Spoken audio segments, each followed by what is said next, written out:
Hello, hello, everyone. Good evening. Welcome back to UKSG. My name's Crrool, and we're going to have ourselves a cozy little run here. We've seen a lot of high-paced action today. We're going to do it a bit differently. We're going to slow down things a bit, have ourselves a chill evening here. Anyway, I hope you guys are ready to get started. Just quickly looking over. We good on the timer? Oh, that's okay. Well, we've got all the time here. There's no rush. Yeah, I think this is the it's showing. Yeah, we're getting this fixed. It's all good, guys. It's all good. So, I mean, I guess since while they're fixing it, I can do some proper introductions. Like I said, my name is Crrool. I run a lot of Pokemon, just about every Pokemon game out there. Yeah, we're good. We're good. Oh, cool. Nice. And this is the one I've or not even most recently, but this is one of the ones I've learned most recently. So it's a cool down. We're slowing down the general pace, cool boy. We're still gonna go fast. Ready? Okay. In three, two, one, go. So here we go. Pokemon Shield. Um, yeah. What shall I say? This is quite an interesting run. It's a Pokemon game with a lot of main switching, more so than we're generally used to in Pokemon. And honestly, it's going to be a lot of hype. Pokemon Sword and Pokemon Shield are about as fast as Pokemon Shield, but both of them have a wildly different run. Pokemon Sword only uses the Sobble, which is the water starter for the entire game. Pokemon Shield is like 3 main switches or something. Well, we main switch twice and then at the end to Eternatus. So it's quite different from what you might be used to in that sense. But first, we're going to get introduced to the world of Pokemon, as we always do in Pokemon games. The first thing of the run's actually already happened. I set the time to just before midnight on September 20th, 2019. That's to RNG, or not really RNG, but that's to make sure that we have the correct weather for catching Growlithe later, and to manipulate one of the Watt salespersons in the wild area to sell me Quick Balls. That's already happened, even before the run's even begun. But yeah, in this introduction match, we're going to get introduced to the champion, Leon. He's the final boss of the game. Time is as soon as we beat this guy in about 4.5 hours or something, maybe a bit more, maybe a bit less, we'll see. We're also going to get introduced to the concept of Dynamaxing, as we are going to see the Charizard Gigantamax into like a massive form. If everything goes to plan, we're going to be Dynamaxing pretty much not at all. You'll see every gym leader do so. You'll see every challenge fight at the end do so. We're not going to. Because it's slow. It's really slow, actually. It's like the equivalent of like 3 extra turns in battle, so it's really not worth it. One thing to mention, by the way, because you can't really see that, but I'm actually mashing in a bit of a weird way. I'm holding the L button with my left pink, and then with my right hand, as well as my index finger for my left hand, I'm mashing A, B, R, and R2, because all of those actually forward the text. Holding L speeds up the speed that the text goes by, and even on fastest text speed, that still saves a little bit of time over the course of the run. It's a very minor little thing, but it saves a few seconds here and there. Optimal mashing is something else, but that's one thing we're going to do. We're going to cut off the Score Bunny as soon as I leave the house here, so get ready on cutting that one off. But first, we're going to do some settings here. Very important. Okay, fast, offset. We are going to keep the names on. I'm going to put that to inverted. We're going to skip movies. And that's all of that. We're going to get a warning that skipping the cutscenes is going to skip some story bits. We don't really care. I'll try to explain them as best I can. Most of them don't actually get skipped. That's hardly a thing. But they still warn you about that anyway.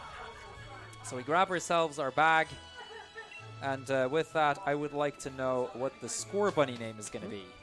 All right, so the School Bunny name is Bonnie. That's B-O-N-N-I-E.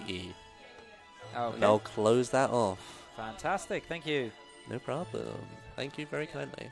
So we're gonna meet our rival here, and I'm gonna tell you right now, our rival is a cheater. You see, he already has a Pokemon, but he's going to get another Pokemon in a bit.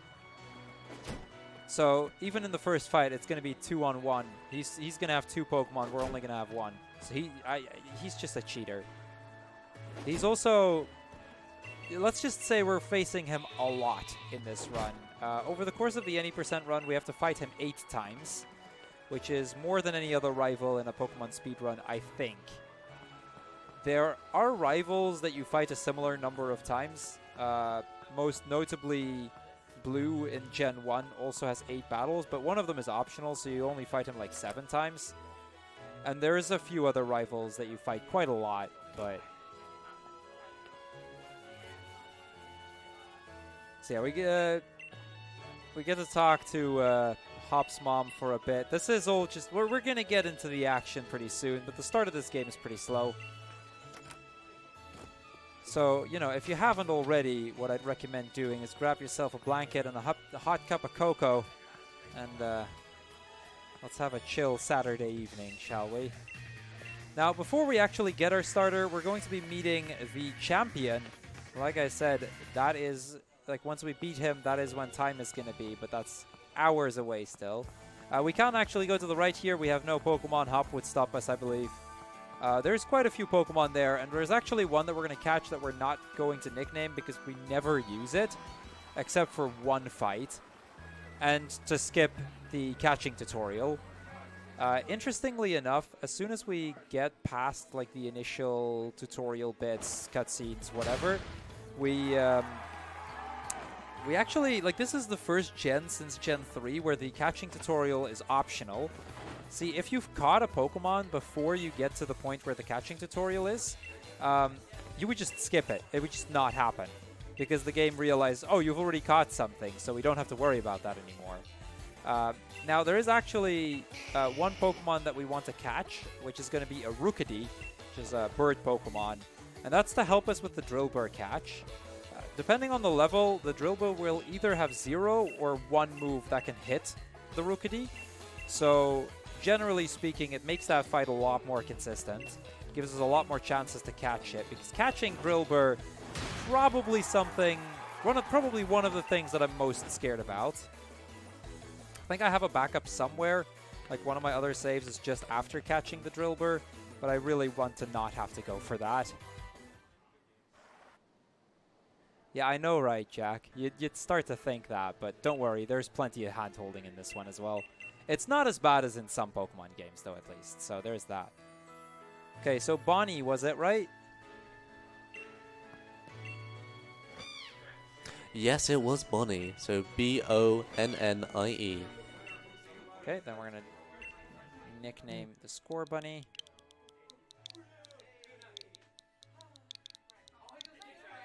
Like that. Cool. So, this is the first Pokemon we're going to be using. And this is already where the Sword and the Shield run start to differ greatly.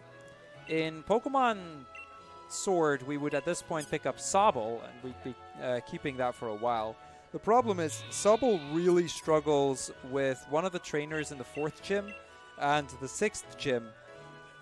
In Pokemon Shield, but in Pokemon Sword, it doesn't have an issue there at all. So, because they actually changed 2 gyms completely, well, sort of completely, in this. In the Pokemon Shield game, this 4th gym is Ghost and the 6th is Ice. In Pokemon Sword, it's Fighting and Rock. So Sobble is a lot more capable of dealing with that. Now, here we're going to get Score Bunny, but we're not going to keep it very long. We're going to be switching away from it in about half an hour. But first, we have a very important battle. Our first battle with the rival. And I already mentioned this, but the rival's a cheater. He's going to start with 2 Pokemon because he already has a Wooloo.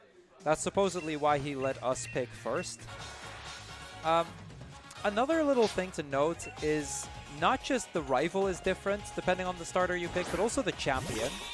The champion will have Sobble's final evolution because he just got the water starter, or he took the water starter basically. There's a few stats that I want to pay attention to when we finish this fight, specifically the attack after leveling up to level 7 after Grookey. That's another thing. Now the Wooloo is just 3 hits here. We're going to get some information on our stats. We're just going to run with whatever we get. I'm not going to be too worried about this, but... Okay. That looked like really bad defense, which is honestly not a big deal. Now, our rival has a second Pokemon. This is Grookey. And because we just leveled, we just got access to Ember. Now, both the rival and champion have this thing where they then get a dialogue option thingy saying, "Did you already know type matchups?" It's kind of a meme, honestly. Like, even the champion says it, and it's kind of silly. Okay, so I got 15 attack. I think that's one lower than... Yeah, that's lower than I would want it to be, but that's okay. I can work with that. So we get healed here immediately, which is kind of convenient. And we get to hear about the gym challenge. Now, essentially what it boils down to is if you get a recommendation from like an experienced trainer or say the champion, that would work. You can join the gym challenge, which has you face 8 trainers, and then the winner of that, like the people that actually get through all of those fights, they face off against each other in a single elimination tournament format, and those plus the gym leaders then get a shot at the title of champion. It's kind of complicated. Essentially, it's the same as any other Pokemon game, where we're going to go through, do 8 gyms, and then after the 8 gyms, we've got... Normally, you'd have the Elite Four. That becomes a tournament kind of thing. And after that, we face the champion. But first, a Wooloo got lost. One of the Wooloos managed to break through the fence and is now loose in the slumbering wild. So we decide to go rescue him. Now there will be 3 random encounters here. These are not actually random. They are static encounters. We are always going to get them. So I also don't have to worry about losing time to them because they're always there.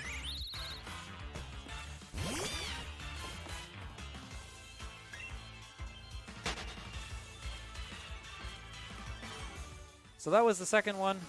In a little bit, we're going to get the 3rd encounter. And then we're actually going to face the box art legendary. Sort of. Also, our rival finds it necessary to heal us here. Keep us in top shape. We didn't actually fight any of the random battles because it's no point, really.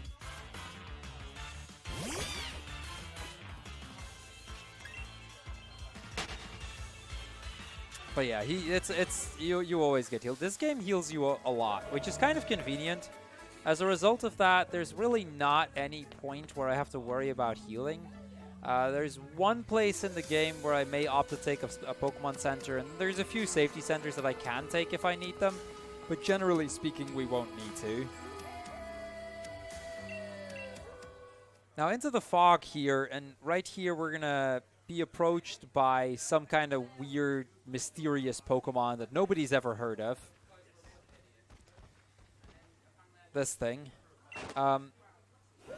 This is one of like 2 times in the entire game that we're going to see the box art legendary. We're not going to be catching him. That's a post-game thing. So, but it's cool that we get introduced to the box art legendary here. We try to attack, but our moves just don't do anything. And then after 2 attacks, I believe he's going to start summoning some fog. And essentially, as a result of the fog, eventually we get knocked unconscious. And that's the end of that. And then we get saved by the champion. So let's do one more attack here. It doesn't matter what I do. The result is always going to be the same.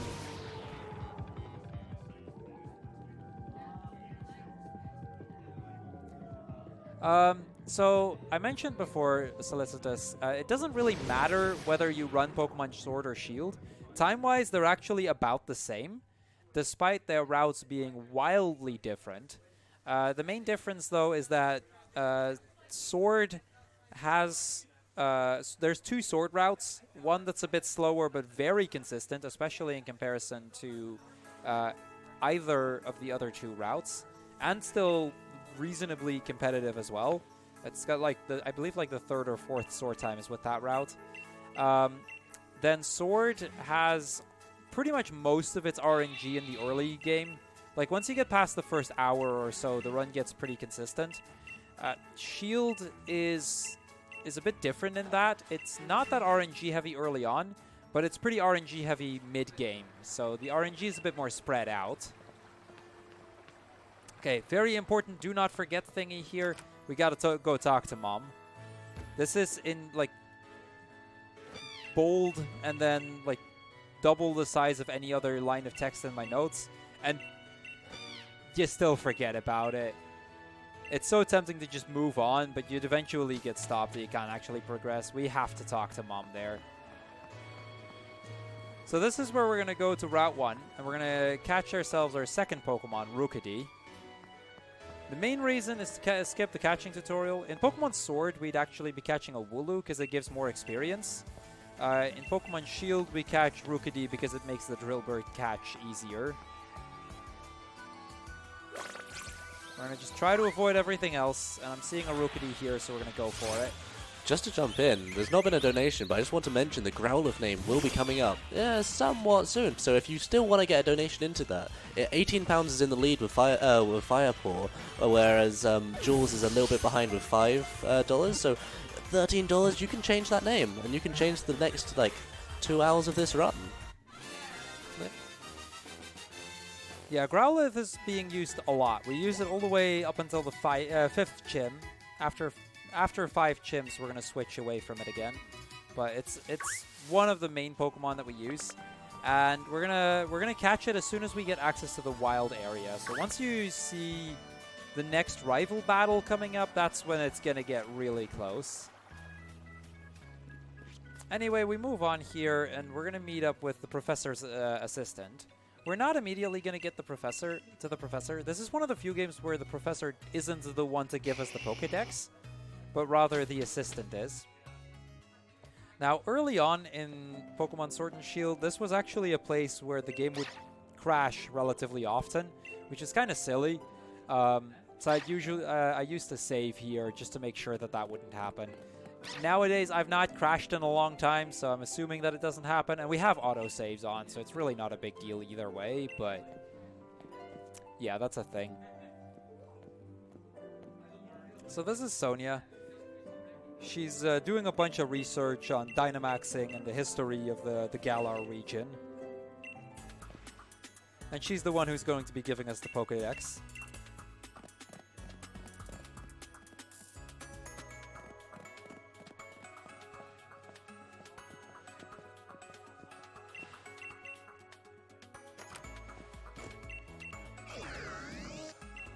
Okay, we're already beyond the part where it used to crash, so we're good. Shouldn't be an issue from here. So she also tells us to go to her grandmother on Route 2, so that's going to be our next stop. But there's a few things before that. First off, this guy's going to be a nice guy, and he's going to give us some free potions. Very convenient for healing early on. And then there's a little item on the right here that I bet most people don't know about. There's a rare candy here. Very convenient to pick that up. We need to have preferably 2 rare candies later on for the Drillbur, just so we can level it to getting to Excadrill and to have enough that it can learn Earthquake, because the lowest level Drillbur would require 2 levels. Aside from that, we also need some for Growlithe just to make certain fights a bit easier. So here we say, or here we go for the second option, because that skips a little bit of text. He doesn't actually start explaining everything about the Pokemon Center. We don't need to.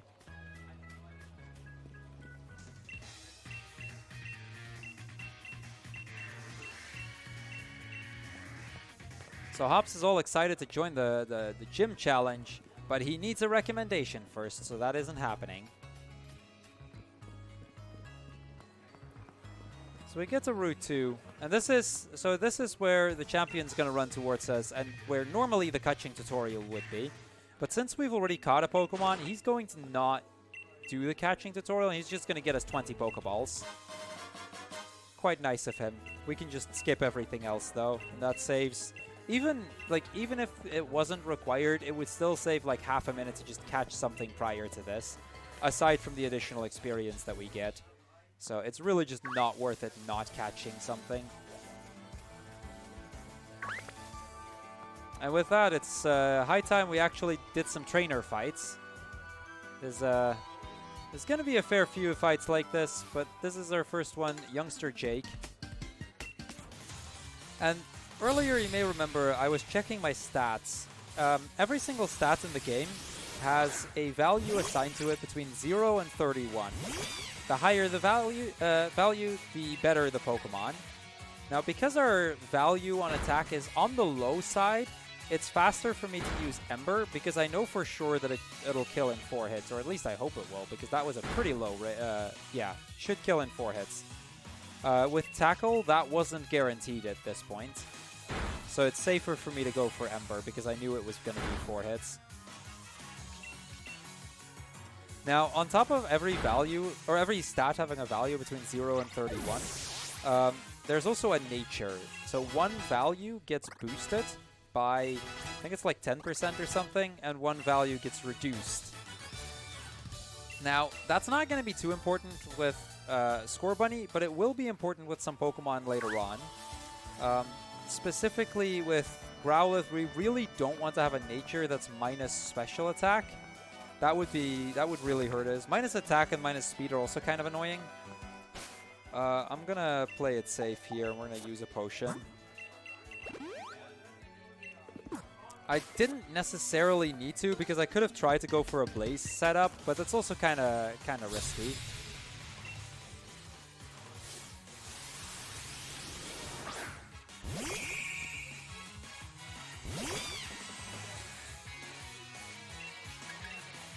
So this trainer, he leads with a Blip Bug.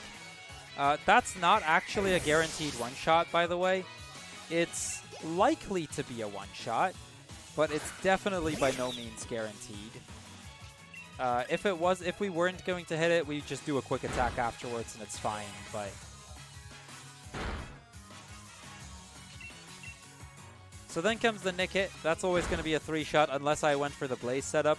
The risk, basically what Blaze is if we get below 1/3 HP, or our fire attacks get boosted, which can be very helpful in a lot of cases, but it also means that we have to be and stay below 1/3 HP, which can be quite risky at the same time. So I opted to just go for the safe strat there. So now we get to actually meet the professor. And we're going to get talking about the gym challenge. See, like I said, we need some form of endorsement in order to be able to join the gym challenge. And, well, we know somebody whose endorsement would definitely count. I mean, we're standing right next to the undefeated champion in the Galar region. But he is not so reluctant to give us that endorsement right away. He wants us to prove that we're worth it. Which means he's going to have us fight each other. But first, we're also going to get these. Dynamax. Oh, no, does he heal us first? No, he heals us first. My bad. Dynamax bracelets are afterwards. Anyway, heading out. Going to talk to the rival. We're going to go battle him for that endorsement. This fight is almost as easy as the last one. He has a 3rd Pokemon now. But other than that, this fight is super free. So here we go.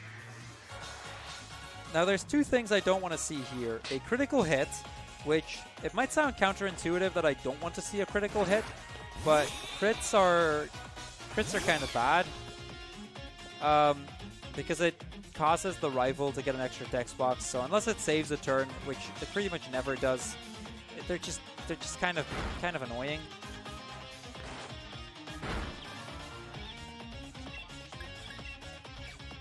And then we also have the super effective, which is not really avoidable in this fight.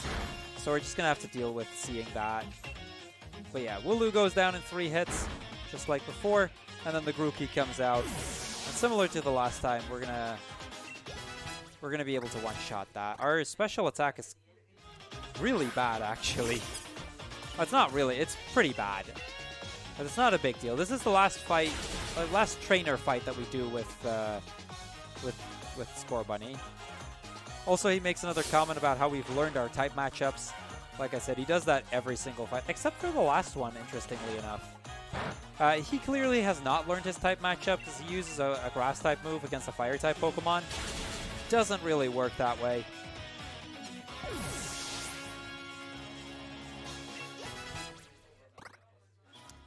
So I'm considering going for Ember because it's pretty likely that will be hit into Blaze.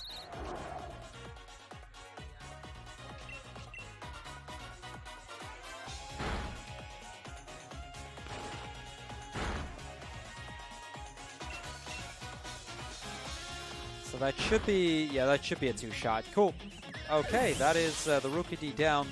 I've mentioned earlier to the host that we're cutting off the Growlithe name when we enter the wild area.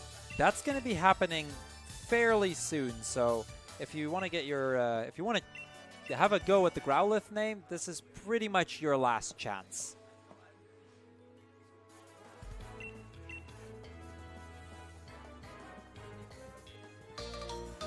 Okay, we get the letter of endorsement from the champion. We are now allowed to enter into the gym challenge. Now, the first gym is still some ways away, but before we go there, there's the opening ceremony that we are going to go to. But one thing first. As we get the endorsement, a wishing star or wishing piece falls from the sky. Conveniently enough, wishing pieces fall, or wishing stars fall whenever a trainer is like, has like potential to do great things or something. I don't know the exact lore behind it, but it's like it falls exactly at the most convenient time, which, you know, that's a thing. The professor, as a result, gives us some Dynamax bracelets, which allow us to do the Dynamaxing we saw in the opening cutscene. Like I said, we're going to try to not do it because it's really slow, but we may have to. Oftentimes it does help as a safety thing, actually, and it's usually a very good backup where if things go sour, I can usually Dynamax to make up some things and get through certain tough fights more easily that way. Now, we can only use Dynamaxing in important battles, so 7 of the 8 gym leaders, and then all the champion fights, and then against the big evil boyo. That's pretty much the only times we can Dynamax. And then casually during raid battles and whatnot, but those are way too slow to do in a speedrun.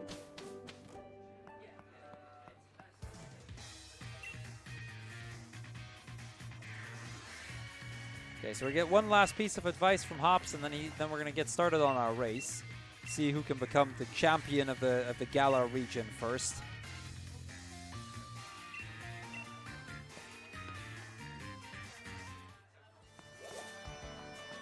Now, on the way back, there's going to be 2 Pokemon on the path. I'm going to try to dodge those as best I can, but they can be kind of difficult. There's a Yamper over there. And then aside from that, like all the regular Pokemon that are in the grass as well. There's also a Chewtle over there. Let's see, we've got...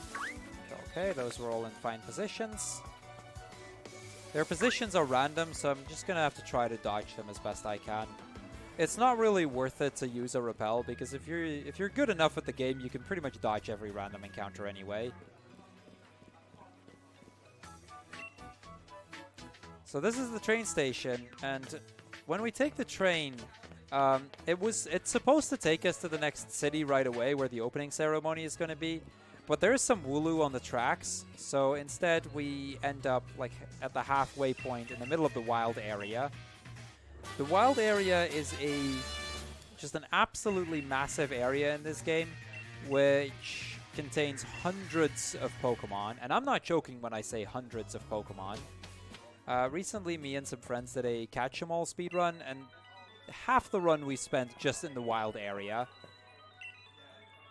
There is so much there. Both of the other mains that we're going to be using throughout this run are going to be caught in the wild area as well. You can pretty much go to the entire thing right away. At some point, their levels are going to get too high, and there's kind of like, depending on the amount of badges you have, you can either catch or not catch it. So we can only catch up to a certain level. As an additional restriction, they made it so that if my Pokemon is lower level than the opposing Pokemon, the catch rate actually gets cut by to a 10th. That's going to come into play during Drill Burr. Anyway, we're going to close off the Growlithe here. Can I sound? Oh, cool. So the Growlithe name will be Firepaw. So F-I-R-E-P-A-W. Wait, P-A-W? P-A-W, paw, as in... Okay, yeah. Firepaw. Now, it may take a little bit for me to catch it. We'll see how it goes. On the left of this area, there's going to be Growlithe in a moment, but only about half of the Growliths are actually catchable. We'll know right away whether we can take it or not, but essentially what it boils down to is Growlithe can have two abilities. It can have Flash Fire or Intimidate. Intimidate gets an extra text box at the start of every battle, and that actually makes it so that if I encounter an Intimidate Growlithe, even if the first 3 are Intimidate Growliths, it would still be faster to run away from it and catch the 4th one. And it's a 50%, so we pretty much always want to go for that. So it may take a little bit of time for me to catch it. We may also get a Flash Fire one on the first try. We'll see. Yeah, the date determines what kind of weather it is, and we set it in such a way that it would be sunny right now. Okay, so here's our first Growlithe. The level is also kind of relevant. So that's actually a good one. That's level 9. That's a really good level. 10 is the highest. And it's a Flash Fire, so this would be a very good one. Let's see if we can catch it.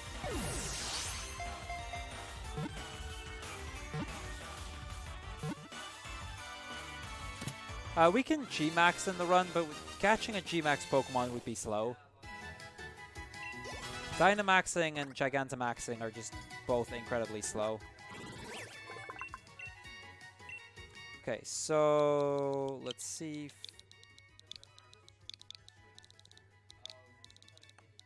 Like that? Cool. Okay, let's see how bad this Growlithe is, or how good. Okay, I can work with that. That is fine, honestly. So all I checked just now is what kind of nature the Growlithe has. Like I said earlier, the stats, like one stat is going to be reduced, one stat is going to be boosted. Our boosted stat is speed, which is probably the second best stat to be boosted. Our reduced stat is defense, which is probably the second best stat to be reduced. So it really works out. We're going to do a Death Warp here, and this is a very cool little speed strat that we can actually do. Walking through the wild area is slow, but if we die, we get set back to the start of it. Now, if we get set back to the start, she will heal us, but then also give us a chance to warp to the next city, and that immediately puts us in front of Motostoke. We're not going to go in right away, because I have a few things I need to pick up first. And then we're going to do another Death Warp like that. The second Death Warp doesn't actually save that much time. But these two Death Warps combined save about, I want to say about 1.5 to 2 minutes. And then there's a Death Warp later on that saves about 3.5 minutes. So it's a pretty significant time save. I'm going to go over the bridge here. All of the Pokemon here are going to be way too strong. But there's a Firestone here, which I'm going to use to evolve the Growlithe into Arcanine. I also manipulated one of the Watt trainers to have Quick Balls. And I'm interacting with these two dens. That gets us 100 Watts, which gives us 2 Quick Balls, which is exactly what we need for the third gym. So there's a Firestone over here. And I'm just going to try to run into the first Coughing that I see. Coughing has a pretty high chance to just one-shot me. Mainly due to the level difference.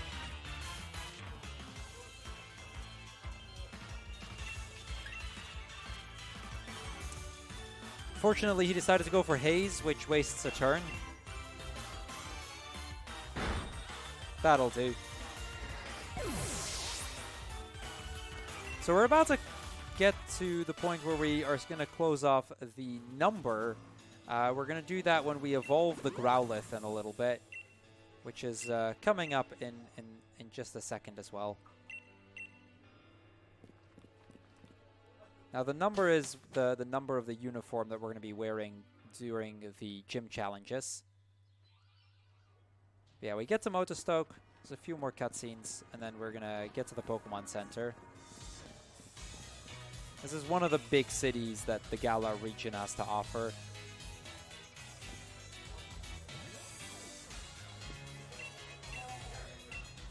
This is also one of the places where we can buy X items.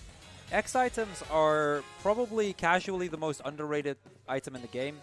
Speedrun-wise, they are one of the most overpowered things. In this generation, an X item boosts that particular stat by 2 stages. So if I use an X attack, we boost our attack by 2 stages, essentially doubling our attack by a single item. And it's really, really good. So we're going to buy a lot of those here. 18 of these and 14 of these. And now we're going to evolve. There's the Firestone. So Fire Paw is now going to go into Arcanine, and this is where we're going to be closing off the incentive for the number. And the number will be 818. 818, got it.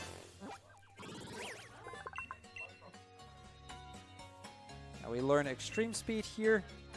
Because we already got it at this high a level, we actually already had 4 moves. If we got one at level 7 or 8, we would only have 3 moves. Okay, once we have that, we're going to also learn a few of our old moves. Let's see, remember a move. On Fire Paw, we're going to be learning Burn Up. Burn Up is a very powerful fire type move, but you can only use it once in a battle, and it will take your fire typing away, which also means no stat bonuses. But it's powerful enough that it can be really helpful. We get Flamethrower over Ember. That's just, in general, a very powerful fire type move. And then the last move we're going to get right now is going to be Reversal. There's only a few fights where we use Reversal. I hate Reversal with a passion. Because it's a move that gets more powerful the less health you have.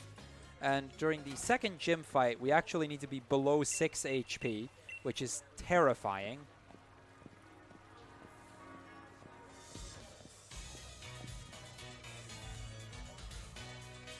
Oh, I haven't really mentioned, by the way, why I'm picking Scorbunny, because really for the early game, it doesn't matter which starter I pick. But there's one reason, and one reason only, why we picked Scorbunny, and that's because we're about to get a Charcoal. If you get Scorbunny, you get a Charcoal. If you pick Rookie, you get a Miracle Seed. If you pick Sobble, you get a Mystic Water, I believe. Which is just something, in case of the Charcoal, it's an item that boosts our Fire-type moves by, I believe, 20%. So we just start dealing a lot more damage as a result. It's a really useful hold item, and one of 2 hold items that we're going to be using while we use Growlithe. We've got different hold items for Excadrill later.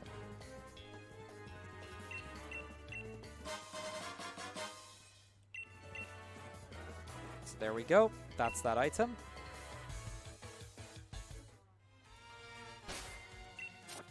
I'm going to just immediately equip it. I don't really have to, but I'm not entirely confident about how good my stats are right now. So I'll just play it safe like that. So once we enter here, we get to set our number.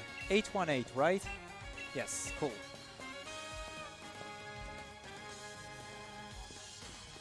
So this is actually the third gym in the game, but this is where the opening ceremony is going to be. We're going to skip the entire ceremony, pretty much, because that's one of the few cutscenes that we can actually skip. We also get to meet our second rival. Well, we don't really know that he's... or I don't know if he's technically a rival. I consider him as much. This is Bede. He's a bit of a jerk. He was endorsed by the guy that basically runs the entire gym challenge. So he's quite a big shot. We'll get to fight him for the first time after the second... no, after just before the first gym. 818. Yep. Cool. Just confirming. Don't want to make a mistake on those. Now the actual ceremony isn't until the day after, so we're gonna head out, and we're gonna go to the Badoo drop-in.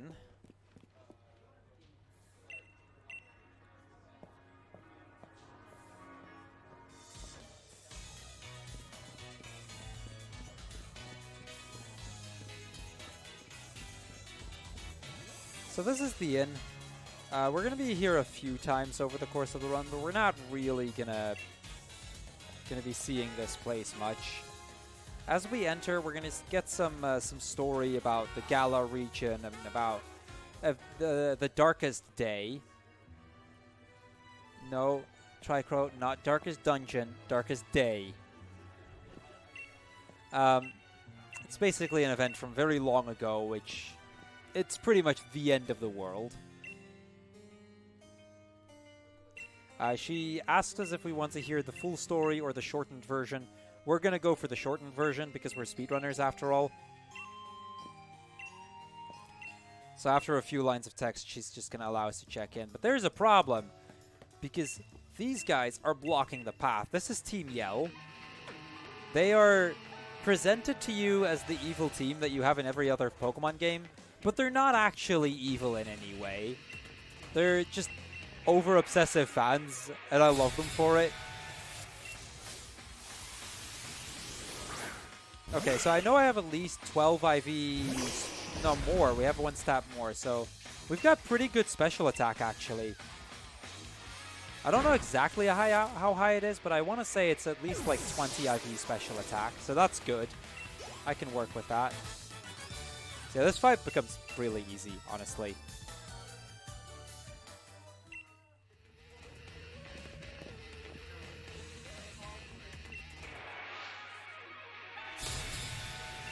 So we get another grunt. Yeah, that's a pretty accurate description, Iago. That is a very accurate description of what these guys are. And that's why I said like they're very different from the other evil teams. In a lot of Pokemon games, evil teams are all about like destroying the world or like crimes and whatnot. These guys, they're all a bunch of softies, but they're just over-obsessive fans of one of the people in the gym, or one of the gym challengers, which I can respect that. Like, this is one of the few teams that I could see being a thing in the real world, and I think that's cool.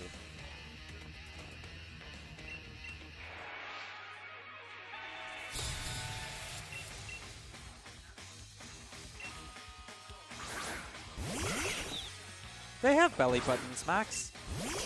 That's a thing. I would like to just point out that we are only 136 pounds away from, or dollars, away from $1,000. Now, that's super close. We could get that before the end of the night. Wouldn't that be exciting? Make it. Okay, so the damage the Wooloo does here kind of matters. I'm gonna go for it. You can extreme speed if the Wooloo does enough damage. And depending a little bit on your level, but because we were decently high level, I decided to just go for it. And it worked out.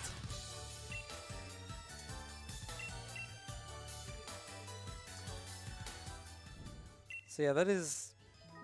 like I said, they're basically presented like the evil team, but they're not really evil. And then Marnie comes walking in. Marnie is the girl they're just massive fans of.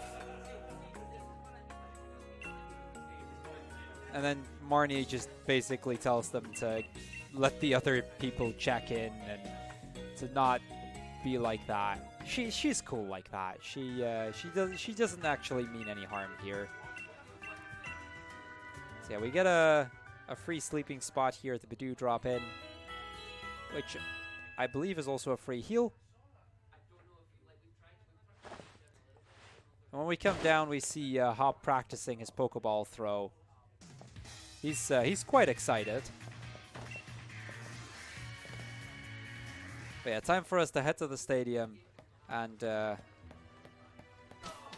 watch, and I'm saying that in quotation marks, the opening ceremony. We get escorted there, so this goes pretty quickly. If we say no, we actually have to walk there ourselves. It's an option.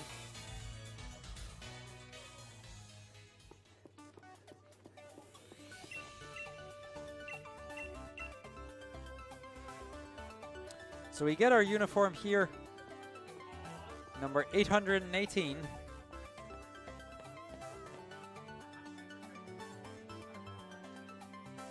That's what we'll be carrying on our back for the rest of the game.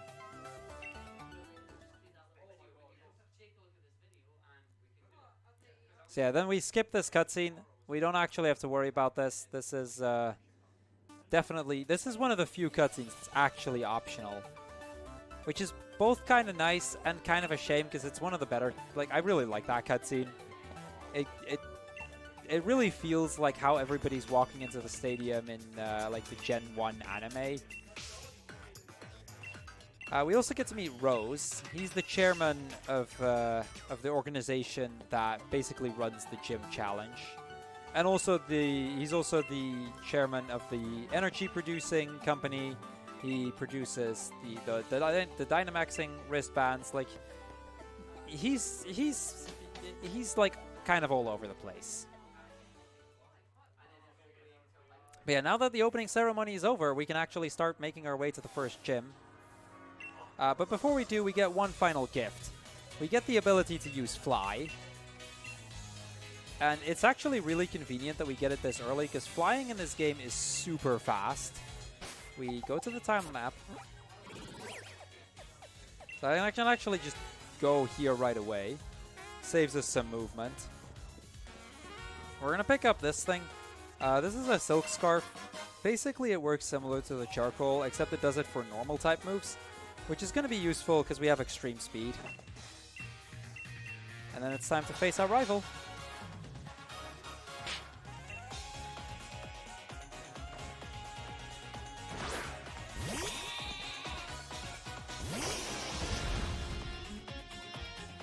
Now, we're at this point, this fight is actually very different depending on what level we get. Because we got a level 9 or higher Growlithe, and because we have good special attack, that Wooloo actually suddenly becomes a guaranteed kill. The main difference is if you get the lowest level, I'd actually have to adjust my shopping and get an extra X special attack for this particular fight. He's still going to tell us about how we've mastered type matchups. I mean, this is the third time we're doing it. 20... Oh, no, that was attack. I wasn't looking at special attack. I'll just use Burn Up and be safe. Actually, I kind of want to check what my... Yeah, I'm going to quickly check what the stat is. I should have seen that just now. 30 special attack. That's good. That's really good. I wanted to know that because that gives me a lot of information. And it really essentially boils down to our special attack is really high. That was 2 full points above where I'd need it to be. So I'm happy with this Growlithe right now.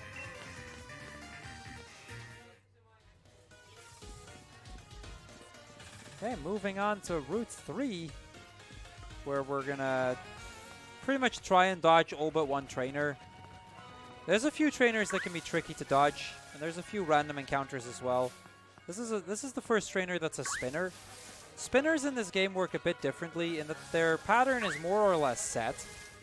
Basically what a spinner is it's a trainer that changes the direction they face every so often. Some spinners, in older games, they would do that very randomly. In this game, it's more or less set, so it's pretty consistent to dodge all of them. Like, we realistically shouldn't be hitting any. But yeah, that was the girl in the back there. That was the first one that actually does that.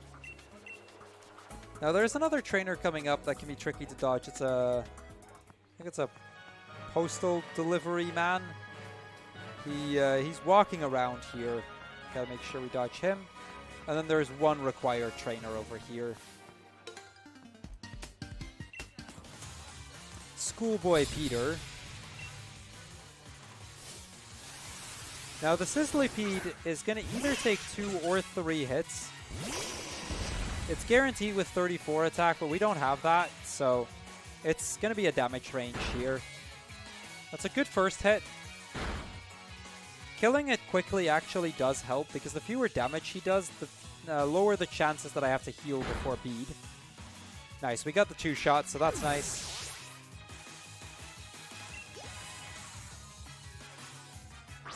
Now we don't have plus special attacks, so we're just going to use Burn Up.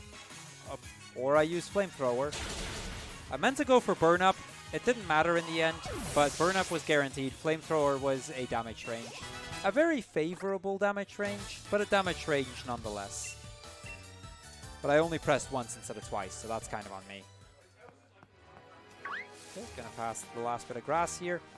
On the right of the cave, there's some X defense.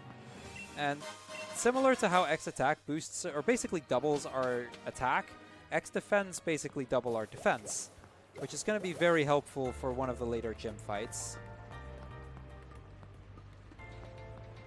So we're going to go through the cave.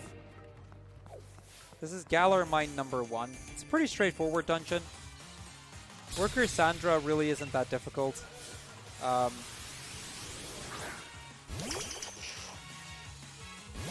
going to go for Flamethrower on the first poke. We're fast enough to outspeed it. And then the Drill Burr is a guaranteed one-hit knockout with this kind of special attack with Burn Up. Now we can technically already catch a Drill Burr here, but it would be way too low level for us. So it's not worth it to catch it now. For the next while, we're still going to just stick to Arcanine.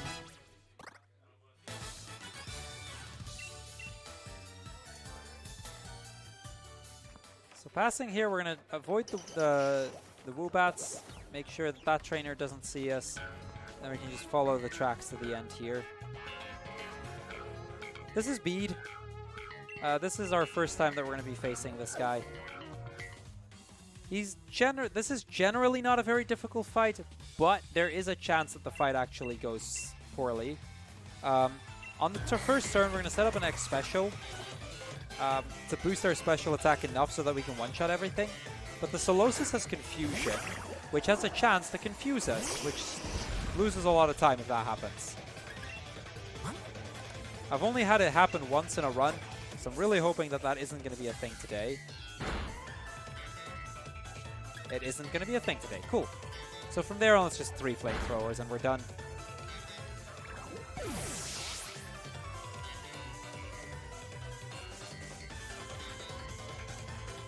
So yeah, Crrool, if you have some things to talk about, I mean, it's been nearly an hour. I might as well give you the opportunity to do so. All right, well, let's give some things to go. There haven't been any more donations, but of course, Drillbur still present in this run. But I will just say a few thank you messages. So, some of Young Minds' key strategic aims are to foster innovation to meet the needs of vulnerable and excluded children and young people, promote good mental health to more children and young people than ever before, and the champion of voices of young people and parents to influence mental health policy and practice. Thank you all for your donations. They're all going to this. Still, yeah, $136 off of 1,000. It's crazy. Shall I go for another? Yeah, go ahead. Yeah, I'm just why gonna not? make my way through Route 4. Yeah, enjoy. We would like also to thank BSG for supporting this marathon. They hold bi-monthly gatherings in the Netherlands. They have supported UKSG since the beginning by spreading the word and providing us with a channel to stream on in past sessions, and among other things.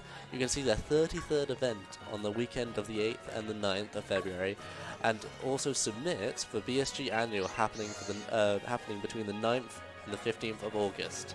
I know I'm going to be there. Are you? Well, I'm definitely going to be there. Hey. I don't have much of a choice. Thank you. No, definitely a fun event. This is Milo, the first gym leader. It may have taken us nearly an hour, but it's high time we got to the first gym. We see him running after a Wooloo. You'll see why the Wooloos are relevant once we actually enter the gym, but let's just say the first gym challenge is probably one of the most fun ones. It's really quirky, but it's really fun. So Hop tells us that we've made it to the first stadium. This is where a lot of the gym trainers make it here, honestly. Like, this is the gym that has the most challengers. Just because it's the first one. Before we move on, though, we're going to follow the Yamper. I'm also going to pick up a safety item over here. I don't really have to, but it's in case if I ever make a menu mistake and accidentally use an extra X attack, which is surprisingly common, I now have 3 backups. So that's really convenient to have. It also helps with some fights. Like, it's just nice to have them. So we get to Sonia and the Yamper, and she's going to show us some more lore, because there's a lot of lore in the Galar region. We suggest that this thing has something to do with the Darkest Day or something. It might not. She's going to do some investigating. We're going to get Milo's league card, and she's going to give us some tips as to how to survive. And she's going to give us some revives, so that's kind of nice.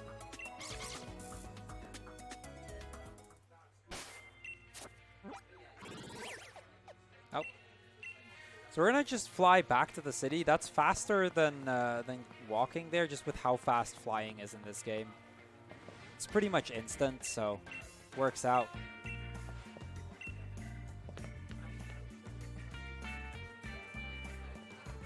Now, this first gym is actually a really dangerous gym in the Sword run, but a really easy one in the Shield run. In Sword, you're at a major disadvantage because you just come in with a Water type. The Sobble have evolved, but you're still at a type disadvantage. So this is a really rough gym for Sword. But seeing as how Shield has Arcanine, this gym is free.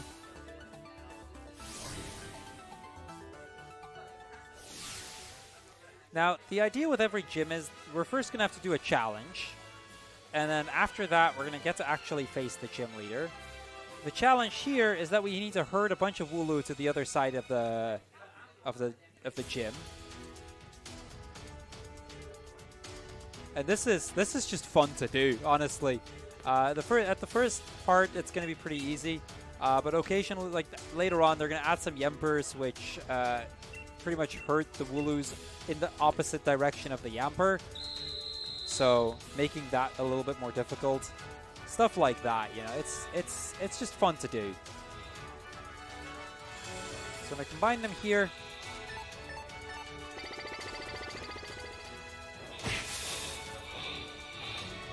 So there's the Yamper. We're going to wait for it to... Okay, well, he already was too close. So we're just going to do it like that. Make sure that we get past it.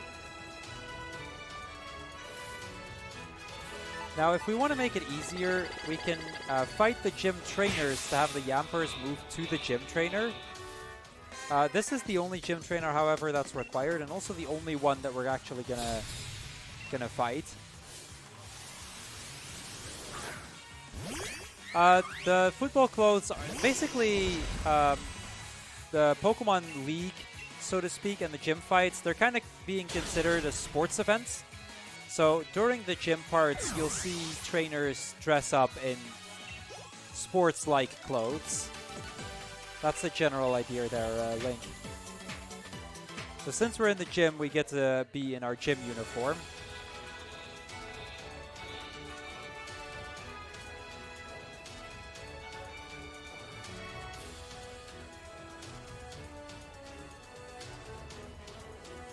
Yeah, you'll also see that once we actually get to the gym fight, which is coming up in like 40 seconds, where we're actually going to... Okay, this should do. We're actually going to be in a stadium with a bunch of people. Yeah, I was afraid that was going to happen. Ah, crap. Okay, this kind of sucks. I'm gonna have to hurt them the other way. That's a bit of a time loss. I could have prevented that, honestly. That's on me.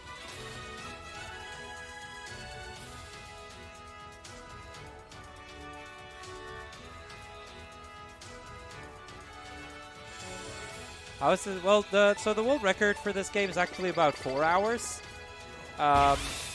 Just because it's a pretty big game. There's also quite a fair few cutscenes, but it's mostly just a pretty big game. But there's just a lot of RNG involved in this run. My PB is around 4.5, which is kind of like the first mark for like a half-decent time. But there are places where I can lose 10, 15 minutes easily. But yeah, first things first, it's time for the first stadium, the grass gym. Now, I'm going to say, if you've never heard this theme, this thing's a real banger. So let's have some fun here with our first gym fight. Like I said, we're going to try to not Dynamax, because Dynamaxing is slow. And on this one, we can actually pretty much 100% not need it. Unless we have really, really bad special attack, we never need to. And we don't have that bad.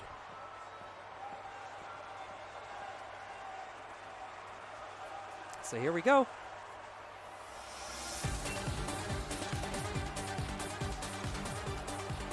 I'm seeing Crrool at the hosting desk, just enjoying the song as well. It's so good.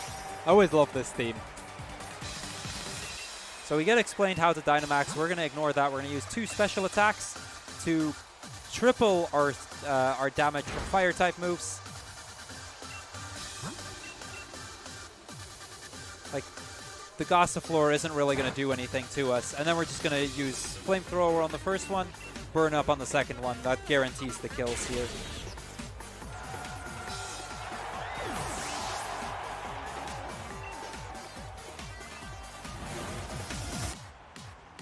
Okay, on to the last Pokemon. This gym trainer only has 2. Basically, the song progresses the further that you get into the battle. So it has like one part for the first Pokemon, then one for this, like everything in between, and then one for the last.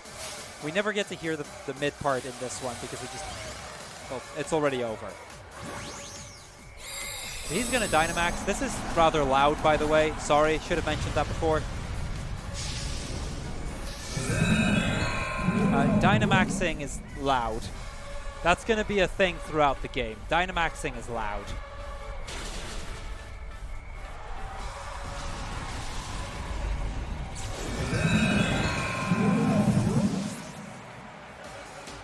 So yeah, that's the first gym. That takes care of Milo and gets us the first of 8 badges. The way the badges work in this, and I think that's kind of a cool one, is we have this ring that we got when we registered. And then the badges are like parts of the, like they kind of fill that ring. It's kind of cool. I like how they designed that.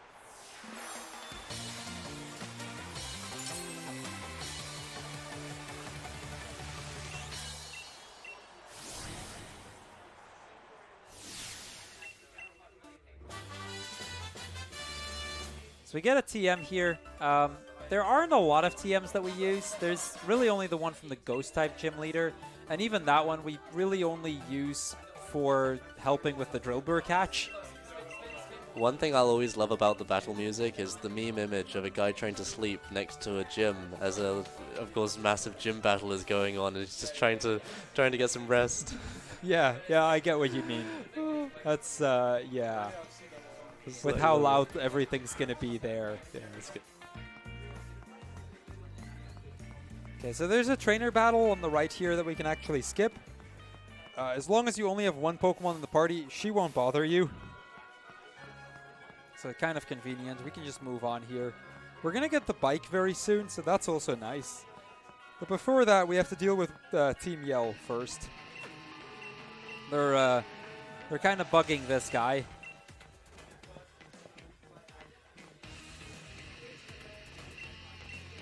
They're trying to borrow a bike.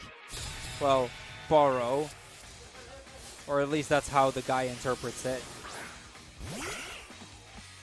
These fights are generally really easy, especially with my level, with my... because I got a higher level Arcanine, we still kind of get a boost early, because of that. And our stats being as good as they are, we really don't have much to worry about.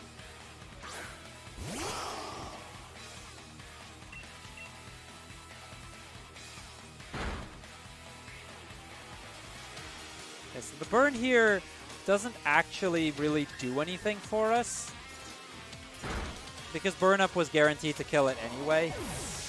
I think. It might have. I think it was guaranteed. It might have been a really favorable damage range, but yeah, that's the first one. We're also going to face the other one. A few weeks ago, I actually did a Wooloo percent run, so I caught Wooloo at the start and I used that, and I pretty much got hard-walled on this fight. I just had nothing to use for this. The Sableye, it's...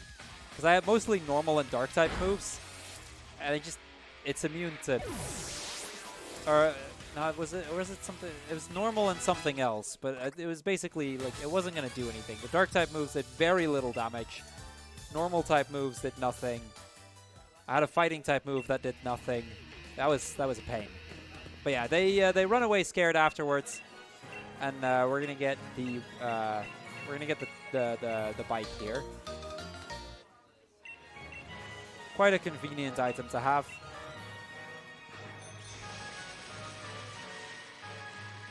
Now it's been a while since our last rival battle, and I say that very loosely. So how about another rival battle?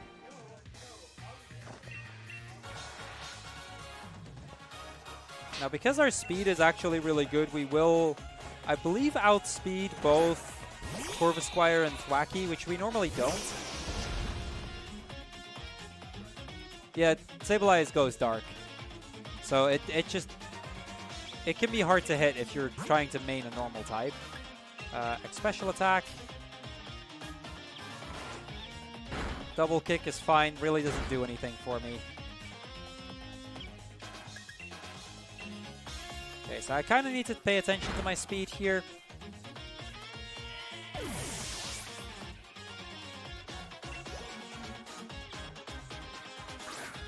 I want to just see the speed when we level up to level 18.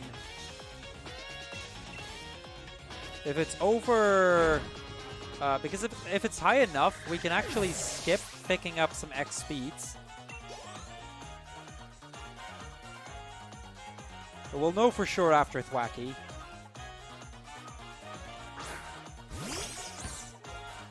If we outspeed, we know for sure it's good enough. We do. Okay. That's really solid. So something more about type matchup, just like before.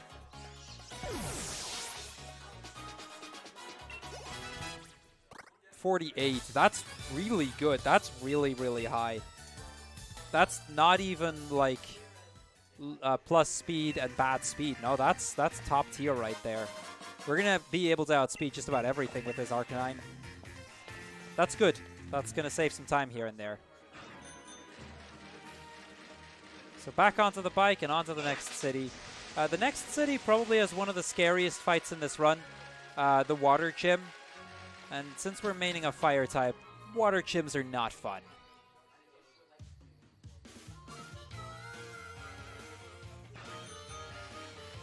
Before we get to that, though, we get another cutscene here. We meet Oleana for the first time. She is the basically the right hand of the chairman. And she's a tough woman. And very loyal to Rose as well. You also see Beat again. You know, they were having a meeting or something. But yeah, with Rose being or having as many businesses as he does, he's kind of a celebrity around here.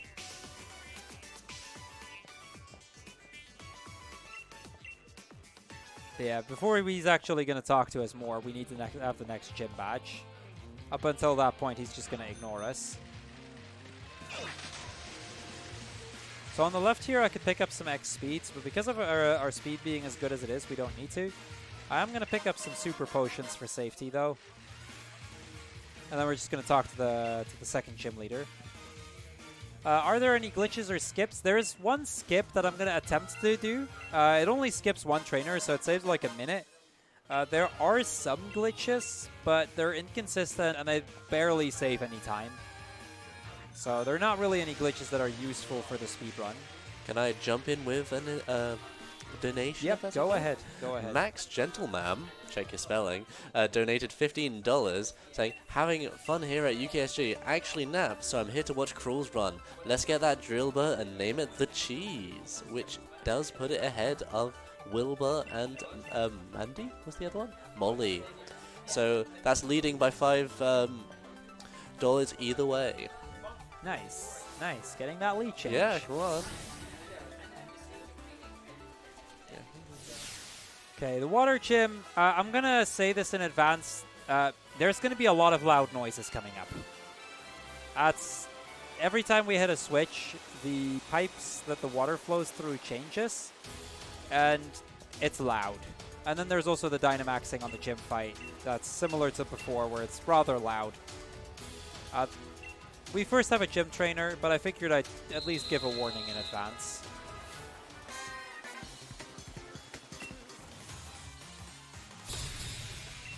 Now we kind of have one trick up our sleeve. This is the other place, or where this is really the gym where the side effect of burn up becomes really useful. I can use burn up, and that's not going to do that much. Well, it's going to do decent damage, but the main thing is it takes our fire typing away. So as a result of the burn up, water type moves don't actually deal super effective damage anymore. That's just really convenient.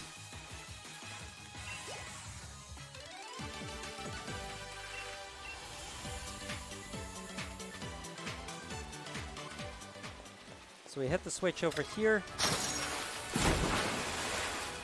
And this one.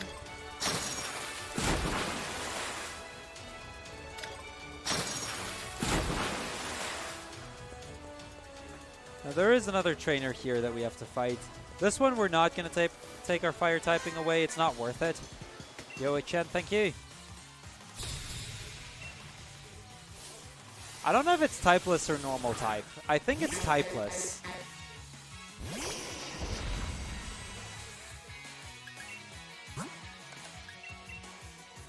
So we're going to use an X special attack on this one. It doesn't really matter what the Krabby does, but it makes us powerful enough that both Pokemon can be one-shot with Flamethrower now.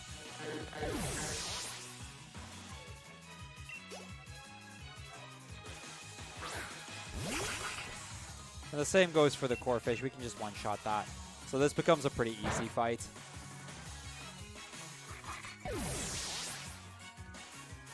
Now, as long as we do everything well, that was the last gym trainer. Now we just have the gym leader left. And the gym leader is probably the scariest fight in this run. And our low defense doesn't help. But yeah, I'll explain that once we actually get to the gym leader.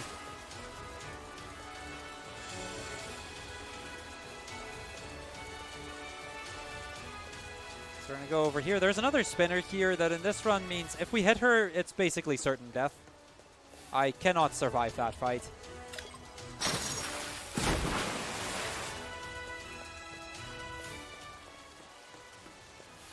Okay, dodged her. That's good.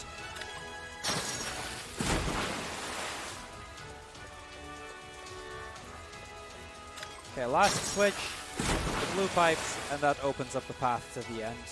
We're going to do a quick safety save as we go through it, just so that I'm at least sure that we're fine. We do outspeed everything, so at least I don't have to set up an X speed here, but we still have to set up multiple X attacks. How did I get Arcanine so early? You can catch Growlithe in the wild area, and there's a Firestone there somewhere that you can pick up.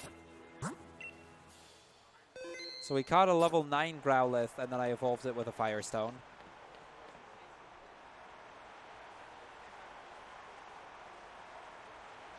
So the quirk about this fight is, in order to have a chance of defeating the Dreadnought, I need to have Reversal at a really high power. The only way we can set that up is if I can get Reversal, or if I can get my health down to under 6 HP. Basically under like 10%. So I need it to be really low and live. And that's tough. She has Water Pulse, which can confuse me. She can crit at a bad point in time. That would be bad. But we're going to just enjoy the music, and we'll see how this goes. I'm going to use Burn Up, take our type weakness away right away. Okay, no confusion. That's good. I'm going to set up that first X attack.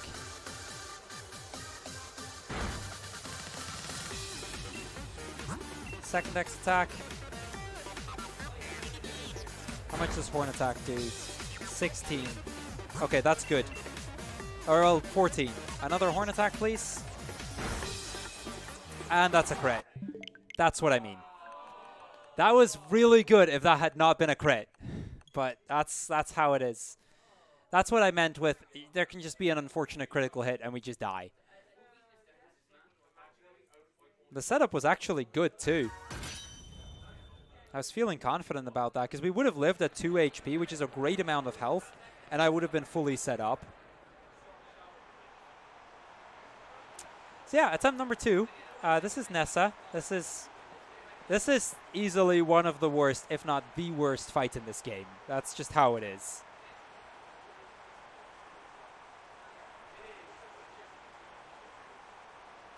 So, attempt number 2. So the idea is kind of the same, just like last time. We're going to try to get under 6 HP.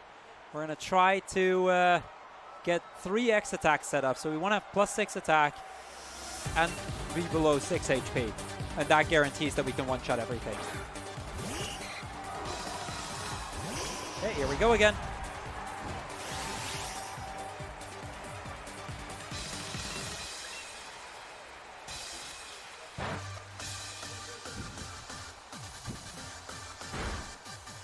Okay, Water Pulse, that's fine. We didn't get confused.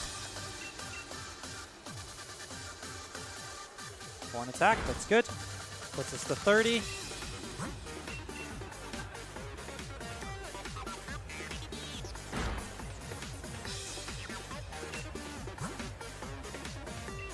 Yeah, he needs a max roll Horn Attack can actually kill us. Okay, that's good. That's perfect. That's perfect.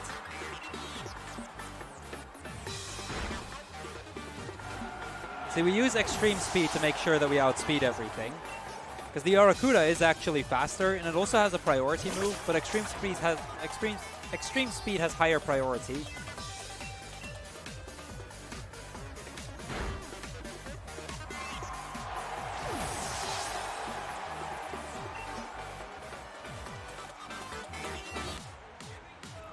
Yeah, it's all about this last Pokemon. If you're not properly set up, this thing, either it becomes a damage range or just doesn't die. And at 2 HP, that thing can definitely one-shot me.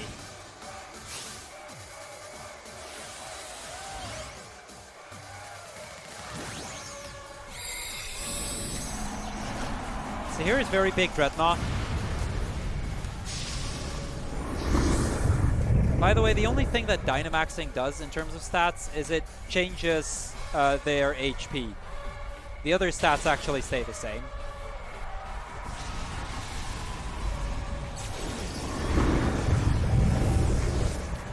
There we go. That's Nessa. That's one of the hardest fights in the game done now.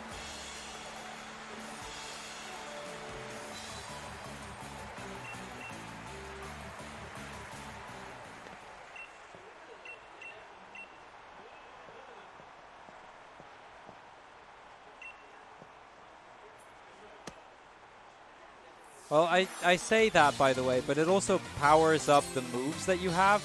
So, like, your moves change to different moves that are more powerful.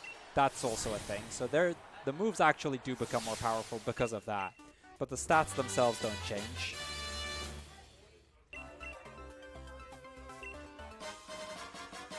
So we get another we get another uniform, and off we go.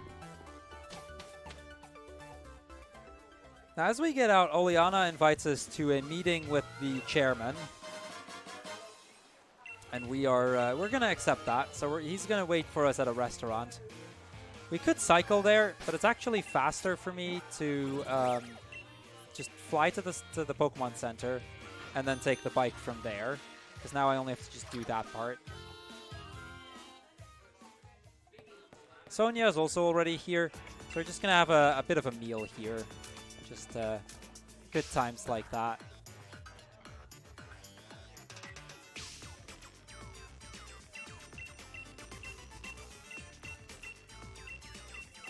So yeah, this is just more lore about power spots and Dynamaxing, and we don't really care, honestly. And then he leaves, and we get the TM for Retaliate. Now, before we move on, we're going to do a little bit of shopping, though. See, this town actually has really cheap heal items. Specifically, heal powders and energy roots. And they're going to pretty much have to last us for most of the game. Because we won't be stocking up. If all goes to plan, we won't be stocking up on them until after the 8th gym. That's how long they have to last us. So, 4 of these. Oh wait, no, that was wrong. Okay, I can make that up. We'll do it like that. It's actually supposed to buy 4 heal powders, but that's okay. This'll work out. So this is Galar mine number 2. And first things first, our first fight is going to be against Bede. This fight can be kind of annoying if you have low speed, but our speed is top tier, so we don't have to worry about it. It results in us outspeeding the Ponyta, so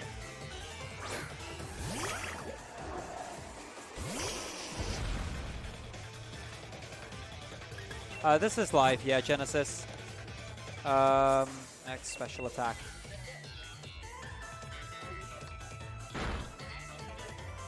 Okay, that was a lot of damage, but that's honestly not a big deal. I kind of want to be low health because for the next fight I also need reversal.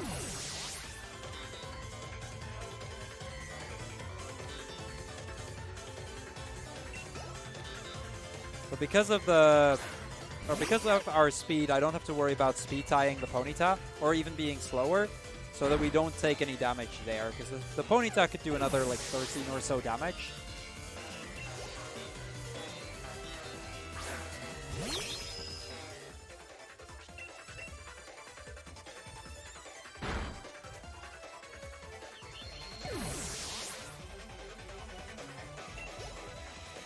No, there's no, this is just optimizations and tactics. There's no glitches that we rely on.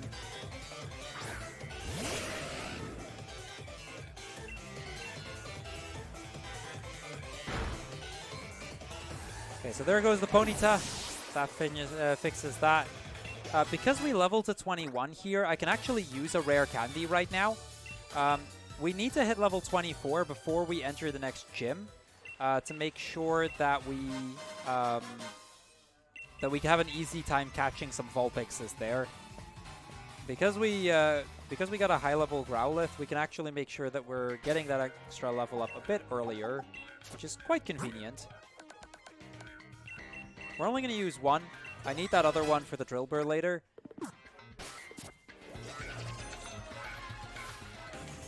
Yeah, this is the second required fight. And pretty much the reason that I made sure to have a certain amount of health.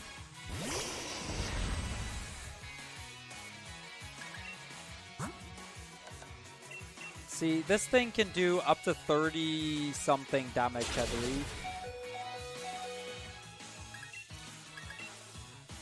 We should be fine here, though. There we go.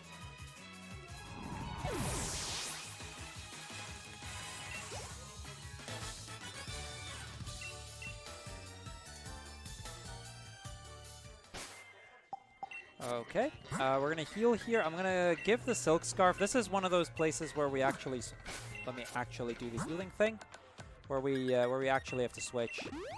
We heal to full.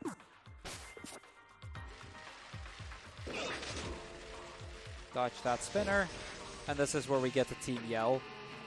See, Team Yell has been pretty active in this cave, and this is why we actually can't go to the third gym right away. If we were to try, the gym leader just wouldn't be there. Nah, no worries, Corey. But yeah, this is live. What you're seeing right now with this run is live.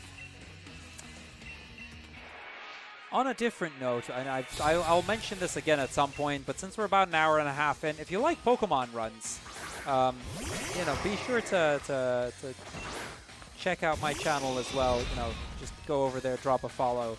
I run a lot of Pokemon games. This is just one of many, but I pretty much run everything from Gen 1 through 8.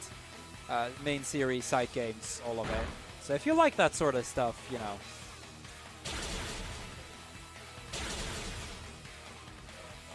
Not only that, but you do have another run in this marathon, which is a Pokemon game. True. Pokemon Mystery Dungeon Blue Rescue Team, which has 3 incentives in itself as well.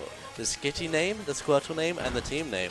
Now, the Squirtle name and the team name actually already have donations put to them, $18 each, of Camanus, I tried, and ESA for the team name. So yeah, if you want to put those through, it's a bit later in the marathon, but you can still prep yourself. So I got a bit unlucky in that I wasn't quite able to get the range on the Linoon. I should have actually attacked the other one afterwards. Hopefully the Wooloo should be able to kill this. So it doesn't really matter.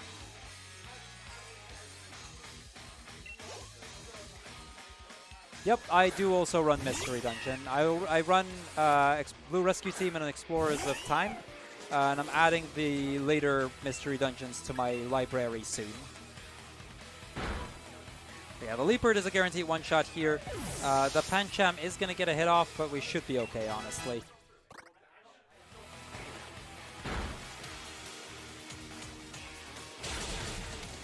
Unfortunately, the Wooloo is going to die here, so that's going to add a bit of a... Like, he's going to send out another Pokemon. That adds a bit of time, but it's not a big deal, honestly.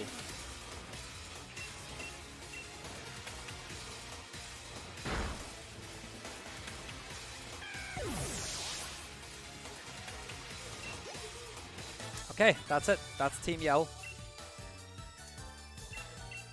So with that, we are pretty much done with the cave. We still have to get to the end, and there is a spinner that I'm going to attempt to dodge. But in terms of trainers, or at least required trainers, we are now done with Galar Mine number 2. There's a cutscene at the end of the cave that we need to see. Okay, we pick up the soft scent. That's going to be for the Drillbur later. Gotta be very careful about this guy. I've hit this trainer way too often already. Okay, there we go. See, the gym leader, he's dealing with the other Team Yell members.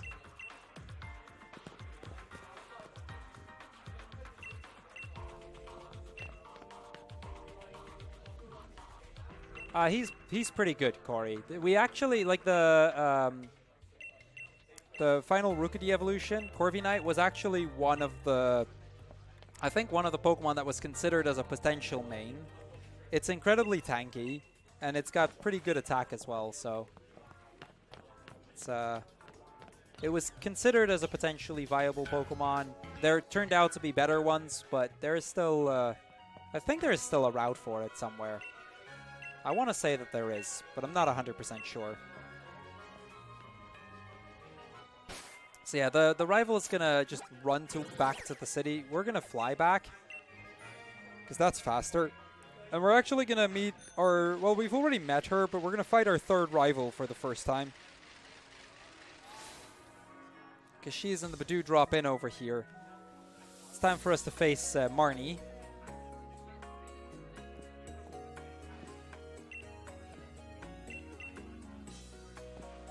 Three rivals isn't that uncommon, honestly. I think pretty much... I don't know about Sun and Moon, but I know X and Y had more. Black and White had 3 as well. So it's not uncommon, honestly. Yeah, this fight is pretty straightforward. We're gonna set up on the Crrool, just 2 X attacks, and then we're just gonna start using extreme speed. He's gonna do revenge, but it's not that powerful yet because he doesn't have that boosted yet. She hasn't taken any damage. It's part of why it becomes important that we one-shot this Crrool. Just use extreme speed now, and from here on everything's a single hit.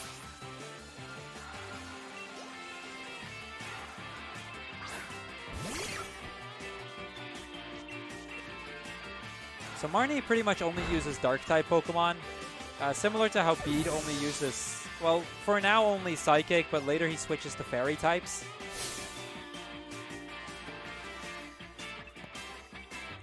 Yeah, both of those rivals kind of have a specific type they work with, which is honestly fine. We can work with that.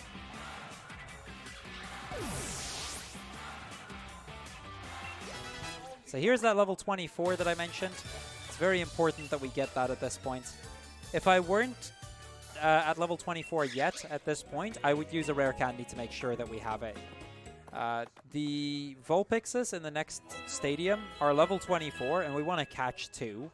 And if we're lower level, they're not a guaranteed catch. In fact, their catch chance goes down to like 10% of the usual amount, which makes them pretty difficult to catch.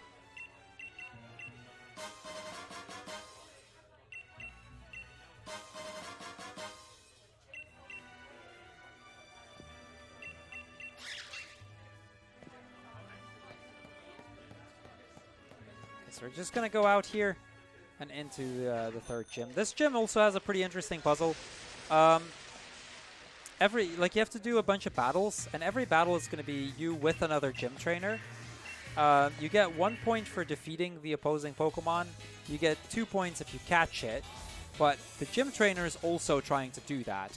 So you just need to try and get enough points quickly, which really isn't that difficult. We catch 2 Vulpixes, and because of the Quick Balls that we picked up earlier, they're both pretty much guaranteed.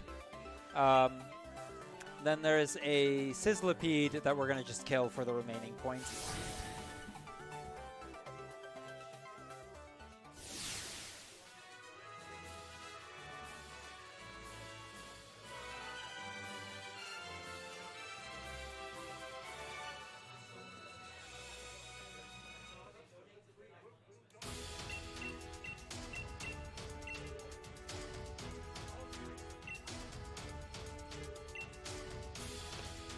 Okay, here we go. So we're going to go to the left right away, get this Vulpix. Earlier I picked up 2 Quick Balls, which we manipulated from the Watt trainers, or Watt salespeople. I forgot to buy them. Never mind! I forgot to buy the Quick Balls. Whoopsie. That's going to slow things down a little bit here. It's not terrible, because we can do it with Pokeballs, but with Quick Balls it would have been guaranteed. That's, I don't know how I missed not getting that. I actually did manipulate the Watts trainer to have it, and I had the Watts for it. I just forgot to buy them. That's okay though, we'll manage.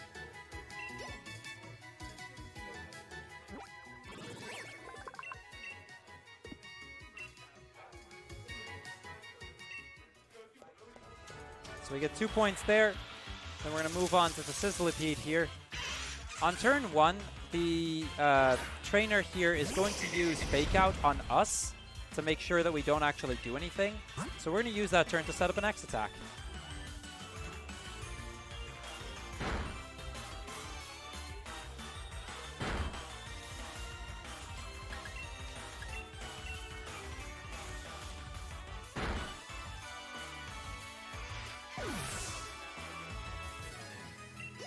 How long until the Drill Burr? We probably have a good 45 minutes left, I want to say. Drill Burr will be caught just after the 5th gym. This is the 3rd. So we still have some time for Drill Burr.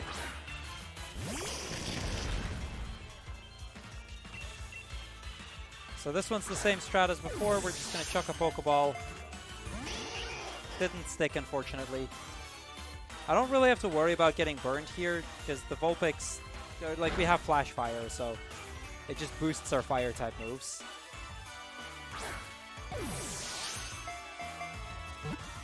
Just to talk about the Drill Burr a second, so just to give a recap of who's in the lead at the moment. Currently it's the Cheese with $15 for Drill Burr. Next up is Wilbur for $10 for Drill Burr. And then finally it's Molly for $5 for Wilbur. So if you want to change that, that's just $15.01. Or less if it's one of the other ones. Yeah, exactly. That's good.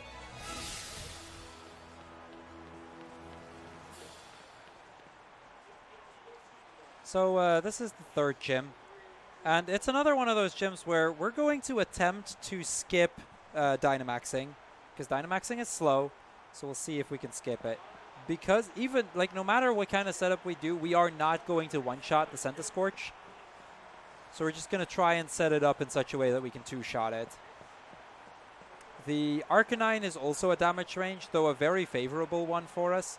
That might become a bit of an issue, but we'll see how it goes.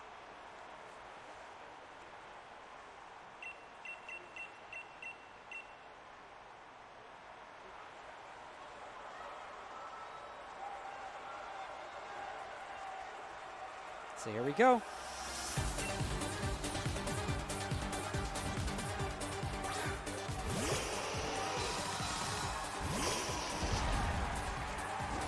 Okay, so we're going to start by setting up 3 X attacks here to get us to +6 attack.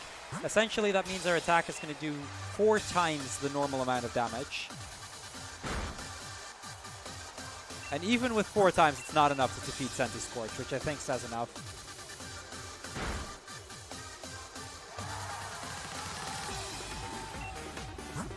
So I got to make sure I have at least 33 HP coming out of the Arcanine. We should have it though.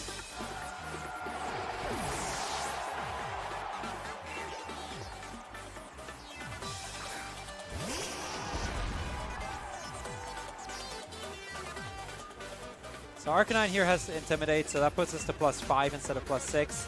That's okay though. Ah, we didn't get the range. That's really unfortunate.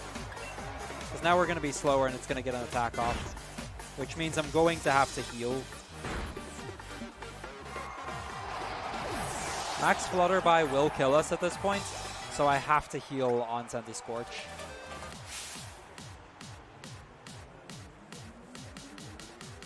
There's a chance that the Centiskorch won't do anything that would actually hurt us, but I can't take that risk.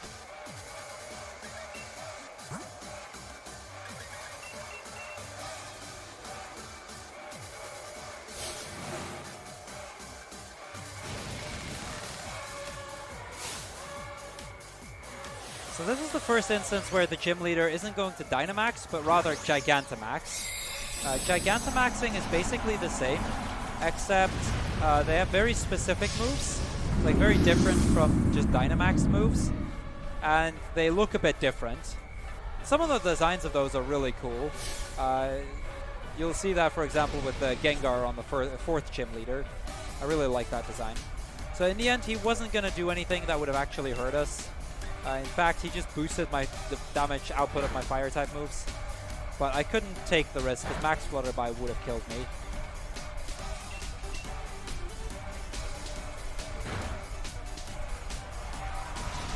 It's kind of like this gen's Mega Evolutions, yeah.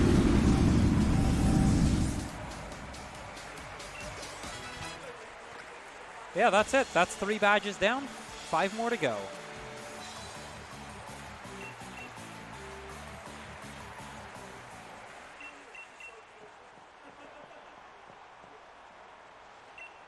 So we're going to get the badge here, and then we're just going to leave the city. As soon as we leave the city, we're going to do something very similar to what we did when we first got into the wild area. We're going to do a death warp. And that the death warp coming up, it saves like 3.5 minutes or something. It's quite useful.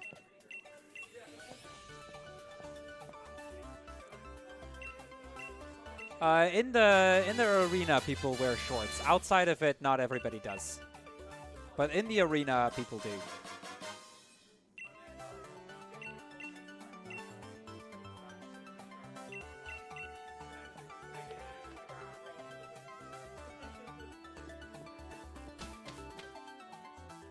Okay, so we're going to go out here.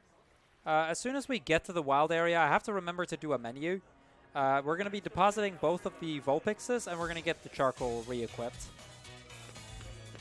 I believe it's underneath the stream in one of the panels, steamed, or exclamation mark schedule.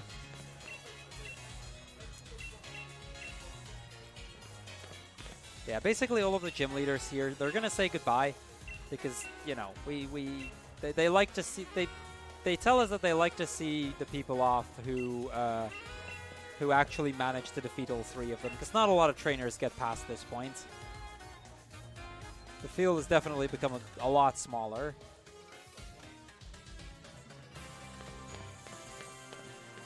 So back into the wild area. A lot of Pokemon here, and a lot more we can catch, but they're not really worth it, because we cannot yet catch Drillbur. We need a few more badges for that.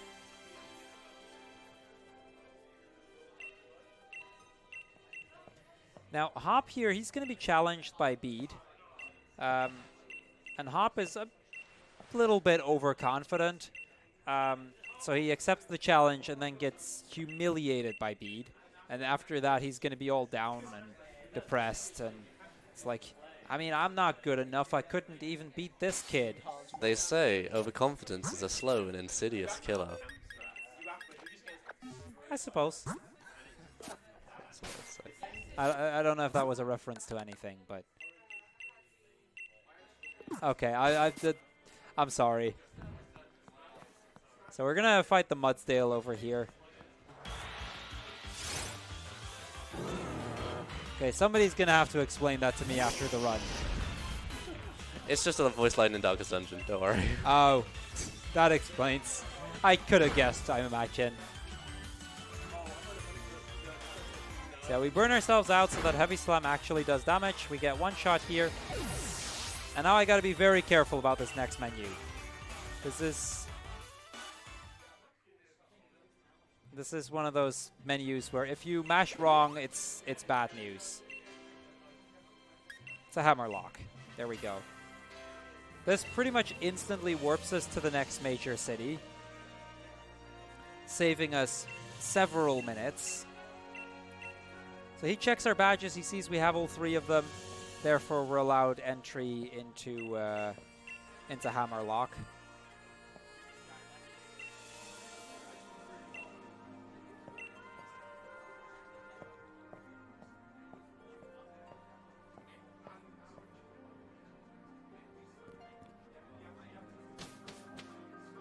There's going to be a few cutscenes in the city, and then from there we can pretty much... After this, it's like it always feels like the pace picks up a little bit again, with at least with the gyms.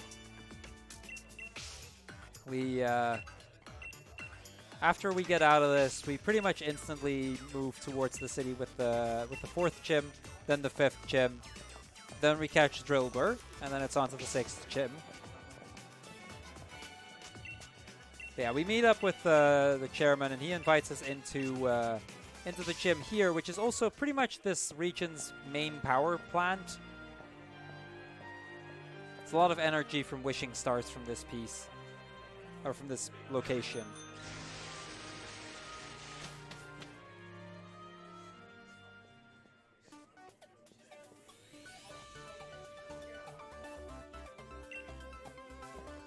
Now, this isn't actually the gym we need to be in. Because this is the 8th gym.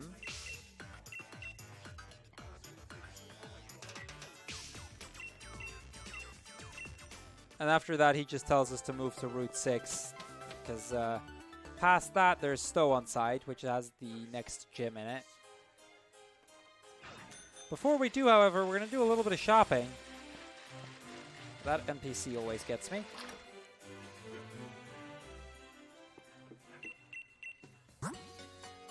We get 8 of these. I hope that's just going to be enough. A guard spec. And as many X speeds as money can buy.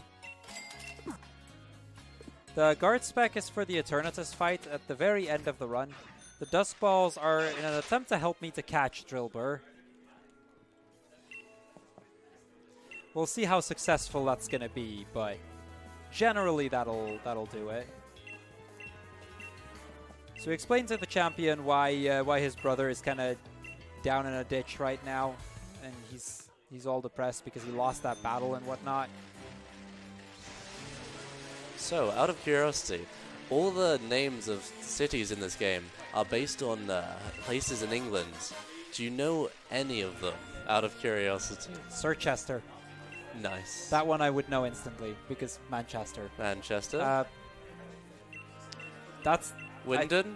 I think... Yeah, Wyndon. Okay, yeah, fair enough. I should have immediately figured that one out. Yeah. So, coming up is Stoke-on-Trent. Okay. Nah, I've never heard of that place, sorry. That's no problem. I can spout out more lore throughout the run. Yeah.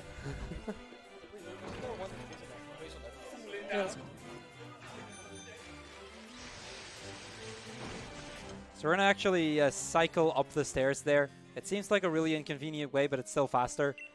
And then up here, we're going to get more of the lore of the region. We get to see some paintings that are all about the darkest day and the end of time, and how 2 heroes, one with a sword and one with a shield, stood up and prevented the darkest day from basically destroying everything. Now that sword and shield are going to come into play a bit later again, of course, but here we're just going to get a little bit of story. There's a lot of lore in this region, generally speaking, but we're going to ignore most of it.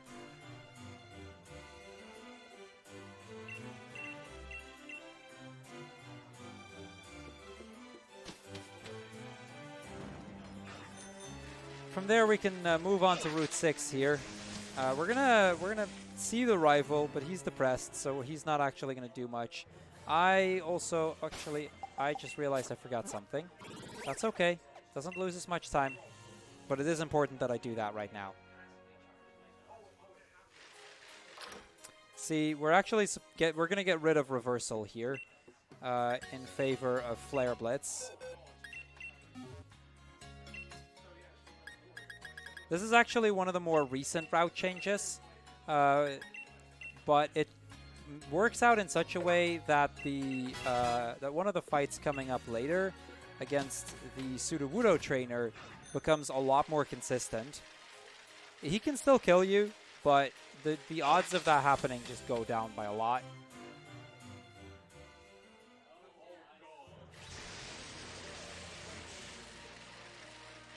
Yeah, the sword and shield routes are about the same length, but they are very, very different. Both can get you a very competitive time, though, so that doesn't really matter much. Yeah, Lapras becomes basically impossible with Sobble. That's one of the places where Sobble just becomes too much of a pain. The other one's actually in the next gym. There's a trainer with some Pump Caboose, which... oh, wait, I was supposed to say yes. Which also becomes a pretty big pain. But yeah, Team Yell here, they're standing guard over this Silicobra, who's asleep, and trainers are too noisy, so they're not allowed to pass.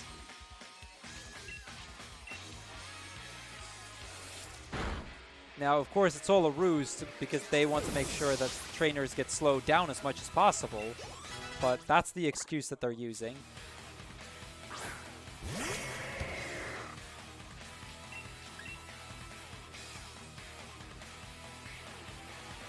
We use Burn Up on the second one. With a plus-natured, really good special attack, Arcanine, I could have gone for Flamethrower, but the odds of it killing were just too unlikely right now.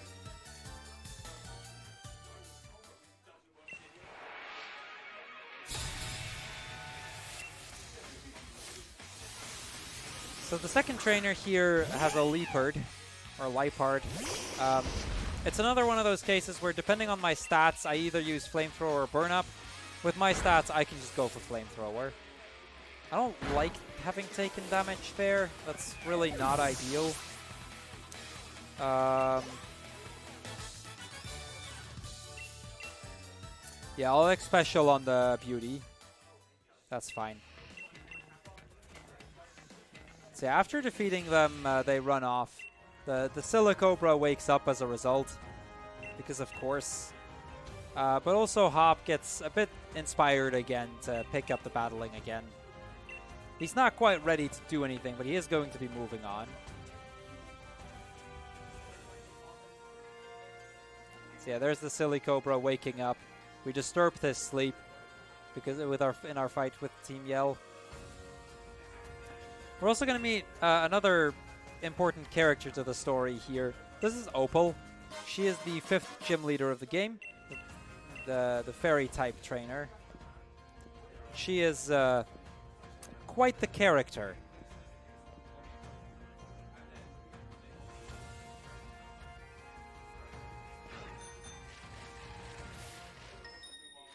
Okay, so this is Beauty Anita, and this fight can actually go several directions.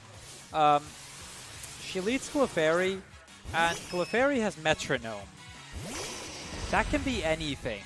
I've seen that be moves that most of the time it just does nothing relevant, really. But I've seen it do some really silly things in the past. So Fairy Lock here, that's not important, honestly. I believe that guarantees that the Clefairy will hit next round, which there isn't going to be a next round, so whatever. I gotta peek at my max HP here, actually. 86.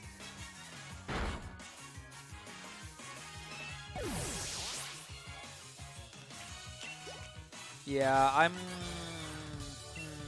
okay. We're gonna have to go for an annoying strat that I was hoping to avoid, but we just can't. Our defense is so bad that how do you call it? Sudowoodo is guaranteed, or not guaranteed, but likely at least over 50% to one-shot us from full health. Which kinda sucks.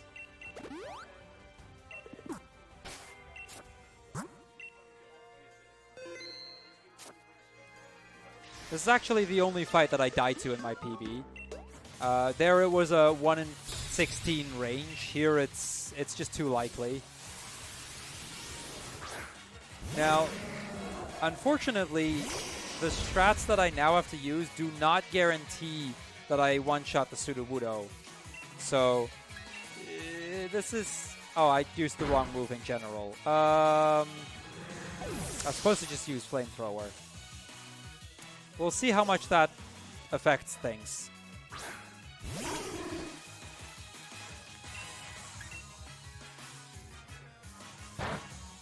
I could go for a burn, that'd be nice. Yeah, no, that's not gonna work. He just does too much damage.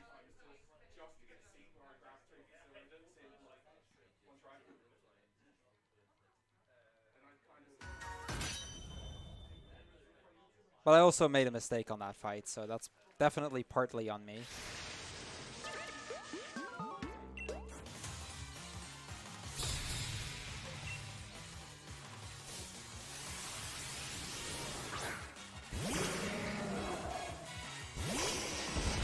So we use Flamethrower here, then I use Burn Up on the Sudowoodo.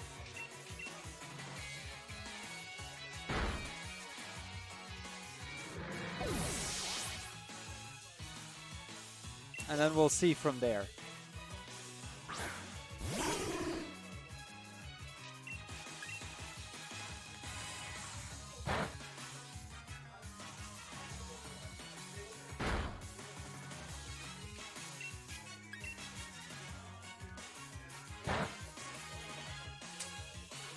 Oh, that burn.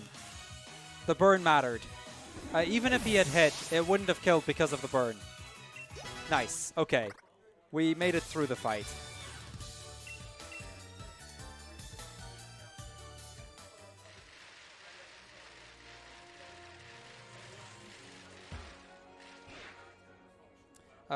So we're going to heal again here. Make sure that we're back to full, because we've got another rival fight coming up. This is our 5th out of 8 fights against Hop.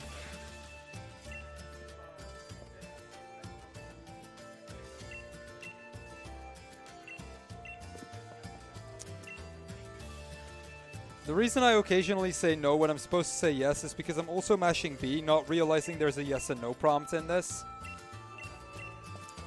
That is... I shouldn't be making that mistake, but it kind of just happens. It's not a huge deal, though. So Cramorant is one of those folks that can really go in a lot of different directions. Ideally, we just want to not see Dive at the start. Everything else I'm kind of okay with, but Dive kind of sucks.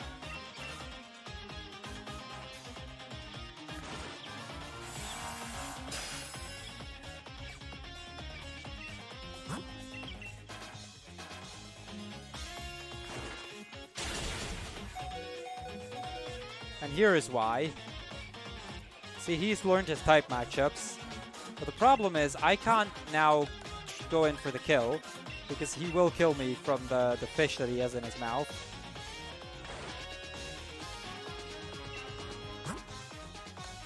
I can set up an extra X attack. That makes the rest of the fight a bit easier, but I really need him to not do dive.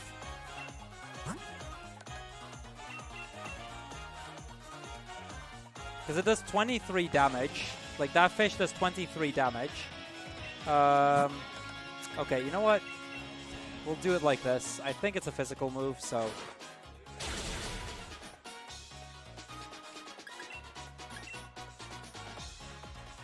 Three dives in a row. That's really unlucky.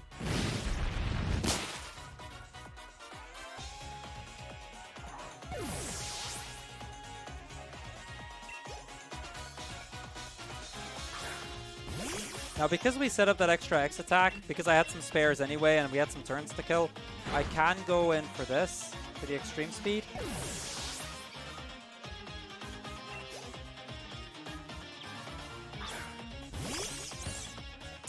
We're going to go for burn up here, though.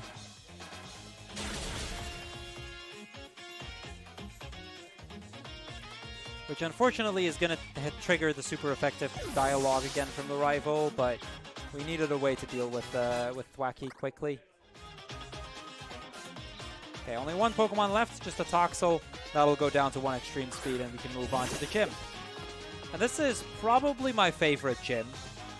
Both in the puzzle that you do beforehand, it's really satisfying if you do it well.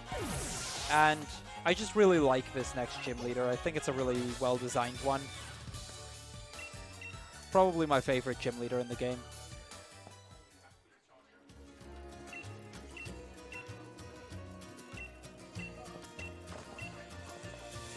So yeah, we re-inspired Hop to start chasing his dream and join in on the gym challenge again. Opal randomly shows up and gives us Alistair's gym card. Alistair is a bit of a mysterious gym leader. There's only one photo of him without his mask, and the story tells us that he actually he has like hundreds of masks like it, and he always carries multiple in case one of them breaks. See, his face is always hidden, but there's one photo of him clutching his mask, just working through past trauma. The thing is, nobody knows who made the photo. Legend has it that it was made by Ghost-type Pokemon. So yeah, that's... I just like that. Yeah, it's actually kind of interesting, Kisar. We actually specifically avoid using super effective moves later on. We actively set up more so that we can avoid super effective text boxes, just because that's faster.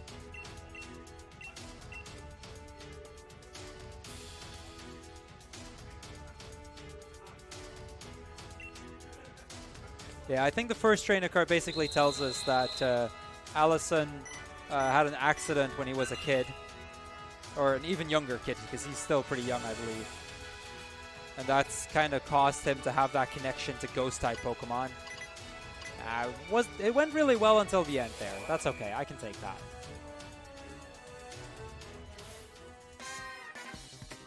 So first trainer here, this is Gym Trainer Clive, and this is one of the reasons why the Sobble run doesn't work. Earlier I mentioned there was one trainer in this gym that makes the Sobble run particularly unusable. This is that trainer. He has 2 Pumpkaboos and a Phantom, all are part Grass type.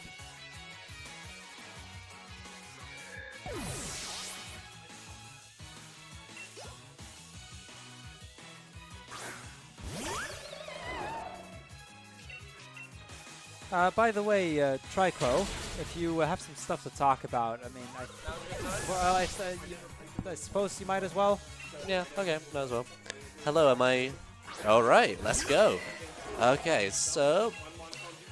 Next thing I'd like to talk about is if you actually want to get any updates about when our marathons go live, or when your favorite runs are coming up, or you can follow us on the Twitter handle, UKSG Marathon, or hashtag UKSG Winter 2020. You may be featured on the stream apparently.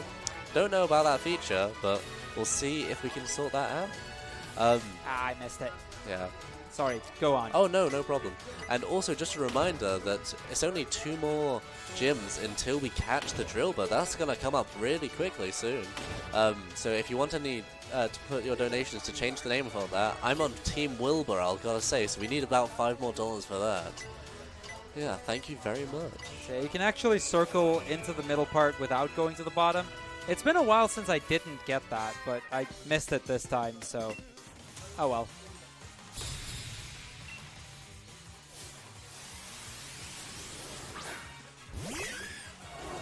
So we on to the next gym trainer, which starts off with Corsola. Corsola isn't going to go down in 1 hit. It's always going to take 2 hits to defeat. It's not a really big deal. Flamethrower, then a burn up, still kill it. So, works out. And we've got one more gym trainer after this, and then it's on to Alistair. And Alistair is a pretty tricky fight. The first one's have 4 Pokemon, and the Gengar is a G-Max Gengar, which just looks really cool, honestly. I really like that Pokemon. Okay. Yeah, I remember how I said this gym is very satisfying if you do it well. This is not how you do it well.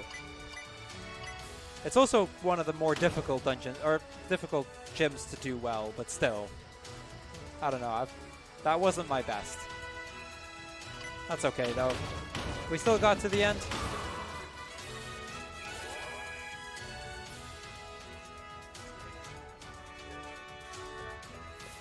And that gets us to Gym Trainer Roy, who has 2 Pokemon. This is the only one where we're actually going to set up an X item. If we were really slow, we would set up an X speed as well, but I shouldn't need to.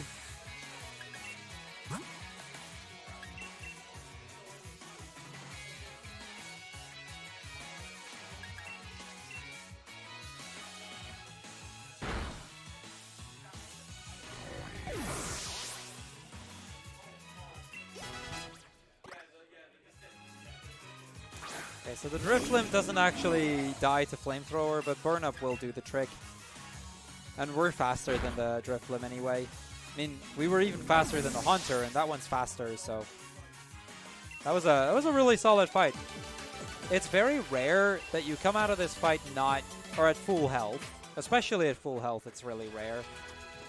So that's real nice.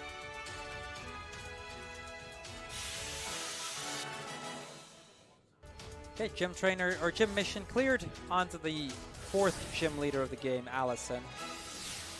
In Pokemon Sword, this is a fighting type gym, so it's very different. The puzzle itself is the same, but everything else is just different. So yeah, here we go, the Ghost Boy Allison. Or Alistair. This is one where we have to do a fair bit of setup. We're going to set up 3x special attacks and an X speed.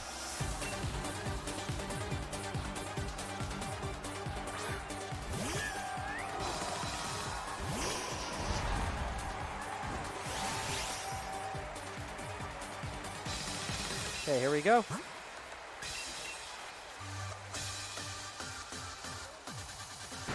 so Hex isn't a big deal here. Kind of hoping that he'll do Will-O-Wisp at some point, though that's not very likely. Oh, that crit might cause me to have to heal.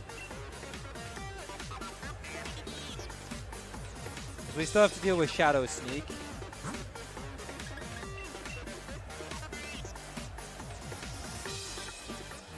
Okay, that was a good final 2 turns there.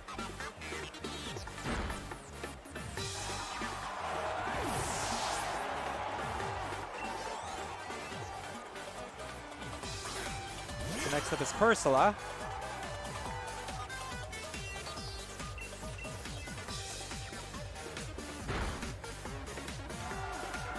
Now the third Pokemon is actually kind of a threat because it gets a chance to attack. Guaranteed. It's a Mimikyu. And Mimikyu has the Disguise ability, which means that the first hit we do isn't actually really going to do anything here. It's going to break the Disguise. It's going to do some damage, but not much.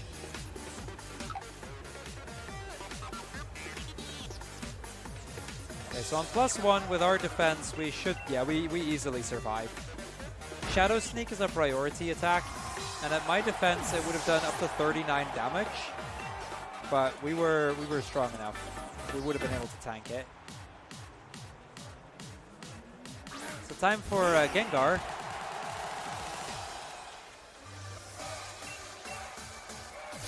And that Gengar is going to Gigantamax. And this is, I like the design of this Gengar. It's pretty cool.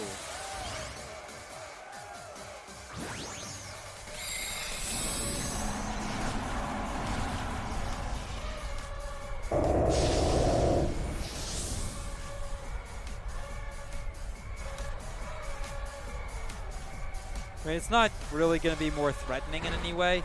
It still dies in 1 hit, but, you know, it works.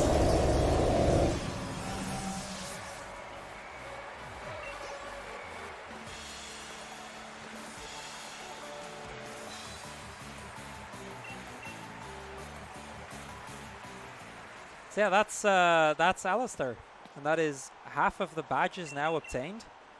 There's actually only going to be 1 trainer between the next gym, or between now and the next gym. And just as a heads up, we're going to be cutting off the incentive when I defeat the next gym leader. You got that?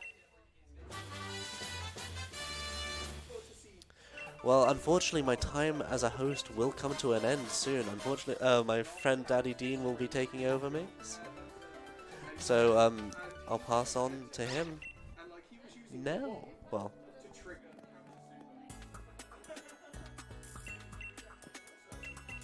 So we meet up with Sonia again, and as soon as we meet up, we hear a loud noise. Earlier on in the story, when we were in Hammerlock, Bede kind of asked the chairman to borrow his Copperajah, just like this big elephant-like Pokemon, and he's using that to destroy this mural. The chairman have been worried about the amount of wishing stars running out, and this mural is pretty much all wishing stars. Now, problem is, this thing is an ancient historical artifact, and destroying that, let's just say there's some ethical problems with that. So we get up there and we're going to fight him. I'm going to lead with using Flare Blitz, turn 1, get rid of the Duosian. We're going to take some recoil, but it's really not a big deal. And then we're going to do the setup on the Gothorita, because it's just safer to set up there.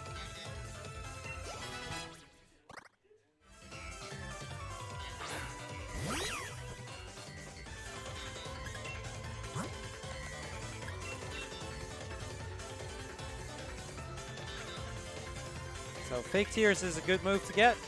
Fake Tears just essentially means that he's not going to do anything. We're going to be faster than everything, and we're going to be powerful enough to one-shot the Hattrem. So we're good here.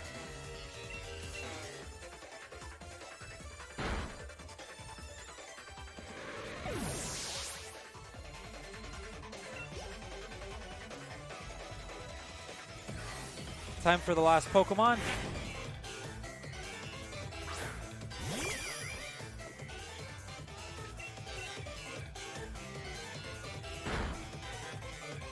And that's our fight with Beat. That was a pretty smooth fight.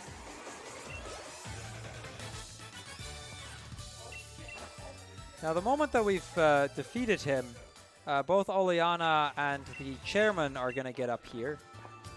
They heard the noise and they came to investigate what was going on as well.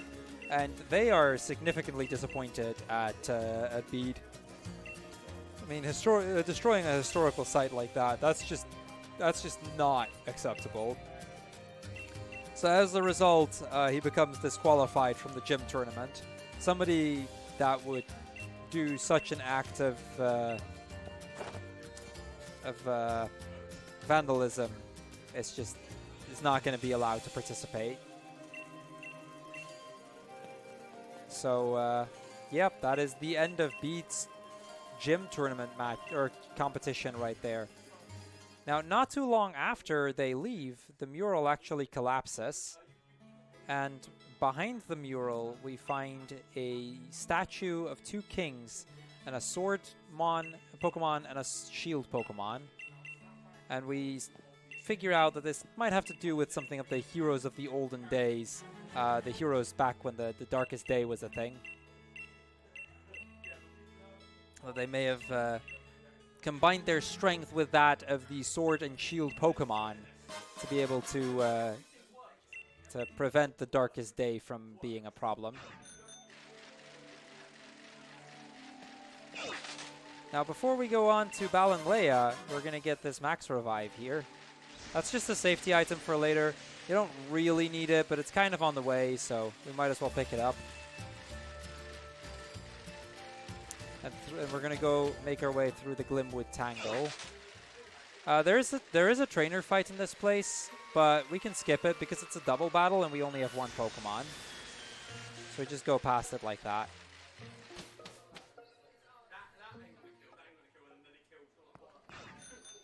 Now this next gym is all about quizzes. So basically how this gym works is during every fight at the start, at the second turn, or rather at the end of the first turn, we're going to get a question. If we answer correctly, we get boosted in one of our stats. If we answer incorrectly, we get a reduction in one of our stats. We're not necessarily going to answer all of them correctly. There's one in particular that we're fairly likely going to answer incorrectly because it doesn't matter. There are situations where I need the stat boost, but more often than not, I don't.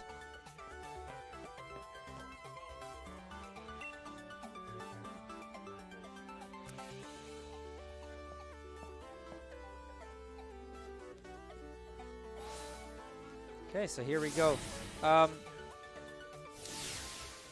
That's really the only quirk. Outside of that, this gym doesn't actually really have a challenge. It's just that. So it's mostly just 3 gym trainers that we're going to be fighting. And after we beat all of them, we can go fight the gym leader. This is one of the very few gym leaders where there's a decent chance that we'll end up Dynamaxing. This is definitely the most likely gym leader for us to Dynamax.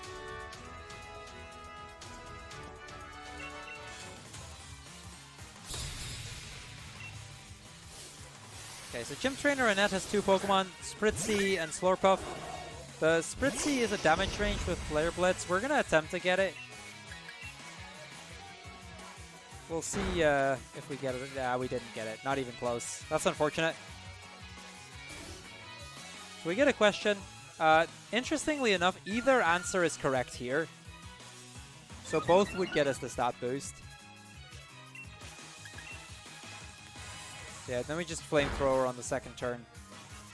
Take care of Spritzy from there. The answers are pretty much, the first one is, as you just saw, that one's either answer is correct. And then pretty much every answer is, or every question, it's the second answer, save for one, which is the last question that she can ask you.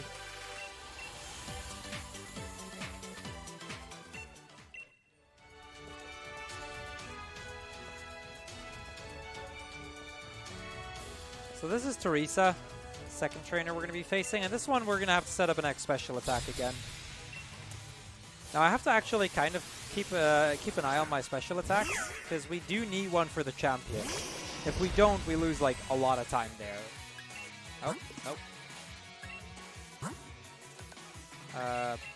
We have one left. I think we're good on that. I'm gonna grab a backup one. Okay, so we didn't use the Swirlix didn't use cotton spore, so we can just answer incorrectly. It's fine. Speed drop doesn't matter here. We're still faster than everything.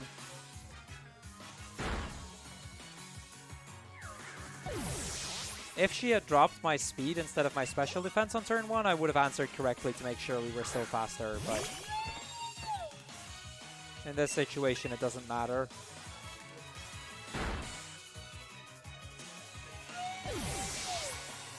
Okay, that's 2 trainers down, 1 more to go.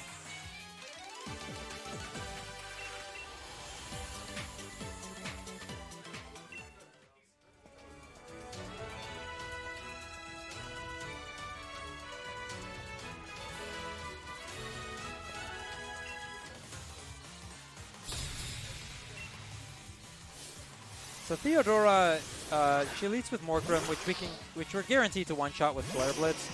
But then after that's going to be a Gardevoir, and Gardevoir can actually be a bit threatening. Okay, there's Fake Out. That's kind of annoying. We're going to say Omelets. That's the correct answer. I believe it gives us a defense boost, which just makes this fight slightly safer.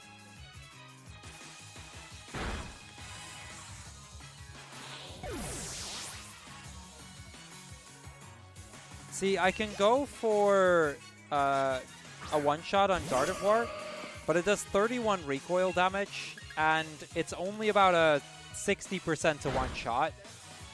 And if Gardevoir then does anything, pretty much, we just die. So I didn't want to risk that.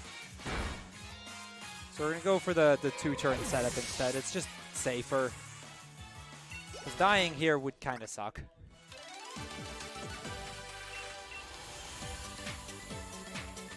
Okay, that takes care of the second trainer here, and that means that it's onto the gym leader. Now, like I said, the Drillbur name is going to be closed off as soon as we beat this next fight.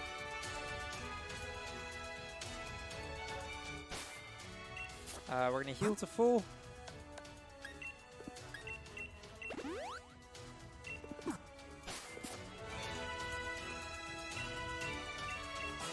And the gym mission is hereby complete, so we're allowed entry into the stadium.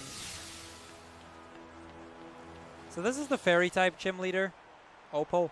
Again, fight with 4 Pokemon. We're not going to nearly do as much setup as we did before. And then, yeah, we'll see. This is one of those fights where if I miss the damage range on turn 1, or if I get poisoned, we Dynamax after defeating the Weezing. That's essentially the idea.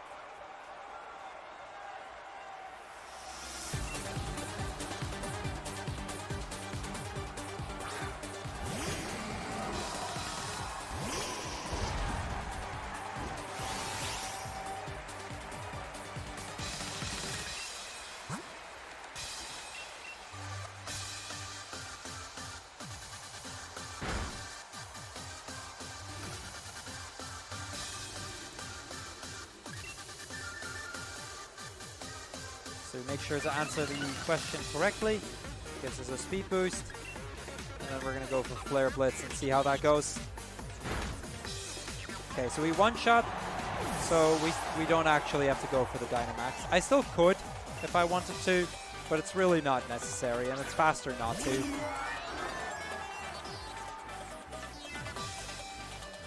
So we take 38 recoil damage from the Togekiss, which leaves us alive at 4. So we heal on the next turn, set up another X attack, and I can go for it from there. Because the Mawile doesn't really do much to us.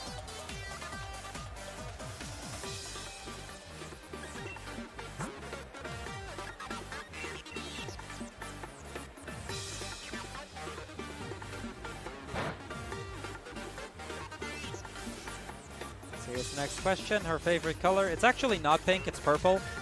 Even though everything would scream pink. That gets us a defense boost.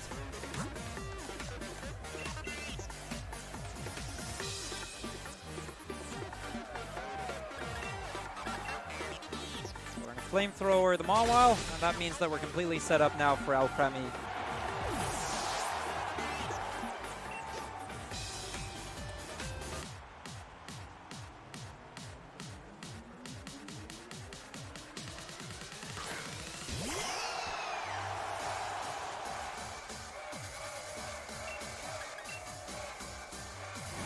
Okay, so again, she's going to Gigantamax. Get ready to cut off the Drillbur incentive. It's coming up. What's the current name for it?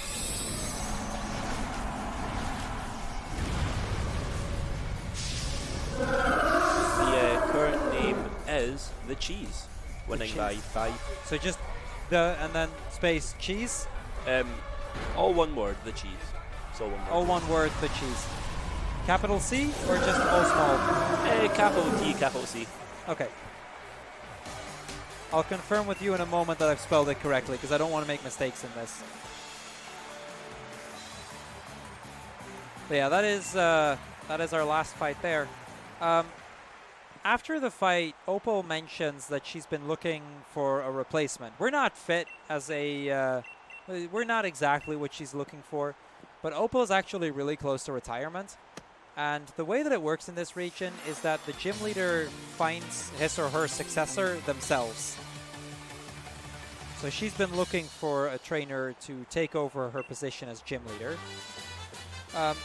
Also, we now got we can now catch up to level 45 in the wild area, which we're going to do in a moment, because the Drillburs they're there from level 42 to 47.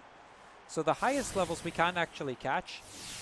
Ideally, we want to see a higher end, like that would be nice, but we can work with pretty much any level that shows up.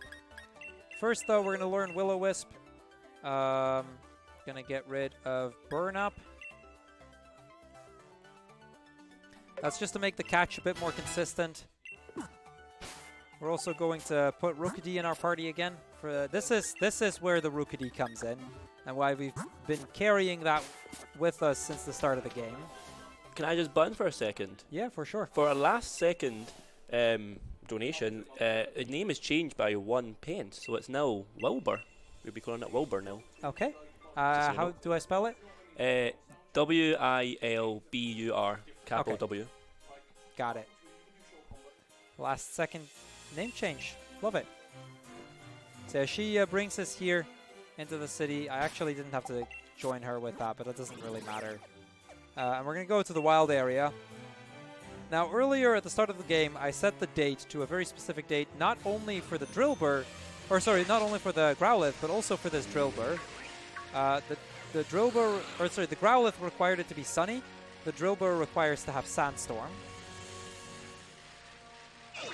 So we're going to look around for one. I'm going to save the game here, because this is by no means guaranteed. This is not a guaranteed catch at all.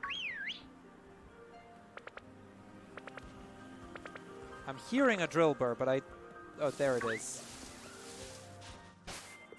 Okay, I missed it. It's whatever. Okay, so we're going to change the date here. That's to make sure that the sandstorm goes away, and we just have neutral weather. And then I want to encounter the Drillbur, and hope that it's not too high level. It's not, so that's good.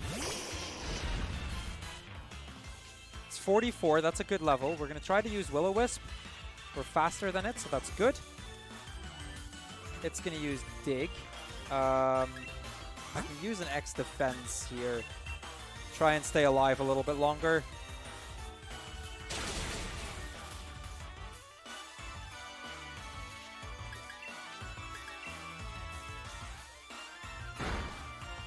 So we're going to weaken it a bit more. And now we're just going to hope it stays in. This is what the Dust Balls are for. The Dust Ball has a 3.5 times normal catch rate. I think, or 3 times, something like that. Yeah, so the donation that made Wilbur the name was from Jack of Hearts 24 with $5.01 saying Wilbur the Drillbur. So there you go, that's why it won.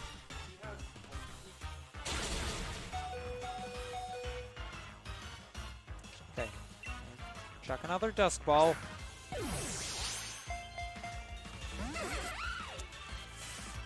This is painful right now, especially since he uses Dig, and I can't actually chuck a Pokeball at him when he's underground. He's going to defeat the Arcanine here. That's not a big deal. This is what Rookidee is for. Now, just as a reminder, because we are lower level than the Drillbur, our catch chance is divided by 10 or something, like by a lot. That's why, despite it being status, low health, and with a Dusk Ball at night, it's still by no means guaranteed.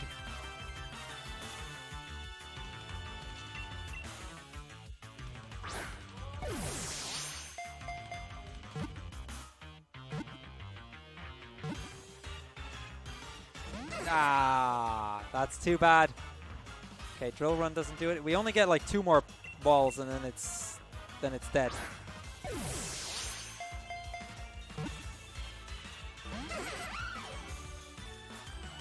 Okay, Drill Run, that's good at least. This is probably our last shot.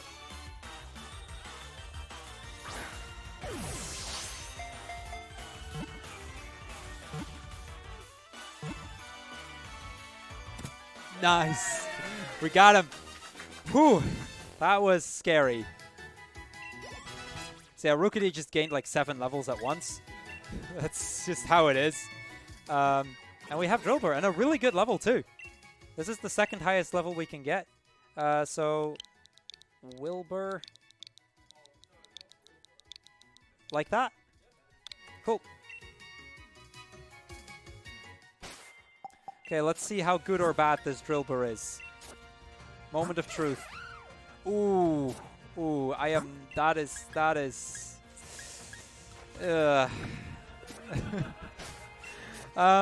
we have a minus attack nature, which is the worst possible nature we can get. Like, it doesn't even matter which minus attack is the worst we can get. We're gonna just deal with that. But that is... Yikes.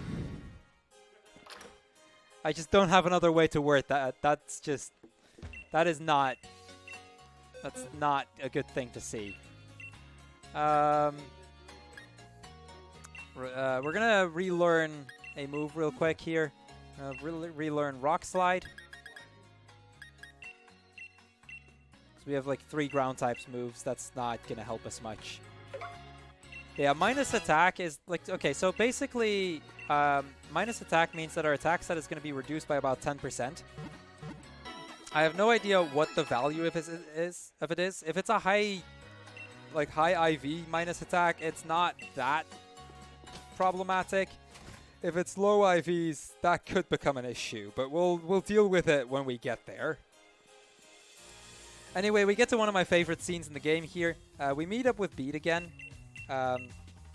He we said, he's disqualified from the gym tournament, but then Opal sees him, and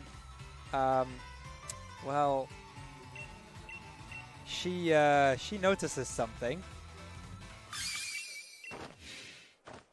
It's pink and pink and pink. She has found her successor, so she suggests to Bede that you know, if he wants another shot, he could come with her and train to become the next fairy-type gym leader. Because as a gym leader, he's technically allowed entry in the gym tournament as well, because gym leaders, they fight in that too. So Bede is now going to train under Opal and become a gym leader. There's one thing I forgot to check, and I'm going to do that now. What's the ability? Sand Rush. Okay, at least we have the good ability. That's worth something, I guess. Use 2 candies here. We're going to evolve Drillbur into Excadrill.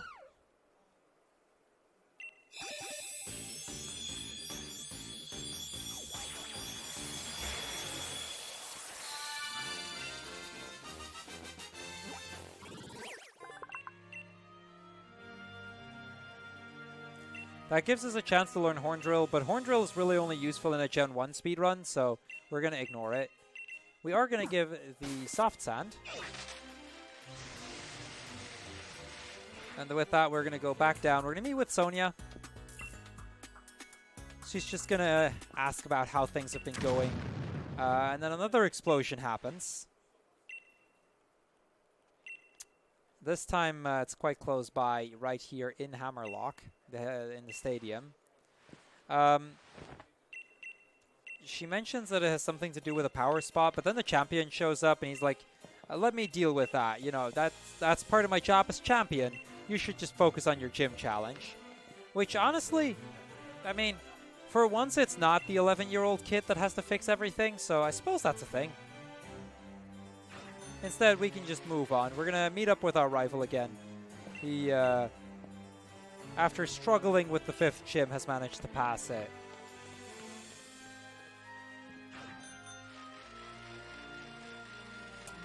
Resetting for a bad one is an option, but it's not really worth it.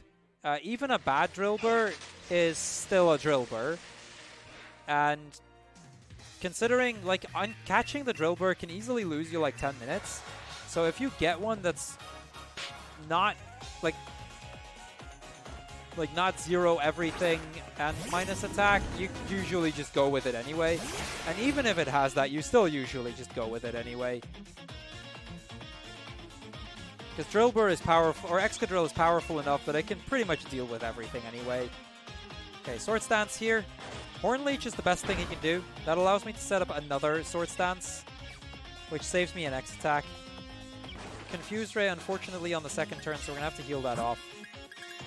Ideally, we want to not see Confuse Ray here, but if we get it, it's fine. And then from here, we can just use Earthquake to pretty much deal with his entire team. Now, because we're on +4, the Rillaboom isn't going to be a range anymore. But on +2, the Rillaboom wouldn't have died. Our attack isn't good enough for it.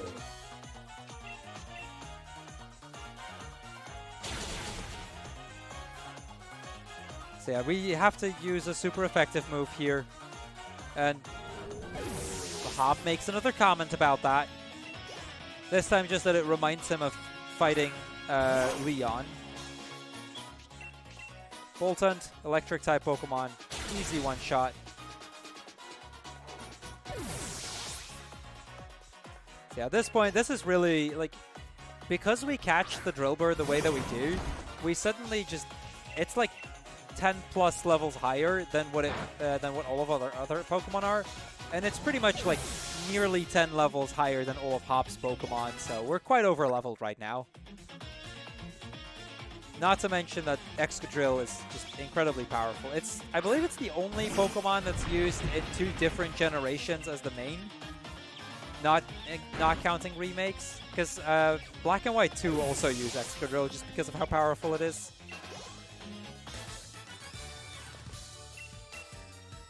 But yeah, easy victory there, and that allows us to move on to Route 7 and make our way to Sirchester. But first, we're going to get a heal.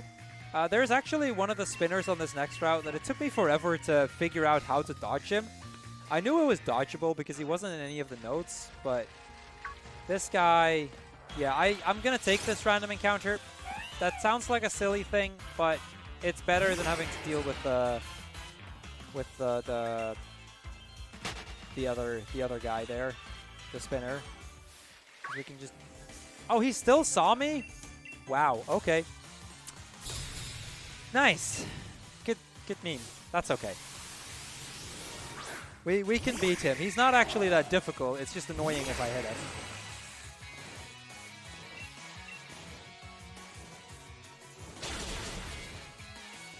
So there goes the Corvisquire. Easy one-shot. And then he has a Rufflet as the second Pokemon. There we go. That's really the entire fight, but I was kind of hoping that I was actually going to be able to dodge him properly. Oh well. That's our first optional this entire run, so I can live with that. So Route 8 is probably one of the harder routes to actually dodge the random encounters.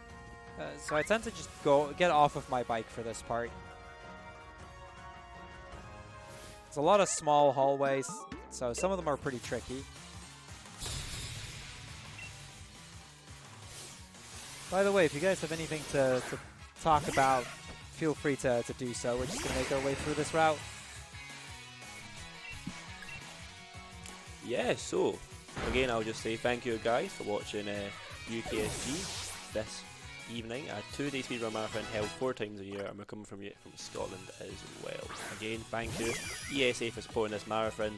Besides providing us with their channel for streaming, they are sharing gear, technical advice and sponsors. Be sure to check out ESA Breaks the Record from the 31st of January to the 2nd of February, and then ESA Winter from the 15th to the 22nd of February. Okay, so once we get up here, we're gonna grab a few items. First, in the corner over here, there's some X defenses. Since we use all of ours already, definitely want to pick that up. And on the left here, there is another TM, and this is the last move that we're going to teach to our Excadrill. We already have a stab ground type move in Earthquake, and that's already really powerful, so I don't really need Drill Run as well. Instead, we're going to get Smart Strike, which is it's going to be a Steel type move, which it has both the advantage of being stabbed because it's the Steel type move, and it's a move that never misses, which for some fights that have double team and whatnot is quite convenient. And it's just a decently powerful move with the stab bonus and all. Yeah. Girders are the hardest thing to miss, or to like dodge. It's just kind of a pain. We're gonna work around that though, not a big deal. Just gonna run away. That one's... I might be able to dodge that. Their hitboxes are much bigger than that of some of the other Pokemon, just on account of those giant steel beams that they're carrying. Almost hit the Togedemaru. I just gotta wait for this guy to move. Then we go behind him like that.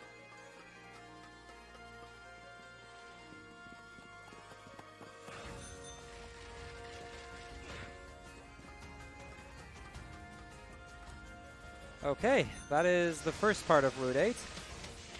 On to the snowy area in Circhester. This is where the ice gym is going to be, and this is the other reason why we can't really use Sobble in this run. In Pokemon Sword, this is a rock-type gym.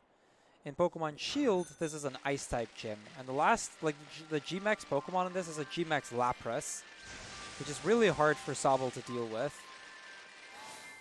But Excadrill has not got as much of a problem with it. Although, granted, we actually do use Arcanine again in this part, at least for the gym leader. Okay, I'm going to have to open up a different set of notes. I prepared for this. Where do I have them? There. Because this puzzle it's a tricky one. I'm gonna try to do a bit of an exploit that we can actually do in this gym. It would skip the first trainer if I get it, but it's pretty difficult, and I've not actually gotten it in a run before. I know how it works, but I haven't actually succeeded at it before. So we'll see if today is the first. That'd be pretty hype if I actually get this strat for the first time.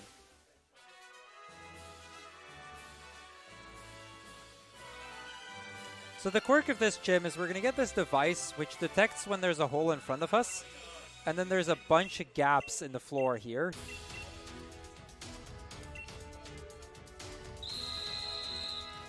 And if we fall, we get set back to the start of the room. Now the idea is I want to actually slightly walk onto this. I doubt that was enough, but I'm going to try. Yeah, no, that wasn't enough. Okay, then we're just going to do the fight. The idea is you walk slightly onto it, and then immediately back off, and then you fall into a hole, and that skips this trainer, but...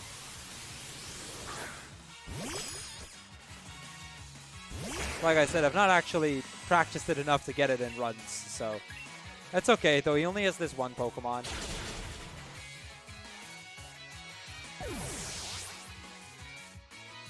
So just take the fight. It's really not a big deal.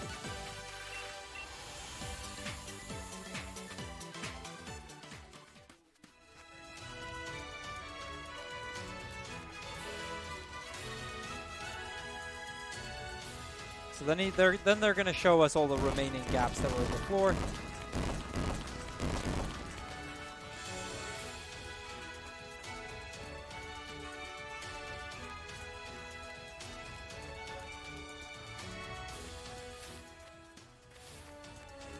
So here you can actually skip both trainers. It's a bit tricky, but this one's not as difficult.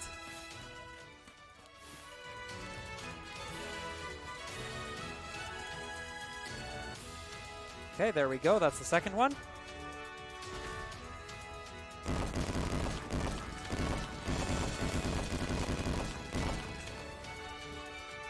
Now the third one starts to really cloud your vision as well, making it even more difficult, or supposedly even more difficult. Like that. And there's also trainers here that we're going to attempt to dodge.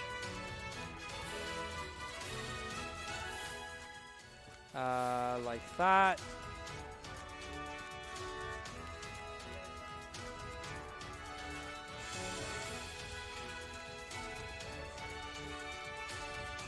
Got it perfectly. Let's go. At least I didn't fall down anywhere. That's a win in and of itself.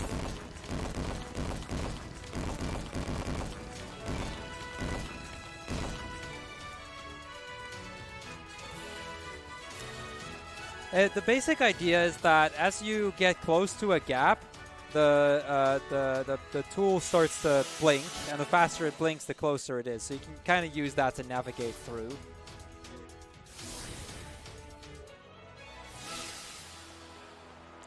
But yeah, that gets us to gym number 6, Melanie. This is probably one of the most weird fights in terms of the strats that we use for it. We're gonna do the first Pokemons using Excadrill, but then we're gonna switch back to Arcanine, set the Arcanine up, use that to defeat everything, but it'll die on the Lapras. But since our Excadrill is still alive, we'll win.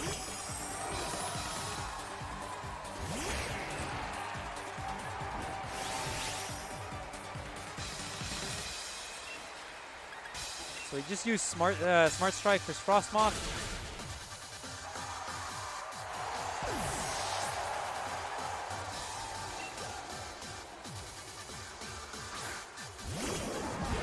And I'm going to use Swords Dance here, even though we're going to switch away from it. But I want him to use Fire Fang on me. Because that puts me in... Oh, that burn... Okay, the burn doesn't actually matter, but... Because I want him to... We're now in kill range, so he's going to use that again. So he's pretty much guaranteed to use it again here, which is going to trigger the Flash Fire. And actually boost my Fire-type moves. I'm going to then set up 2 X attacks.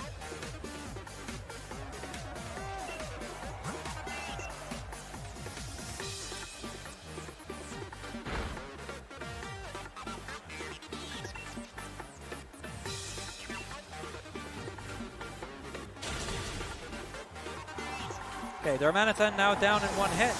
And everything else from here becomes pretty easy.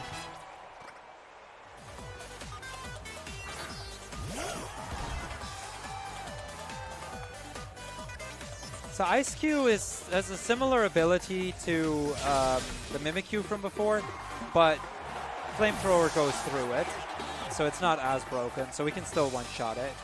Excadrill would not be able to one-shot it.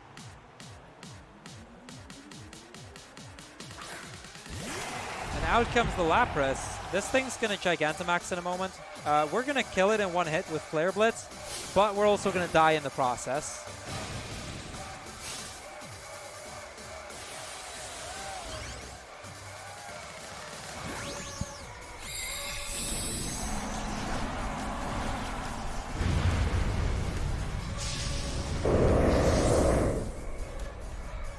So we get G-Max Lapras. Not a problem for us, though.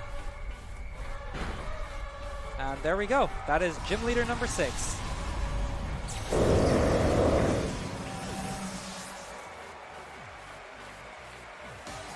And that's Rip Firepaw. I'm sorry. Now we're actually going to rush to gym number 7 pretty quickly. We've got 4 battles between now and entering gym 7. And gym 7 is honestly a really cool gym. We've been seeing Team Yell a lot, and we're going to see them again in a bit. And let's just say there's a bit more to them than we were aware of up to this point. But you'll see that once we get there. So yeah, we beat the gym. We get the Icy Wind TM, the uniform. We're then going to go out and we're going to go meet Sonia again in a cafe. And in this cafe, we're going to find another portrait, just like that they had in the vault in Hammerlock. But I'm also going to pick this up just for safety, just to make sure that I don't run out of X specials. I should have one spare, and we should have been fine, but I didn't want to risk it.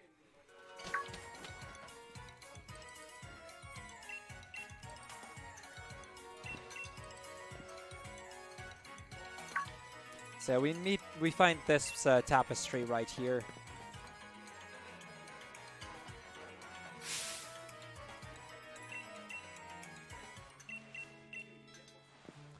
And this is, we realize this is another part of the legend. So she's going to study that some more. We start talking about where this location could be. And we figure it could be in the Slumbering Wild, because that's where the Sword and Shield Pokemon are at. We're not going to have that confirmed for a while, but...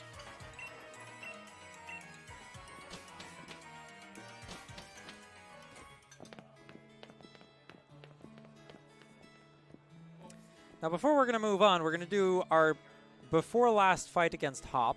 This is the last time that we'll face him before we get to the actual league.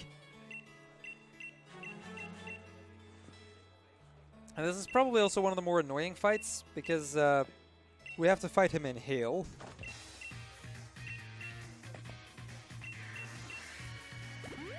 We do have to use an extra Sword Stance because of our bad attack, but other than that, we can kind of worry. We can kind of work around it.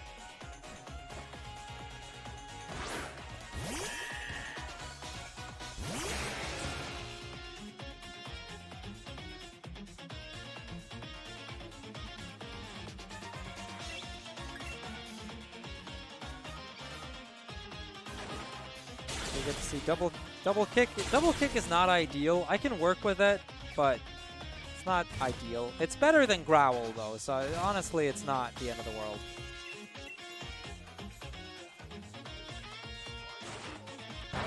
Okay, takedown. We're taking a lot of damage. Other than that, it's still okay.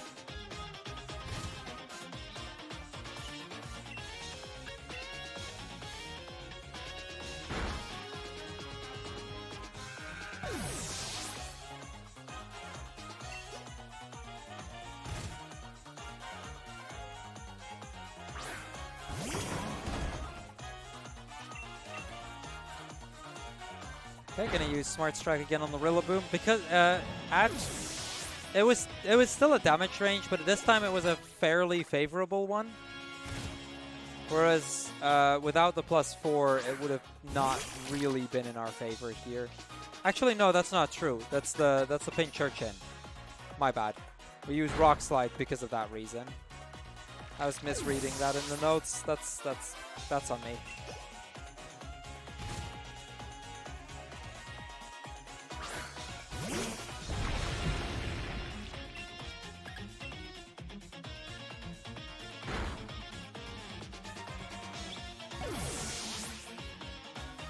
Snorlax goes down in one hit, pretty easy, and then we're just left with the Corviknight. Now Corviknight can do up to 27 damage, so we should be okay just doing Smart Strike twice.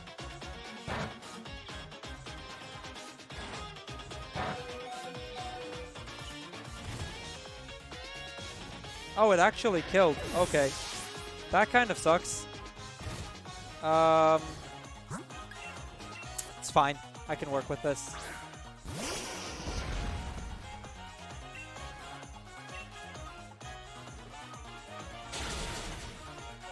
Unfortunately, that causes the super effective text box to pop up, but it was the only way. I overestimated how much damage we would take from the hail.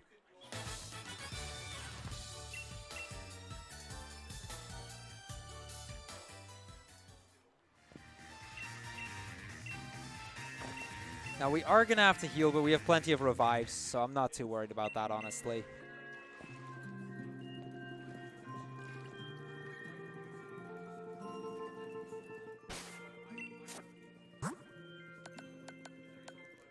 I can use the max revive. We're gonna get more max revives later, so this'll do. Okay, so now that we're done with the rival, we can pretty much make our way to the next gym, and we're gonna go to Route 9 here, which is one of the longer routes to go through. So there's a lot of random encounters here, and it's pretty easy to get hit by some of them. But before we can move on, we're seeing these Team Yell members. They're trying to use this Dreadnought to get over the water.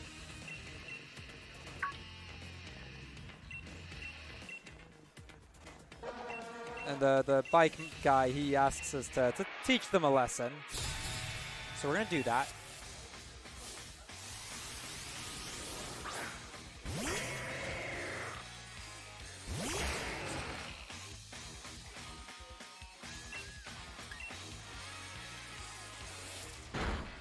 Gonna Earthquake the Lightnoon.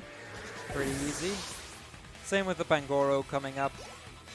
Had we had really good attack, I could have opted to go for Smart Strike instead, but our attack is just not good enough.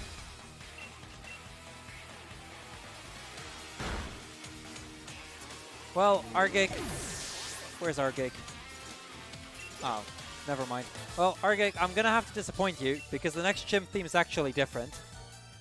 The 8th gym theme is the same again, but the next gym theme is different.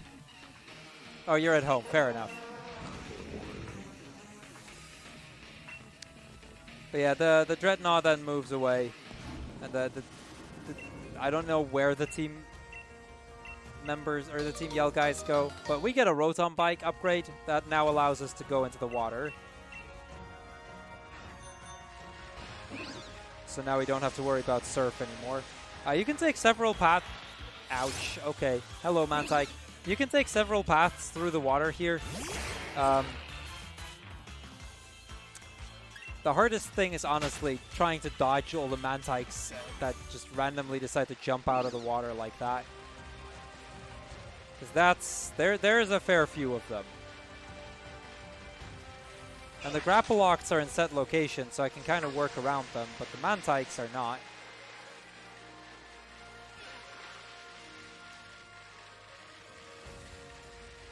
Now, as we get to Spikemuth, it turns out that the city is closed. So the gym trainers have no way of going in.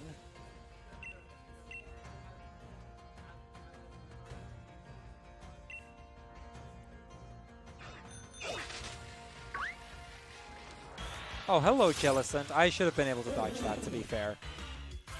The downside of this route is there's just a lot of relatively thin paths, and you get to see a lot of the Pokemon relatively late onto while you're on the path already, so that kind of hurts it a bit. In any case, we're gonna fight Marnie. She's originally from Spikemuth, so she knows a path into the town.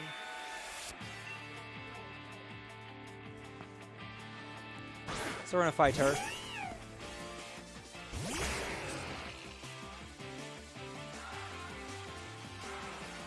This fight is, generally speaking, one of the easier ones. We're going to set up a Swords Dance at the start. And then we're just going to use Smart Strike and Earthquake and Rock Slide and the likes.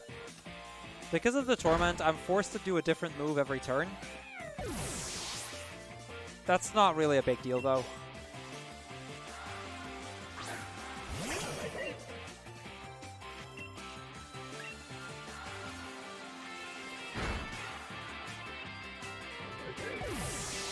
Now, I'm tempted to take the Pokemon Center in a bit. I don't have to, but it would add some safety to it. You have exactly enough power points to make it work, but if you get like a bad protect somewhere or something, it can actually turn really bad. But a Pokemon Center heal would solve that issue. We'll see.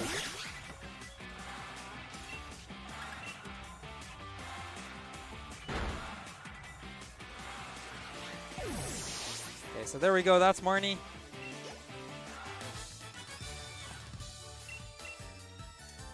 And with that, we're going to go into the Spikemuth gym. And pretty much the entire city is going to be the gym. That's actually something that threw me off a lot when I first played this. We go into the city, and as soon as we go to the right, we get told to switch into our gym uniform. And it's actually a Team Yell member that that tells us to do that.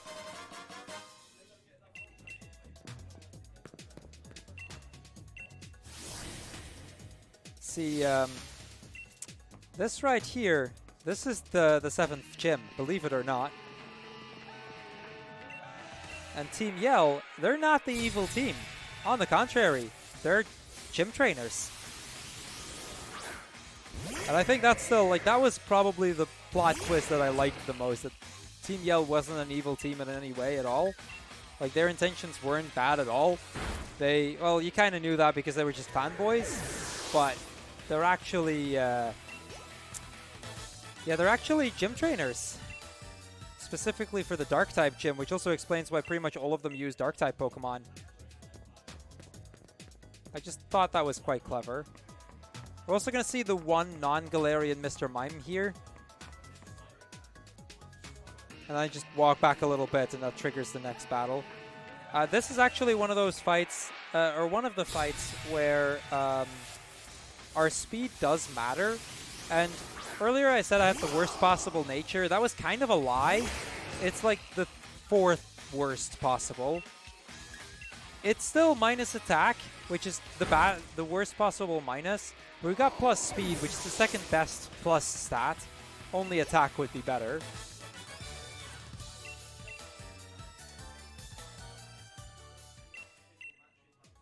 So, at least we've got that going for us.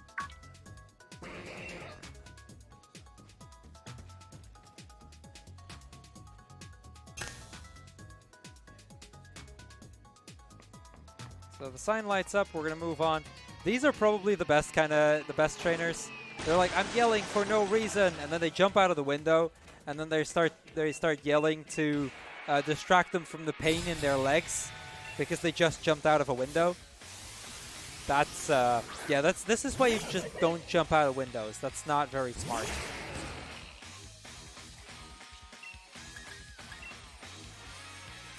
Yeah, we're just gonna Earthquake this Crafty. I was worried that that wasn't going to kill. Yep. This is where the bad attack matters. With really good attack, it's a guaranteed. With our attack, it was basically impossible. This is Switch, Belinder.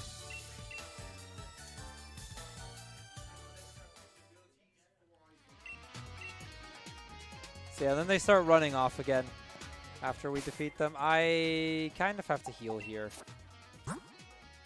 That's going to be a thing. That Brick Break did a lot of damage to us, so... Conveniently, by the way, there's a Max Revive here. Quite helpful for this next part. Funny thing to note, by the way, this is one of 2 gyms, I believe, that you cannot enter unless you have more than 1 Pokemon in your party. It's this one and the last one. You have to have at least 2 Pokemon. That's because there's a double battle coming up. One of the very few double battles in this game.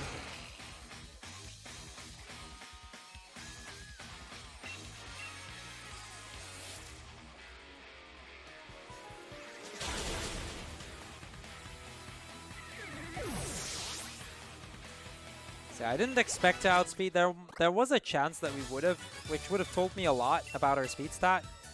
But not outspeeding means that we have plus nature and somewhere between 10 and 20 IVs.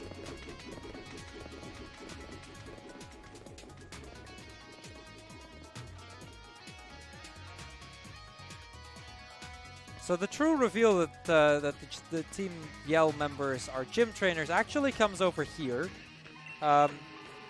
This guy is going to fight us, and then another trainer runs up, and he wasn't actually dressed fully in his Team Yell costume yet, and he basically reveals that yes, Team Yell is the Dark type gym, and they're the Dark type gym trainers.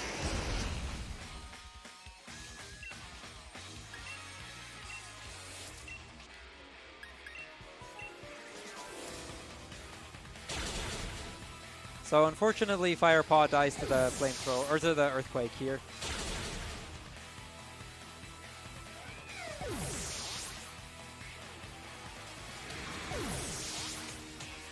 Animations are turned off because that's faster.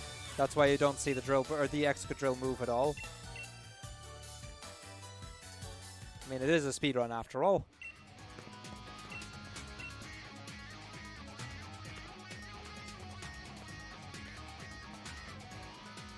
So we see Marnie here telling the gym trainers here that what they did is not acceptable. Basically, they closed Spike Moth so that people couldn't reach the 7th gym, giving Marnie a better chance to actually progress, which is that's just not how it's supposed to be done.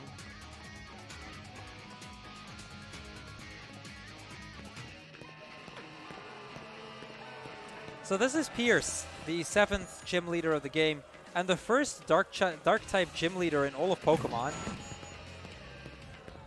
He's the leader of Team Yell, and he's pretty cool, honestly. This is also the only gym where we cannot Dynamax. There's no power spot in Spike Moth.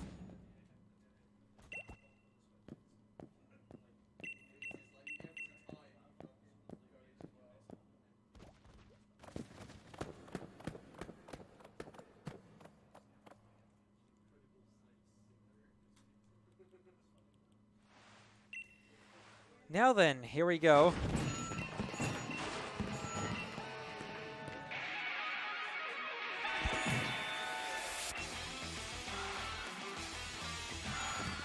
So he leads with Scrafty, and Scrafty has Intimidate and Fake Out. So it's immediately a case of we're going to use turn 1 to use an X attack.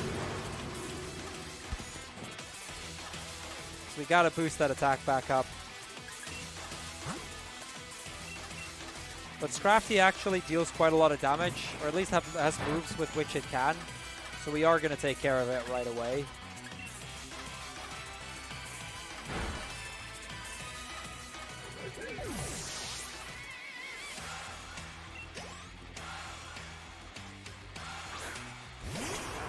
And then we're really going to set up on this Obstagoon.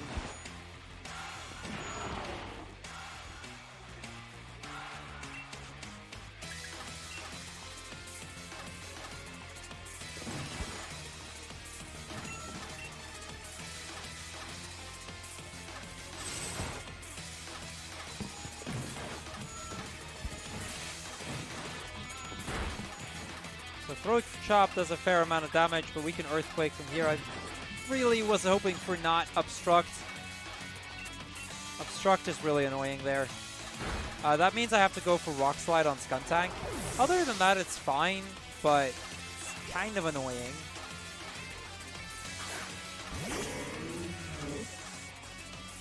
Then we get Malamar.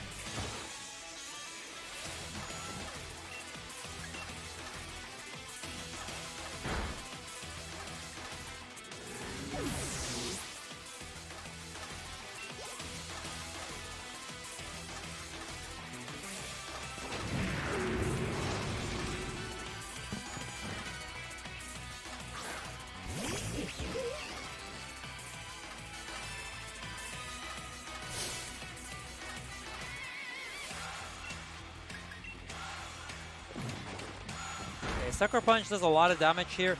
I've actually died to the Skuntank doing Sucker Punch before. Luckily that wasn't the case this time. So that's a win. That means Gym Badge number 7.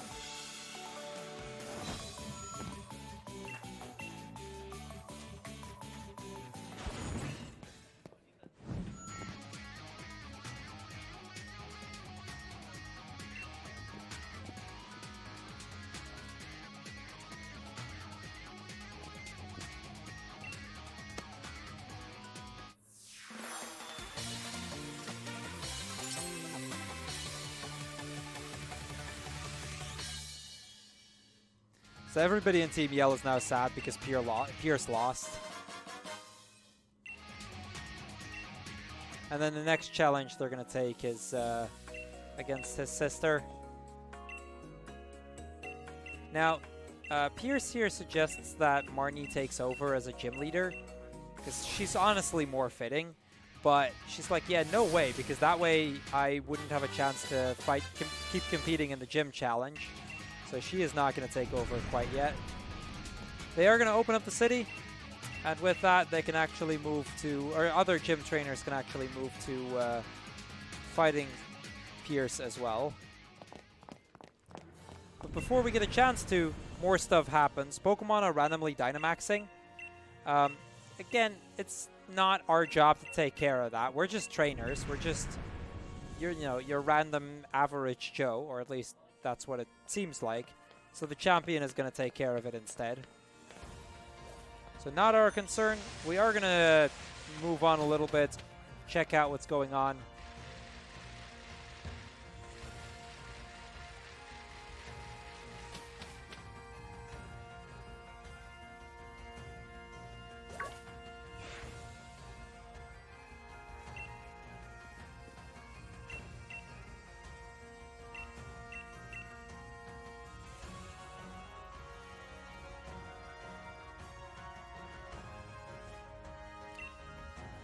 So yeah, we just skipped a cutscene there. That's another one of those cutscenes that's avoidable with the skip movie option.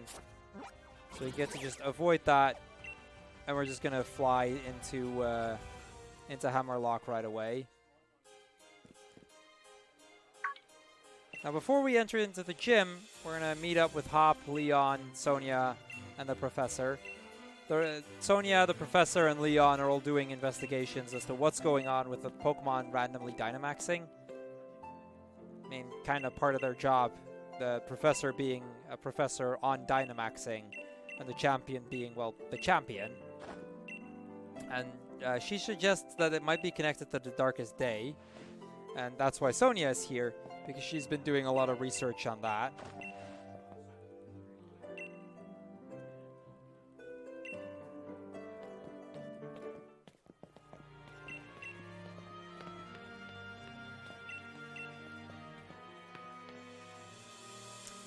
But yeah, our next stop is going to be the 8th gym, and this is kind of a quirky little gym.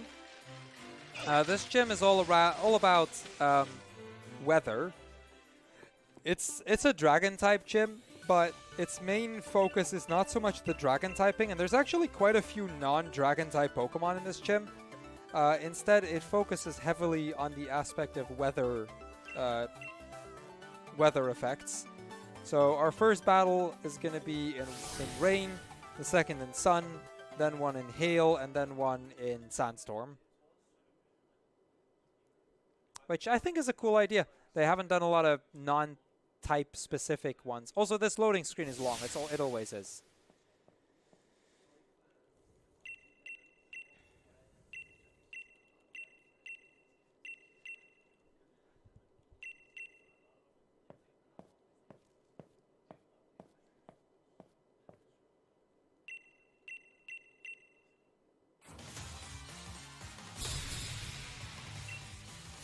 Okay, so we get our challenge first with Gym Trainer Sebastian, who is a Pelipper and a Sliggoo. This is our rain team. Pelipper with Drizzle. This is honestly not one of the more difficult ones. We use Rock Slide and we set up an X attack, and that generally takes care of it.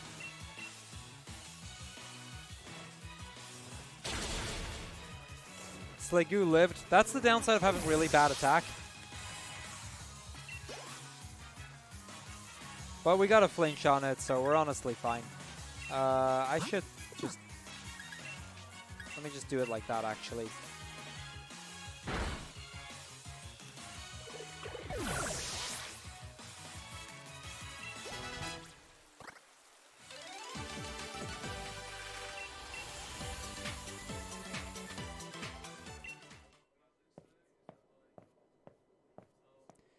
Okay, that's the first one down. Second fight here is going to be Gym Trainer Camilla, which is a fire type or like a Sun team.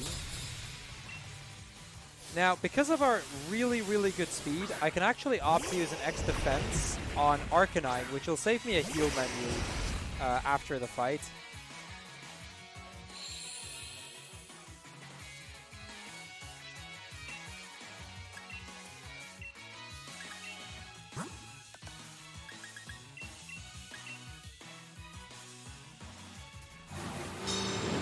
So Turtonator here has Shell Trap. Essentially what that boils down to is if I were to not end up killing it, it would trigger the Shell Trap and he'd pretty much one-shot my my Excadrill. That's not gonna happen, but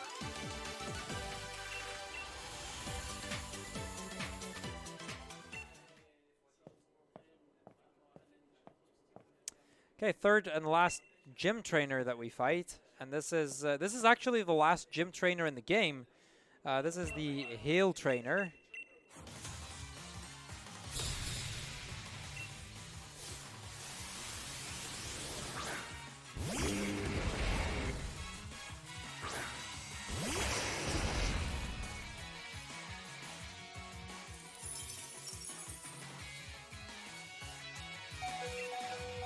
It doesn't matter that we're already really low health here. It's fine if Arcanine dies, honestly. In fact, we kind of want Arcanine to die before the end of this fight. See, the thing is, as a kind of a prevention of the, the game breaking, they made it so that if only one Pokemon is alive at the end of this fight, then you'd get a full heal. Like, your entire team would be healed before the gym leader. Because the gym leader is also a double battle, so if you only have one Pokemon alive, that would become a problem. So, just to prevent any issues with that, they made sure to have a check in place. And we can abuse that check.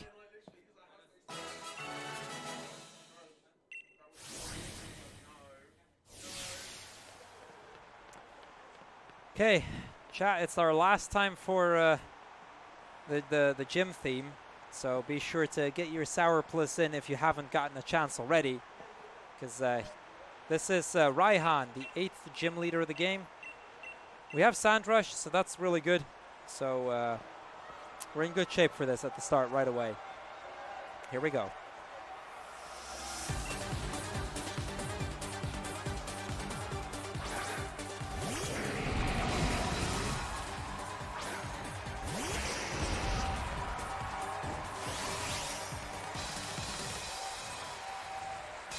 So because of the Sand Stream, we actually get our speed boosted even more, so we now outspeed everything. That's the Sand Rush ability for you. Smart Strike on Flygon, X Attack, X Control.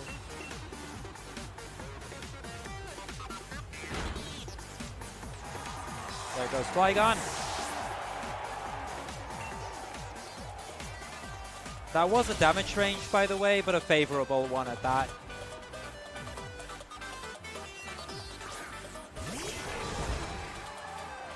Now, because our attack is pretty bad, I can use the second turn to set up an extra one, and then the Arcanine's just going to die here.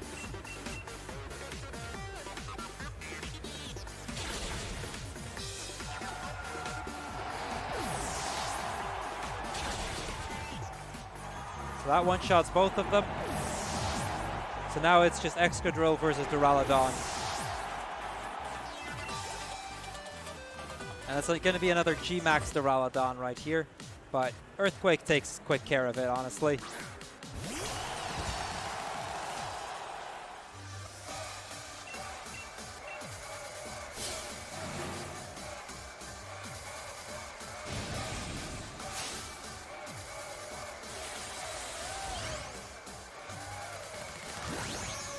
Also, yes, you saw it correctly. The gym leader just took a selfie.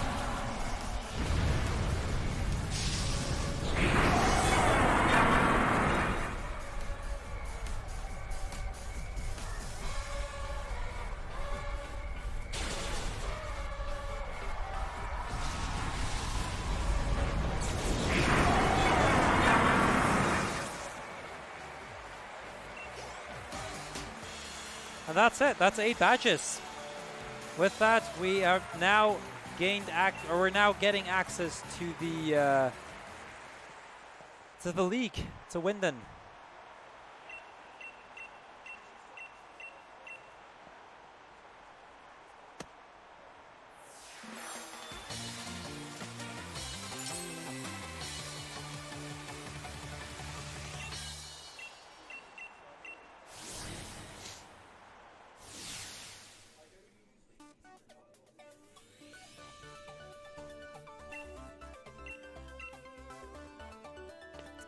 Could somebody grab a tissue for me?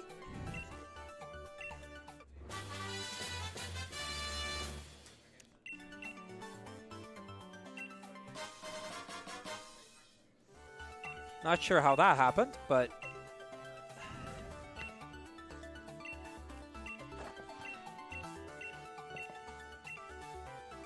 Yeah, random nosebleed. I don't know why, but I've occasionally had this since I was young, but never mid-run like this. Yeah, thank you. That's fine. We're just gonna continue. It's not a big deal.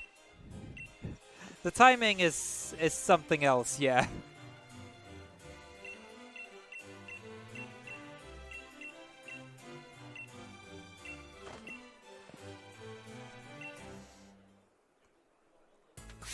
So Sonia here, she's now officially becoming a professor. She's earned that title after her her research that she's been doing on the Darkest Day and whatnot. So people kind of feel like she's earned that that spot. So yeah, play is going to be a little bit slowed down because of this, but we're just gonna push through as we do. We're gonna get to the station from where we can actually make our way to Winden.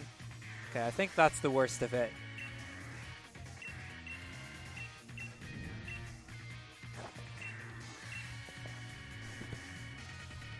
Okay, I hope I got most of that away.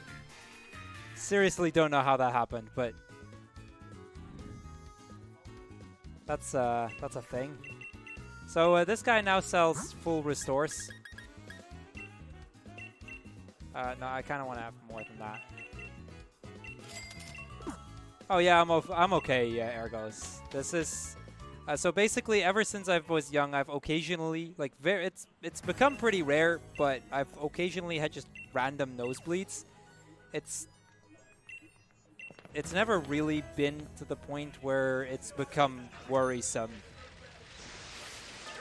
So I've learned to deal with it. So first trainer on Route 10 here. There's no actual victory road in this like you have in other Pokemon games, but we are going to go through one final route with a bunch of trainers on it that we have to face. This is the first one, Dr. Graham.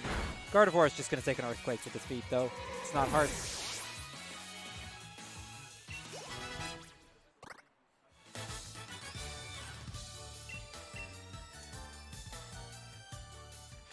Now there's another spinner up here. So before I move on, we are gonna have to drop off the Arcanine real quick. That's kind of important. Here we go. There's a spinner here. Make sure that we dodged it. And then there's a standing or a walking trainer over there, which is a really annoying one and very easy to dodge. But also very, he can be difficult at times as well. So the Pelipper here is by no means guaranteed. A good attack it is, but with our attack, definitely not happening.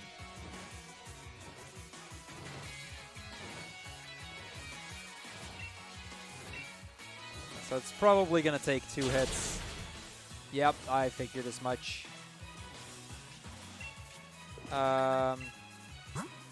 Because he used Tailwind, we're going to have to use an XP to actually make sure we outspeed things still.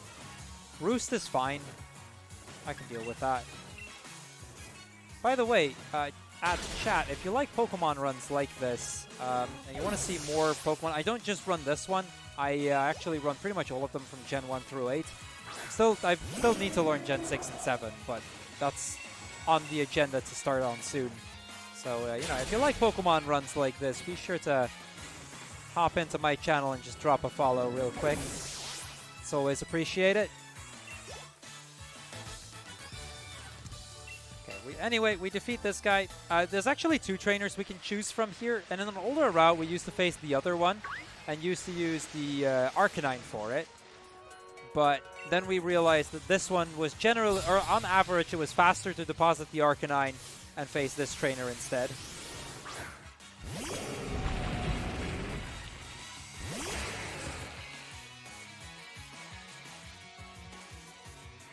But yeah, here we get another Gigalith with Sandstream. Not a big deal for us. We still have Sand Rush, so it just makes our speed be even higher. Yo, Indy, thank you. Looking forward to starting that soon.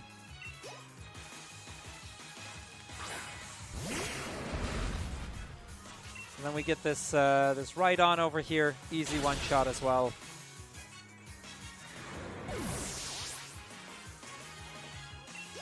Now the next trainer is going to be a bit more tricky because there are actually going to be some Pokemon that we aren't guaranteed to kill because of our bad attack. Thank you, Ukan. I appreciate it.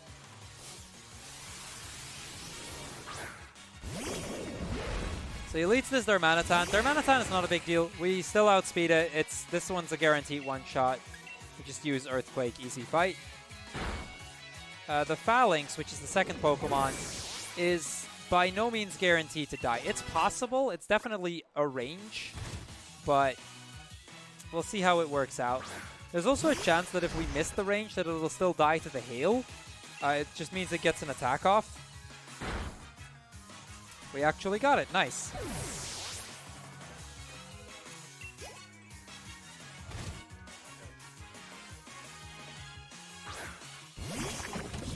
And then lastly is this Grapploct. Similar to the previous one, not guaranteed. Definitely a range. We'll see what happens. Okay, we got all of them. Good.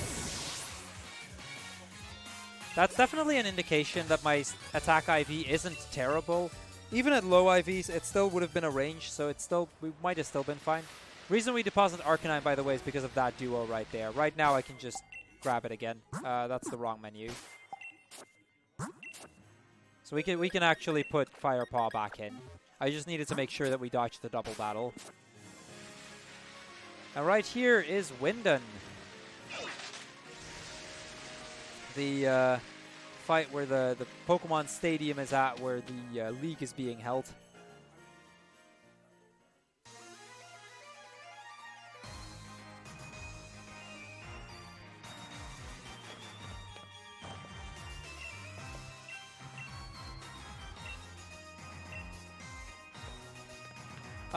We only use one Pokemon because we only need one Pokemon. Grinding or leveling up multiple Pokemon, generally speaking, is really slow. So with pretty much every Pokemon speedrun, we really only use one Pokemon. We may switch at some point, like we did in this run, where we swapped from the Arcanine to Excadrill, but that's really about it. It's just faster because we don't have to worry about shared experience and whatnot. And even in this game, where the other Pokemon also get experience, they still get less. So your level is lower as a result. Now, the one Pokemon thing is something in every Pokemon game, Fluffy. That's definitely not just this one.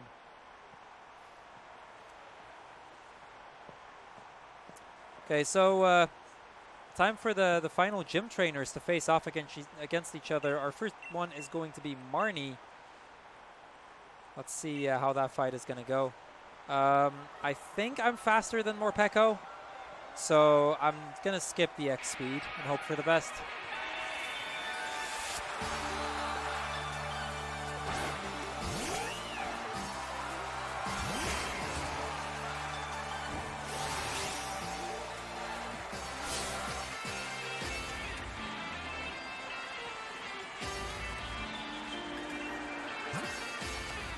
No, actually, we just use, we use Sword Stance. Okay, here we go.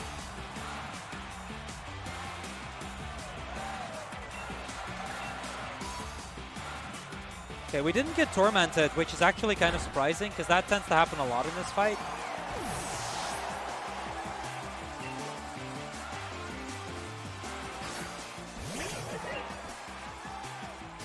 which pretty much means we can Earthquake a lot more. And I think this is the first time that I had a run where she didn't use Torment in one of those first 2 turns.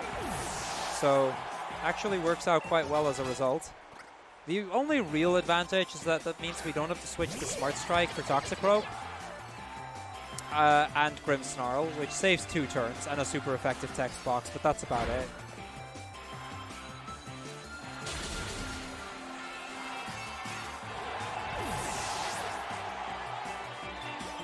Okay, moment of truth. Do we outspeed Morpeko? I think we do, but I'm not 100% sure about it.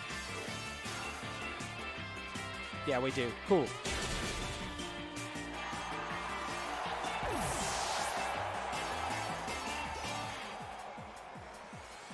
Okay, and then last of her Pokemon is the G-Max Grimmsnarl.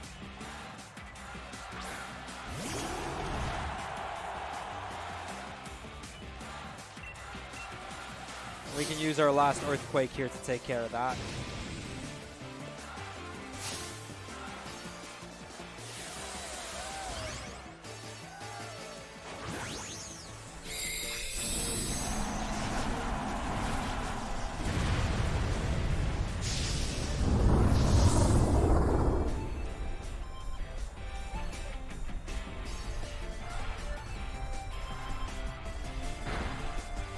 And there we go. That's that.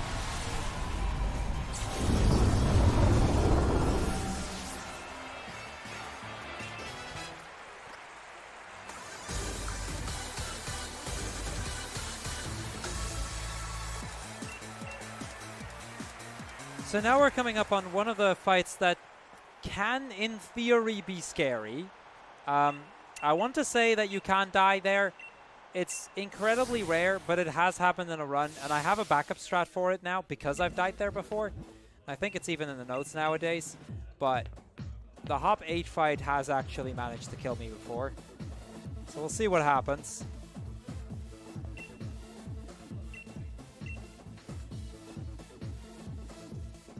So basically they tell us that the fight that Hop had to do went a lot faster than they expected. So Hop is going to be is ready for the next battle.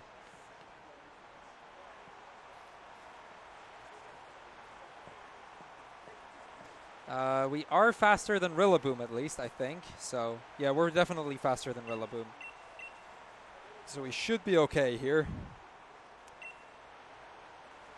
The only thing is that Rillaboom is going to be a damage range with Smart Strike.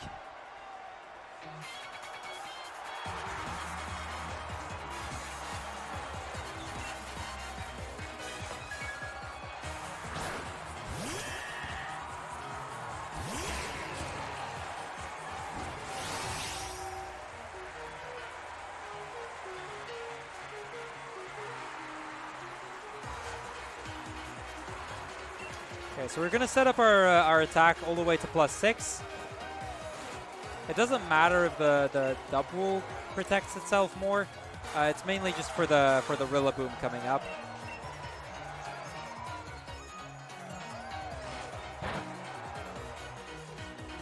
Ah, we got paralyzed. That's the one bad thing that the Double can do. He can Body Slam into paralysis. It's 30% when he does Body Slam. There we go.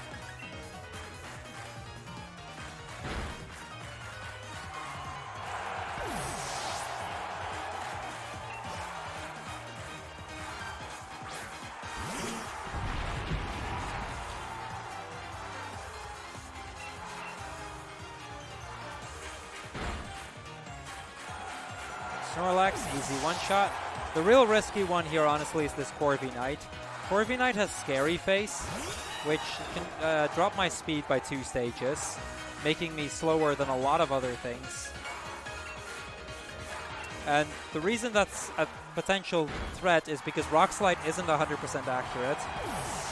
With good attack, this fight would now have already been safe, like nothing could have happened anymore. But because our attack is not that good, we actually have a potential risk still at Rillaboom. We'll see how it goes. So this is where we use Smart Strike. It's not very effective, but this is just to skip the super effective thing, because Earthquake would have been super effective. But this just works better that way.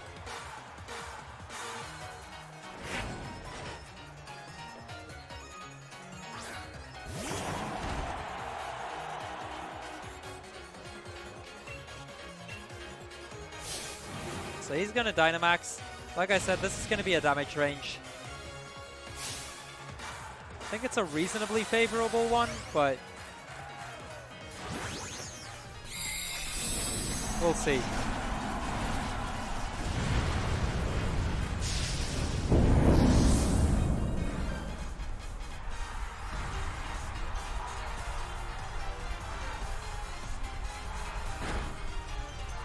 Nice, we got him. That's Hop.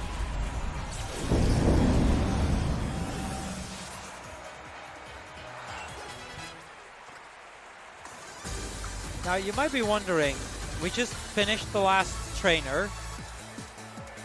How could there possibly still be over an hour left in the run?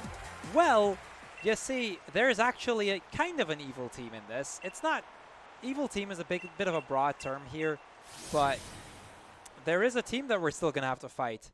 And the actual second part of the tournament isn't gonna be happening for some time.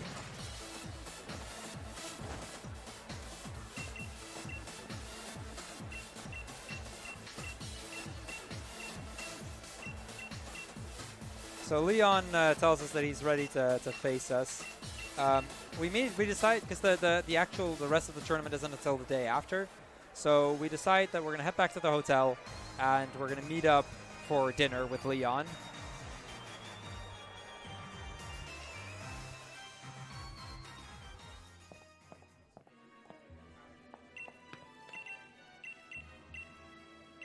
And then we get interviewed by this lady who's being a bit obnoxious, asking us all about how we felt about the match, about how things went, how it was to fight a rival, that sort of stuff.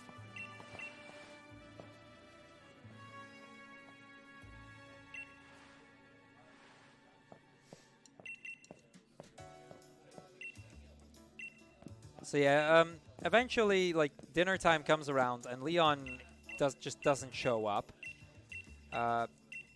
Pierce walks in, and he mentions that Leon went to the Rose Tower for a meeting with Rose. So we decide, you know what, we're gonna interrupt their meeting, and we're gonna see what's going on here.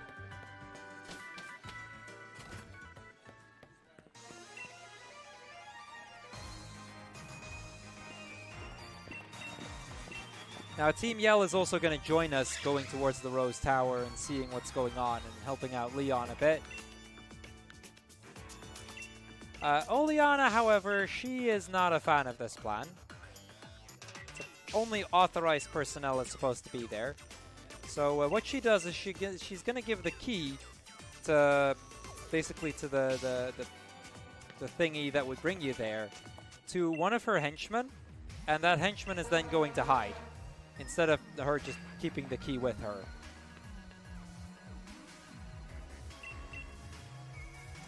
So we go to the plaza, and this is where we're going to fight Macrocosmos Eric 3 times. I kid you not, we're going to fight him 3 times. The strat is the same every battle. But we have to find him 3 times. He starts moving around.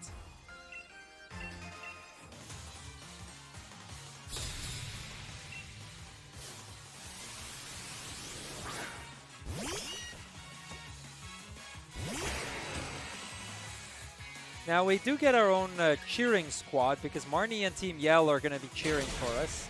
And it kind of works in a similar way to the cheering, or to the quizzes in the 5th gym. So every time they cheer, we get a boost of one of our stats. Sometimes they're actually helpful, sometimes they don't matter at all. Like here we get a speed boost, which I don't remember if that one was relevant or not. I don't think it was.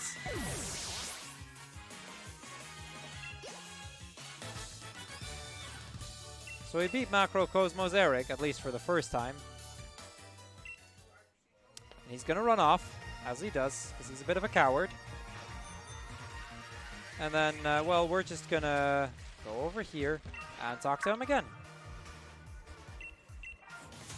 And now he's gonna use the next 2 Pokemon of his team.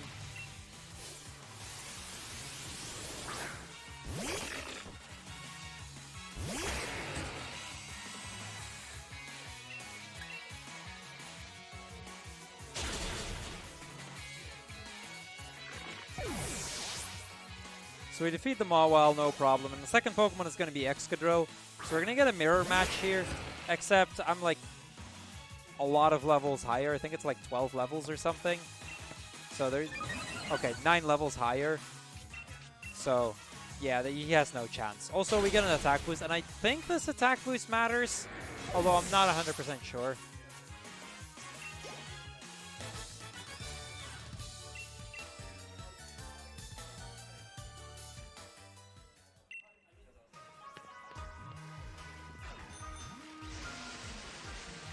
Oh, what? There we go. So he's now hiding in this phone booth. The strat is still the exact same. He's going to be using a Pharaoh Seed and a Steelix.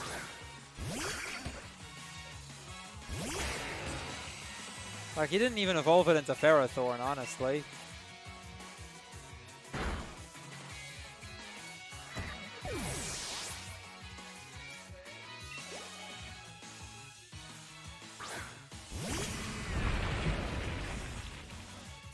So we're going to get some more cheering here from Marnie and Team Yell. They're going to just support us a bit more. Oh, this is where we get the attack boost. This attack boost mattered. It wasn't the boost on the Excadrill. This is the boost that matters. That Steelix would not die in one hit without it.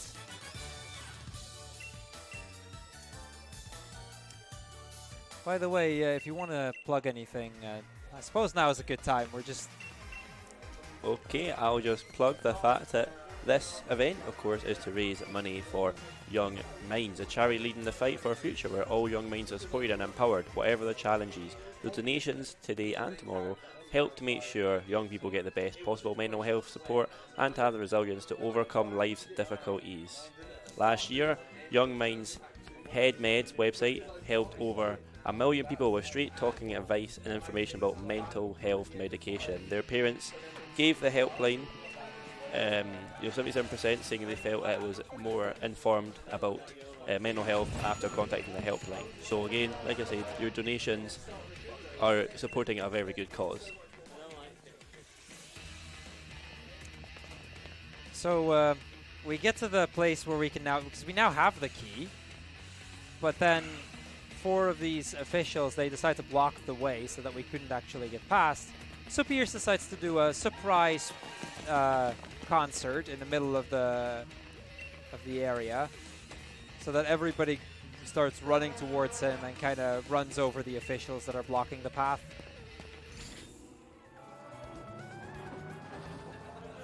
And that gives us access to the Rose Tower.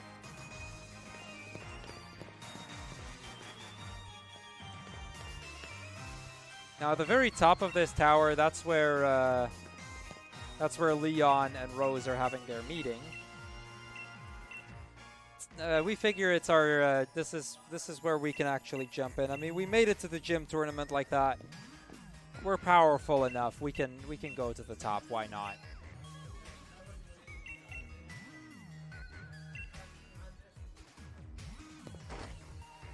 So Pierce is just gonna leave it for us this time.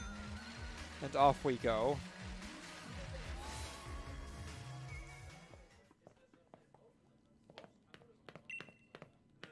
I don't know what that is, Kaizai. So, no, probably not.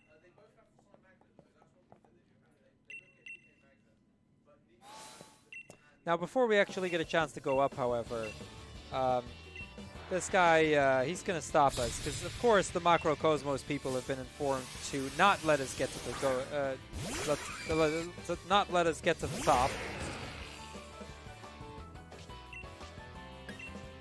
So they're going to try to stop us. This guy only has a Durant, though, so it's not a big deal. There's a lot of Steel-type Pokemon here.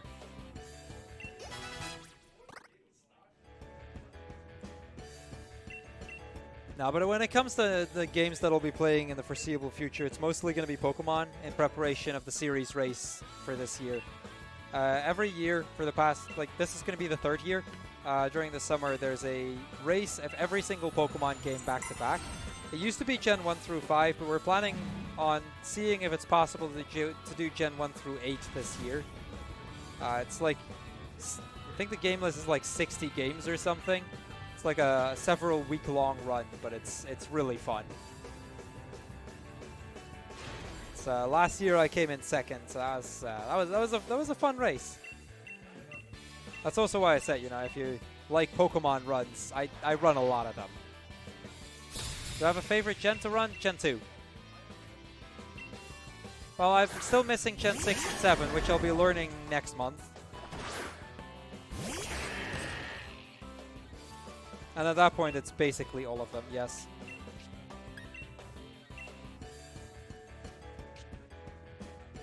You can use emulator for it, where possible, or where it's an option. No, I'm including side games, Jack. Almost all side games as well. Okay, so this Bronzong I don't really have an answer to. So we're actually going to be switching to the Arcanine for this one.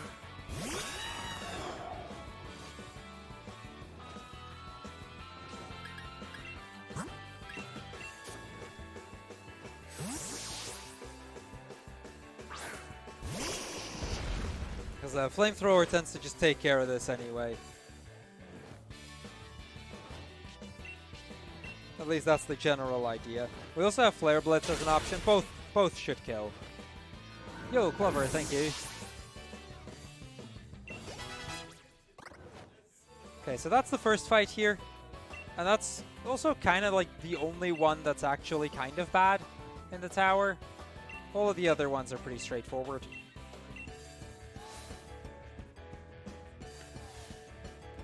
This is also where we're going to get a free heal after every fight starting now, so it's quite convenient.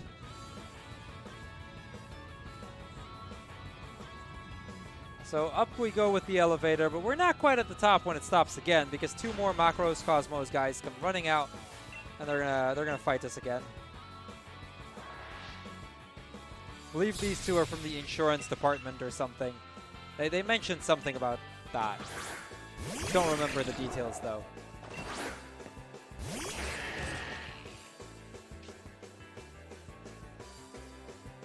Now, despite Mawil's Intimidate causing us to be on -1 attack, both of these are still going to be a one-shot. So that's a really quick and easy fight. This is really where Drillbur shines. And a lot of these, like early on in the run, Sword is a bit faster. But this is really where Shield catches up again, just because a lot of these fights go so much quicker.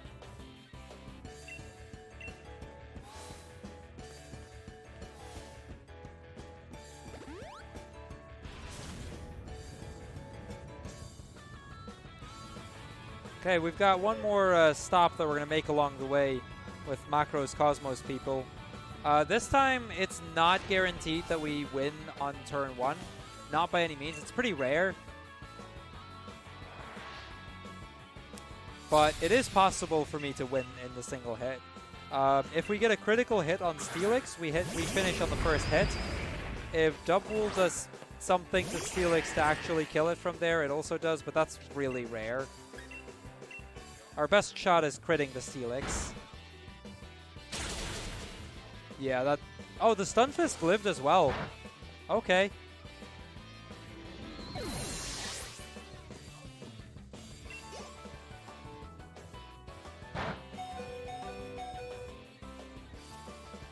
A critical hit on Wilbur. Okay, that's fine. So yeah, we just use another Earthquake. The Dubwool's gonna die. That's gonna add that extra animation, but we also get to take care of the Steelix. So.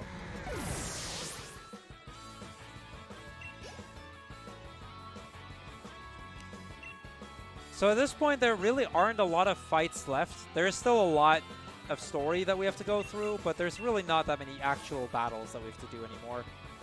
But first we get to the top, and at the top we're going to fight Oleana. She's going to try to stop us from reaching the chairman one last time. We got past all the other Macros Cosmos guys, but Oleana is she's strong and a little bit crazy, but in a good way.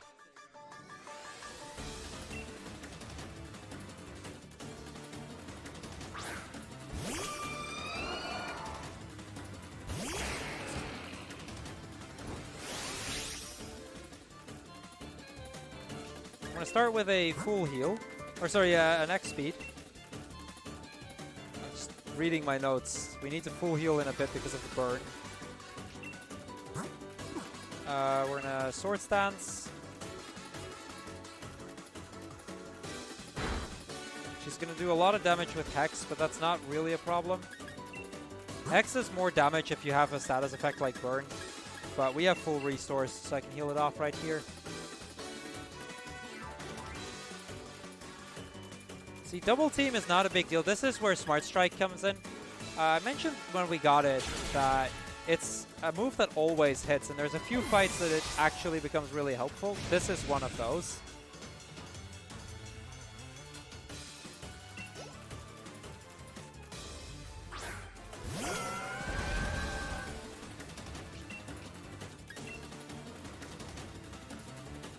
So then we've got the Milotic, easy one-shot. The rest of this fight becomes pretty easy. Tsarina is the only one that's not 100% to die, though it's quite likely that it will.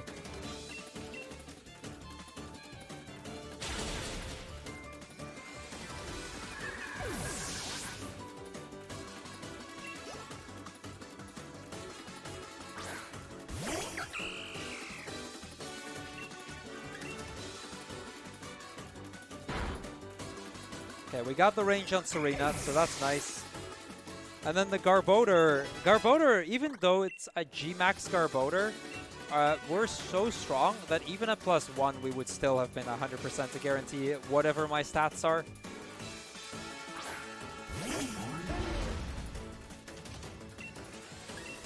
So this Garbodor is completely free, but she's going to G-Max it anyway.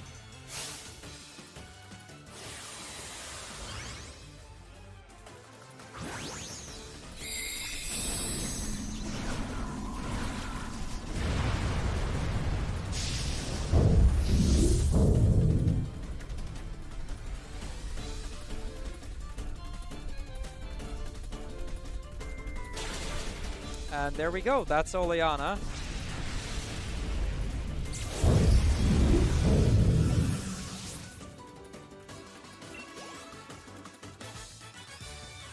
So we have about 9 battles left right now.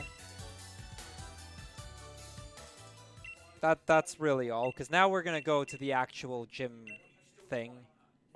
Well, first we're going to meet up with the champion and Rose, and basically Rose is telling the champion that he has something that that he needs to do, and it has to be tomorrow. You see, 1,000 years from now, our energy sources are going to run out, and disasters will happen, and he needs to act on that now.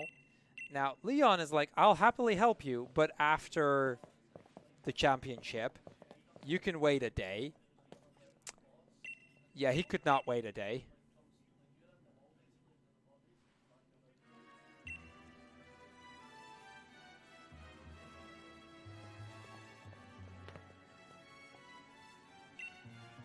So yeah, we get some sleep here at the hotel, and with that, we're gonna move on to the stadium, where we're gonna do the actual championship. Now we don't have a classic Elite Four like you're used to. Instead, we're going to get a single elimination tournament style with all of the gym leaders and their most powerful teams. And it kind of functions as a sort of Elite Four, honestly. It's kind of the same idea.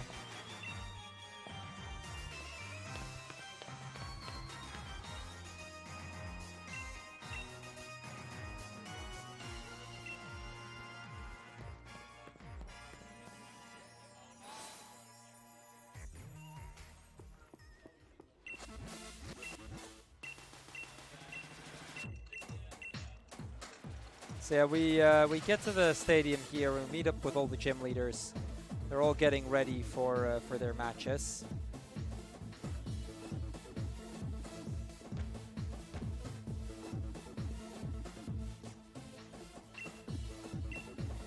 Oh, I accidentally pressed no.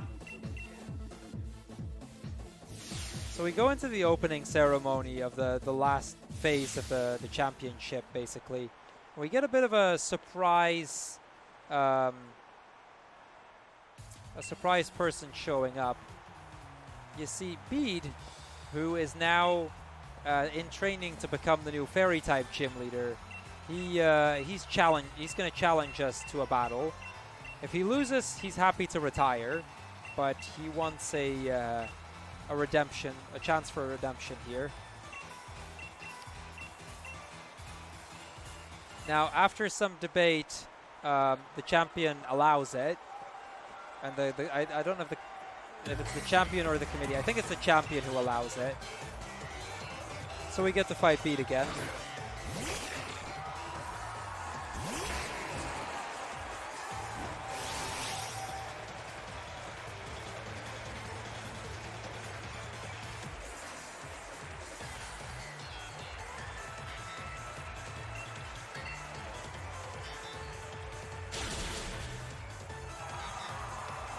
Now at this point he's kind of moved away from his psychic types, but rather uses fairy type Pokemon because he is, after all, the fairy type gym leader. Yeah, we're going to set up on the Gardevoir here. Gives us plenty of time to set up.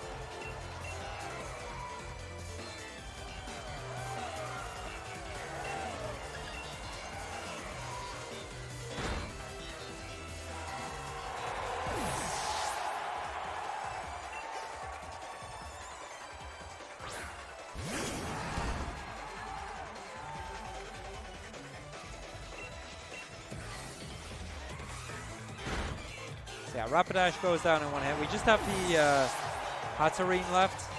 Had I not gone to +2, I would have had to use Smart Strike, but we went to +2, so I'm using Earthquake instead. We waste a turn, but at least we don't have the super effective text box as a result.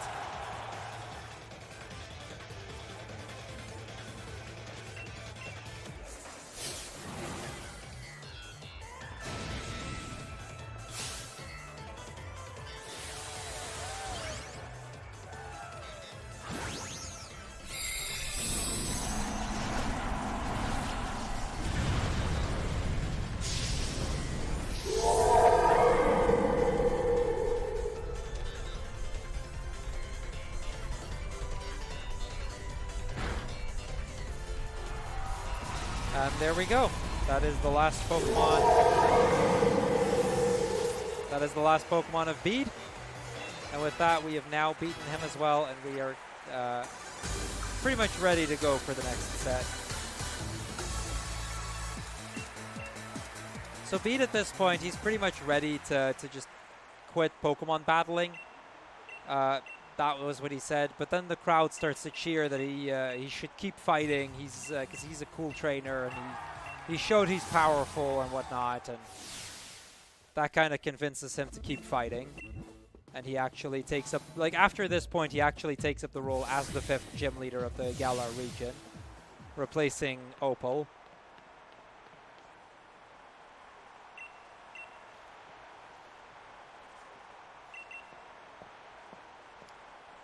Sword or Shield are about this fast for the speedrun. Like, it really doesn't matter which one you run. Sword is...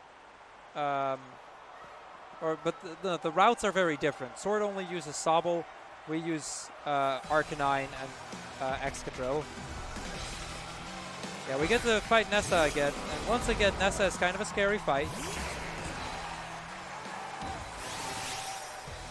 It's one of the few fights where there's a chance that we end up Dynamaxing, depending on how things go.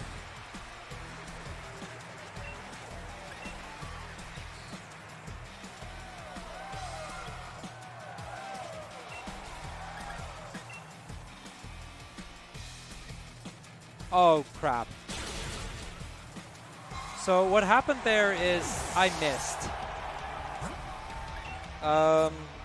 That's really bad. Missing like that is not good. Okay, I have a max revive.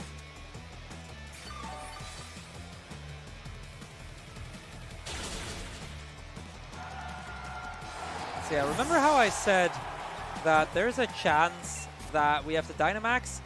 We're gonna Dynamax. For the first time in this run, we're actually gonna Dynamax.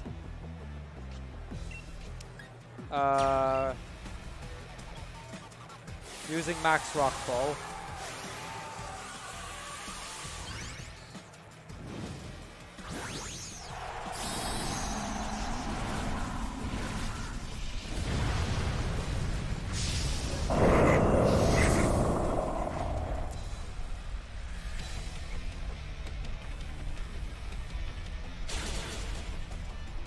It didn't die?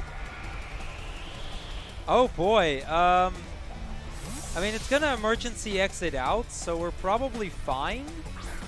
I think.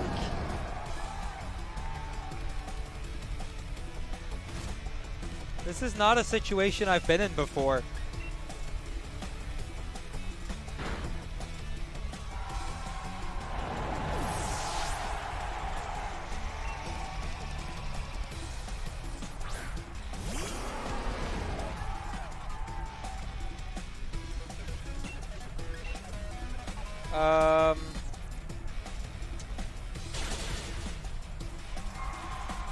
Okay, we killed it this time.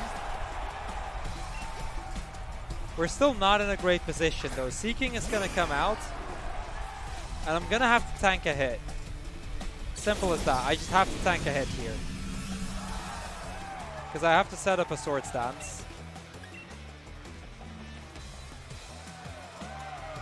Yeah, Aqua Ring is good. It's a good move to see here.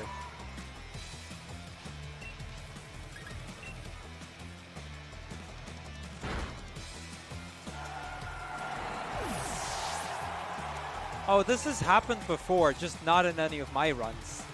But it's definitely happened before. Oh, they have animations. They're just turned off.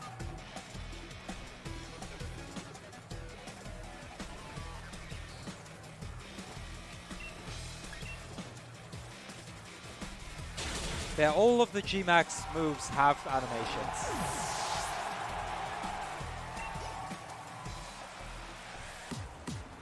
Okay, we've made it to the last Pokemon, the Dreadnought. That was a very finicky fight, but we're almost through it.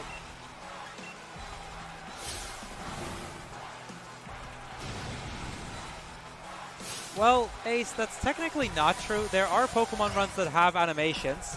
Colosseum and XD Gale of Darkness, they have animations. And the Stadium games.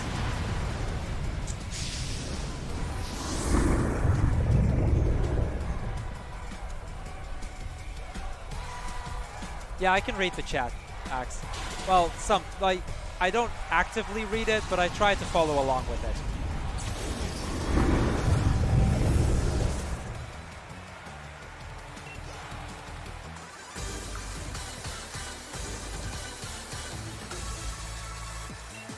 Okay, we got through the Nessa fight. That is a scary fight like that, but we managed to pull through somehow. That is the scariest of these fights, by the way. That's probably the scariest fight that was left.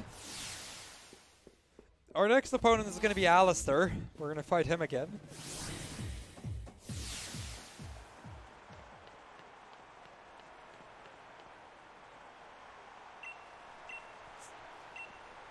Sorry? We actually get healed to full after every fight here. So just to repeat the question for chat, Crrool asked if we had to revive the Growlithe again. But we didn't have to do that because you get healed between the fights.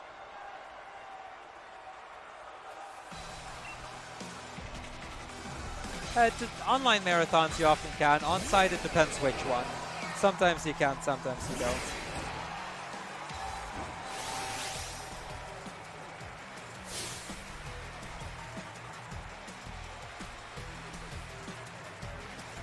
Okay, so the thing here is, Dusknoir has Rock Tomb, which can drop my speed. We have to set up a sword stance. And because of the Rock Tomb, we have to now set up an X speed. It's just not really a way around that. We're fast enough that I can be on neutral speed and be fine here. But that part I needed to set up at least. I don't need to safety save. Even if we die here, I can just get back to this fight. It does lose a few minutes, but I don't. Also, I don't I shouldn't realistically die in any of these battles. Nessa is the one dangerous fight here, and we got past that.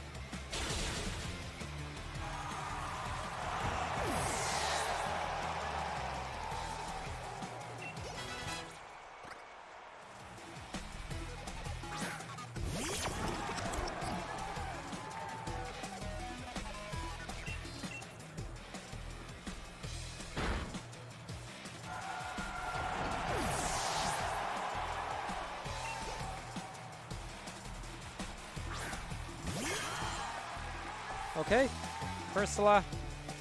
Like I said, this fight is not a scary battle at all. We just one-shot everything. After we set up, it's pretty easy.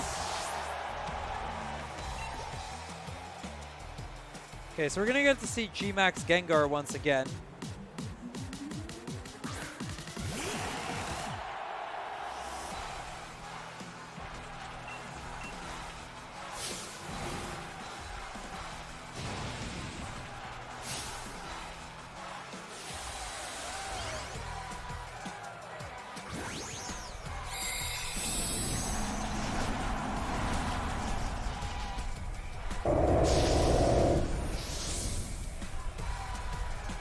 And yeah, Earthquake is going to take quick care of that. With really good attack, I can use Smart Strike to avoid the super effective text box, but my attack is not good enough for that.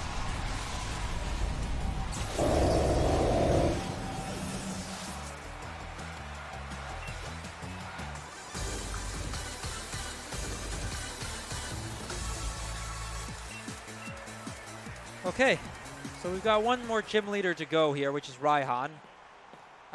Raihan is not that difficult. The nature or no, the ability we have actually matters a lot here, though.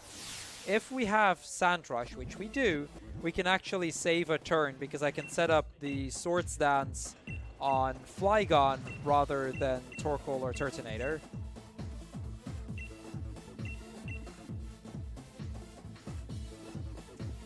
That said, it could be worth it for me to set up on Turtonator because our attack is really bad and that's going to hurt us there. And that's pretty safe to set up, so it's kind of debating what the better option is. But I think with our speed, we can probably just set up the Swords Dance on Turtonator. And yeah, I think that'll be fine.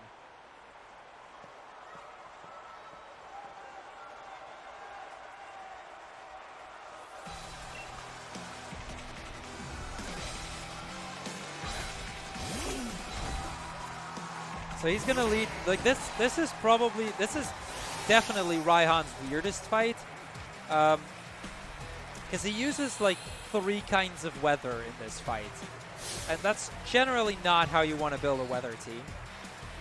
He leads with Torkoal, which is gonna set up the drought.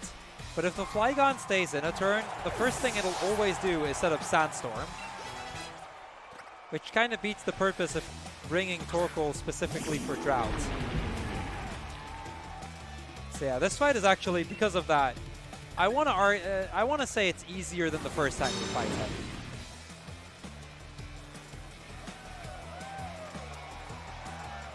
So yeah, the Shell Trap didn't go off because I never actually attacked him. And then we go for Earthquake on the turn after that, guaranteeing the kill here. Because of our really good speed, we will outspeed everything else, so I don't really have to worry about that anymore. So I can just use Smart Strike on the Flygon. And then it's 2 more Earthquakes and we're done here.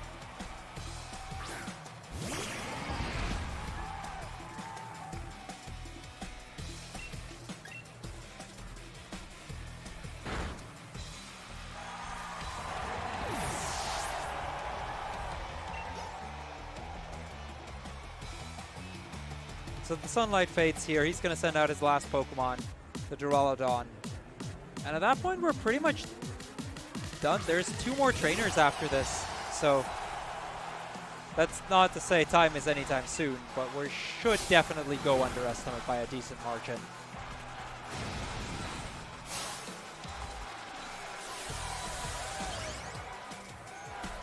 So he makes another selfie again when Dynamaxing. And we get G-Max Duraludon again.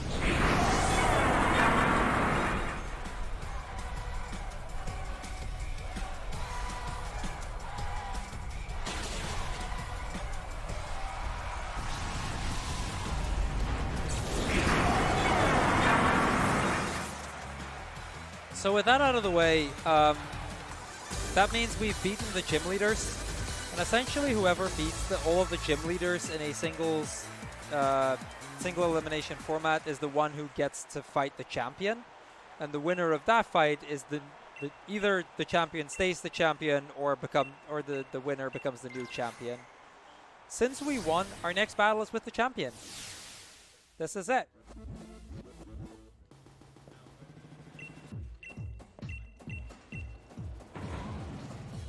So Hop comes to cheer us on, but also cheer the champion on, considering that's his brother and all that. Yeah, the estimate is very generous because since my submission, my PB has gone down by over 20 minutes. But, you know, that's because there was quite a bit of time between submissions and the event, and I couldn't be bothered to cut it down more. Also, this run's been going reasonably well, so there's that too.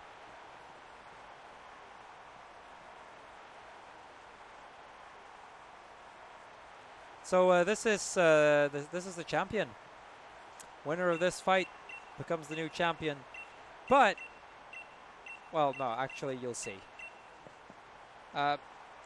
We take our places, ready for battle. But then something happens. This is actually one of the skippable cutscenes, so we skipped it. But essentially what happens is Rose, the chairman from earlier in the Rose Tower, he's gone ahead with his plan and has accidentally brought about the Darkest Day and the end of the world and whatnot. The Darkest Day is pretty much like the apocalypse. So in his process to try and solve an issue 1,000 years from now, he decided not to wait a day for the champion to show up and actually help along, and accidentally managed to bring about the apocalypse. So our match is cancelled because we're going to first deal with that. Now we realize that there might be something in the Slumbering Wild. At the very start we saw the shield Pokemon there, like the doggo, and we're going to go there. I don't know if it's accidental or on purpose, it doesn't really matter. He brings about the end of the world, essentially. And I'd like to believe that he brings about the Darkest Day on accident, trying to solve an energy problem. I'd be worried if it's on purpose.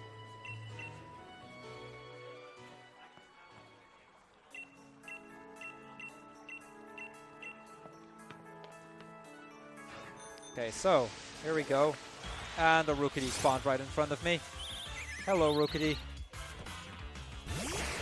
So I try to stay close to the wall because that usually makes it easiest to avoid enemies. But when a Rookity spawns like that right in front of me, that's...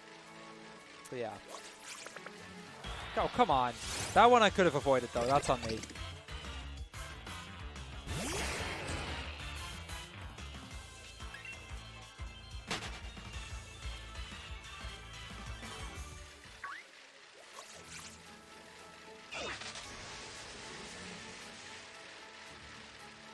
Okay, that was pretty bad. I hope I can do the second part a little bit better at least.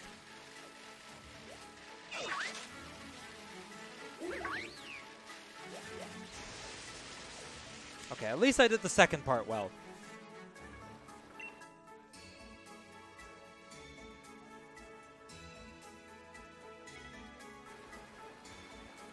And then as we stand here, two Pokemon appear from the mist.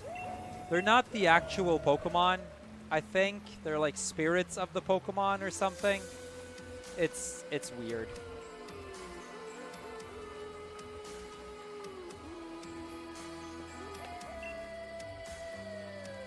Then Sonia pops up and she's like, what are you doing? And we tell her about Zacian and Zamazenta, the Sword and Shield Pokemon, who we think could help us, you know, save the world from the darkest day.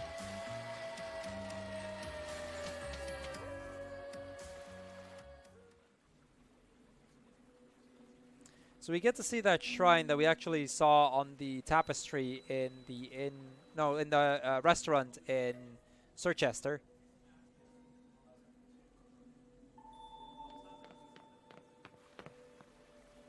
And there at the pedestal, we find a rusty sword and shield lying, which, you know, you can probably see where this is going. We're gonna get the shield, and then we're gonna go to Hammerlock, where all of those things are going down right now.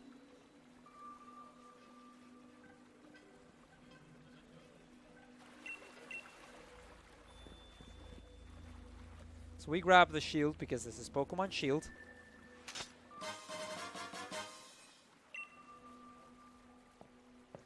And Hop is going to grab the sword.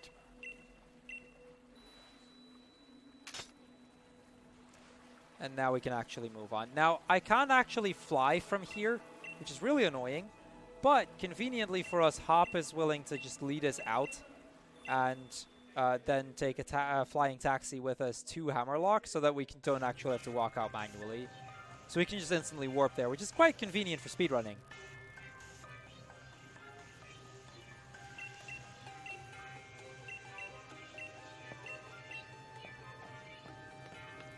So by this point, Raihan is also here. The champion, Leon, he's 2. He's taking care of the problem, or at least that's what we think he's doing. But yeah, you'll see in a bit. First and foremost, though, we have to go down because Macrocosmos Rose, the chairman of the Macrocosmos organization, he's down there in the underground power plant.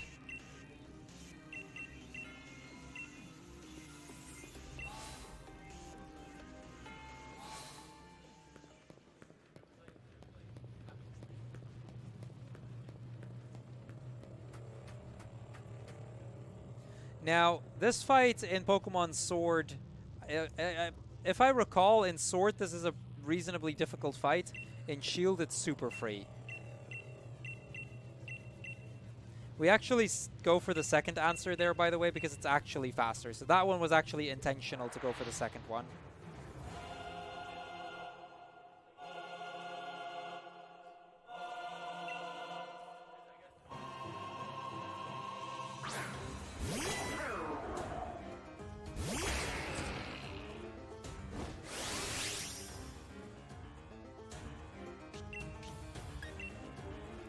I mean in the speed run, Ace.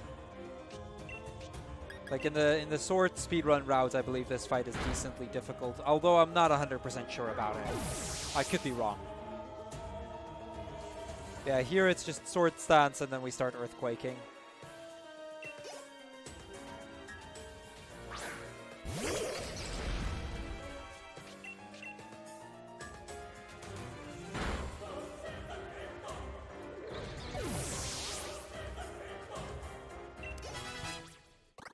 Okay, the levels on Arcanine really don't matter much. One thing to note, by the way, because the Escavalier actually didn't do anything nasty to us at the start, I won't have to heal before Eternatus. More often than not, he uses Drill Run, which I can easily survive, but it does mean I have to heal before the Eternatus fight. That's not going to be a thing now, so that's quite convenient.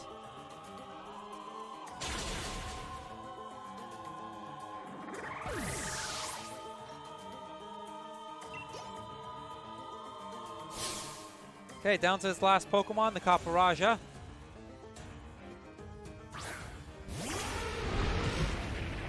He's gonna Gigantamax this.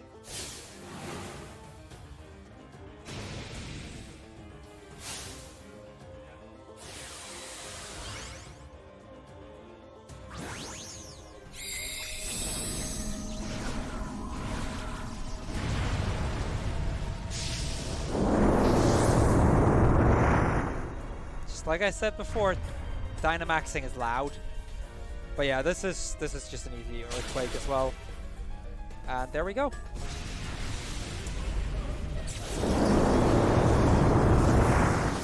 So right now we have 2 fights left against the Eternatus and then the actual Leon fight. So we're getting quite close to the end. Just as a heads up to the host/tech, time will be when we fade out after Leon, like when the screen fades to black. That's still some ways away, but I figured I'd at least mention it at some point.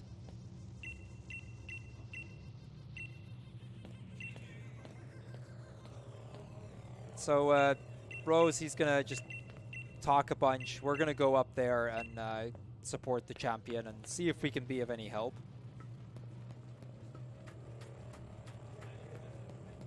Now, interestingly enough, by the way, you'll start seeing that soon, but as a funny little side fact, there's exactly 1 fight in this entire run that is the same, or essentially the same, whether we play sword or shield, which is the champion fight. There's 2 Pokemon that are different, but the strats are exactly the same. But yeah, we see the champion fighting Eternatus. This is basically the Pokemon that brought about the Darkest Day. It's like pure Dynamax energy, something like that. And the champion, his plan is to just chuck a Pokeball at it. But yeah, I mean, it shakes once, but that doesn't exactly work.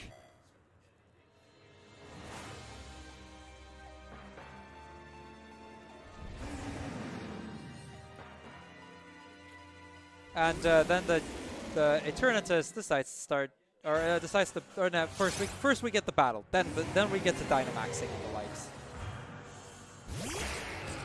This part can actually be scary. He has Flamethrower, which does a lot of damage to me.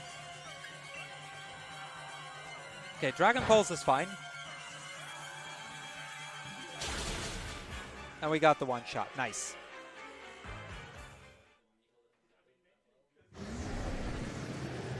So we defeat Eternatus, but that's not quite the end of it, because then he decides to go like to his more powerful Dynamax form. Fun side fact: this Mon right here has the highest base stat total of any Pokemon ever in the history of Pokemon. Add his base stats together, and it's over 1,000. I believe it's like 1,025 or something. For reference, pseudo-legendaries have 600. Oh, 1,125.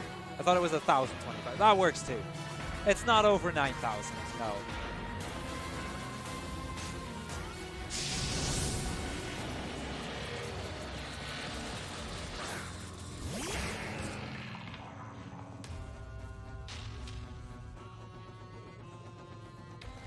So yeah, we decided to fight it together, but you know, surprise, surprise, we can't actually attack. Just like at the start of the game, we can't do anything. So I just have to stall for a few turns. See, contrary to the champion, who chucked a Pokeball and then didn't have a backup plan in case it broke out, we have a backup plan. It's holding up the sword and the shield. We wouldn't have a backup if it failed, but at least it's something.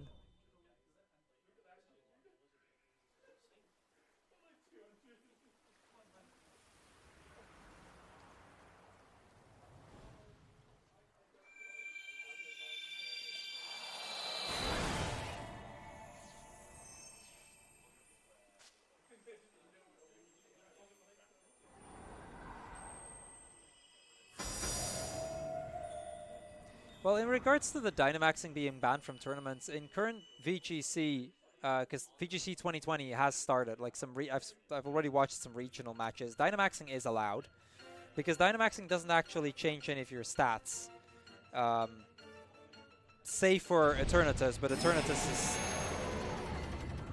falls in the category of restricted anyway, and it can't Dynamax outside of this battle.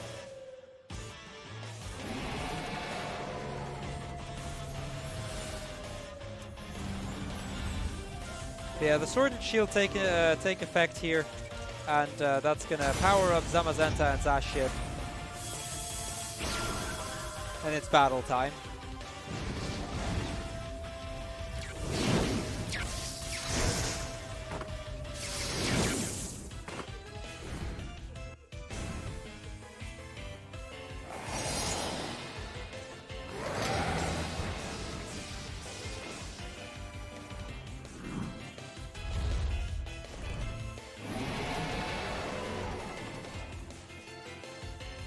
So much earlier on in the run, I picked up a guard spec. I'm going to be using that now. This is the fight that we bought it for.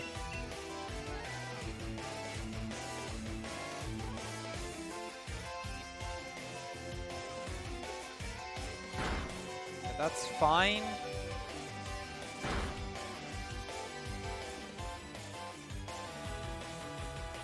And the double suicided. Okay.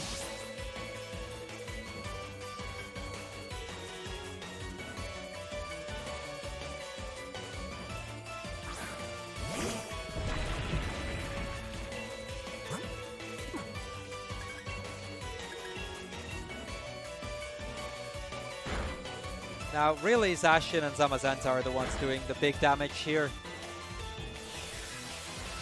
Okay, it's unfortunate that he did the nullify thing here.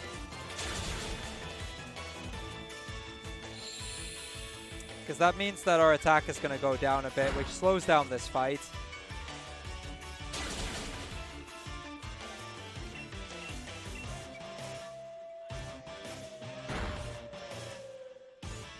We still deal decent damage, but even then. Ow. Rip Wilbur.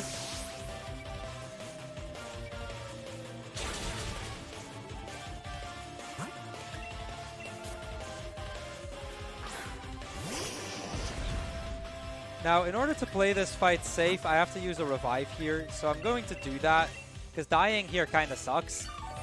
You can actually lose this fight, by the way. If you run out of Pokemon, it still counts as a loss, and you have to do a big chunk over.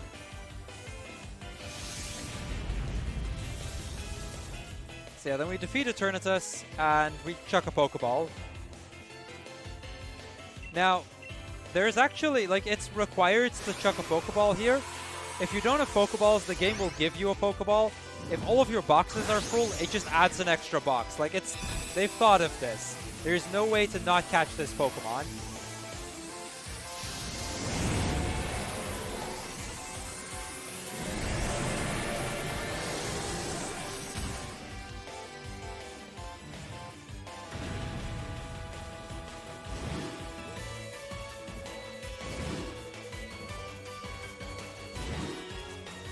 No, they've done a pretty good job of preventing soft blocks. That's definitely, they've thought about it. Yeah, we get Eternatus here, and that's our last Pokemon. We just have one more battle left.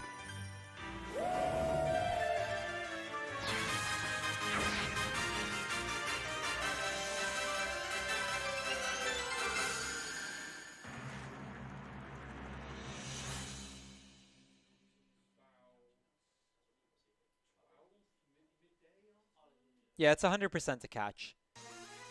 Yeah, you always catch it there. There's no way around it, unless you hack the game.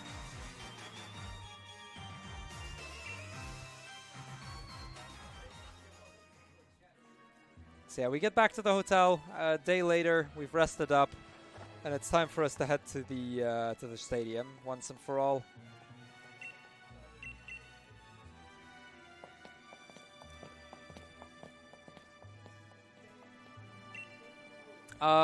There is one box that doesn't unlock until after Eternatus.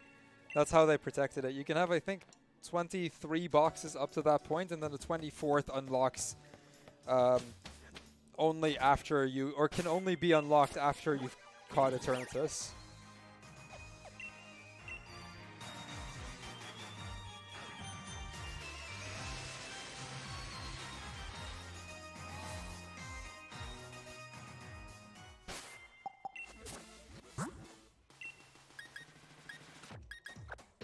So we're going to put Eternatus in the lead here because it's incredibly powerful.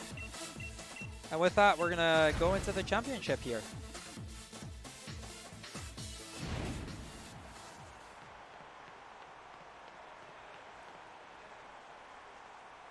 Look at the crowd cheering for our boy Mips.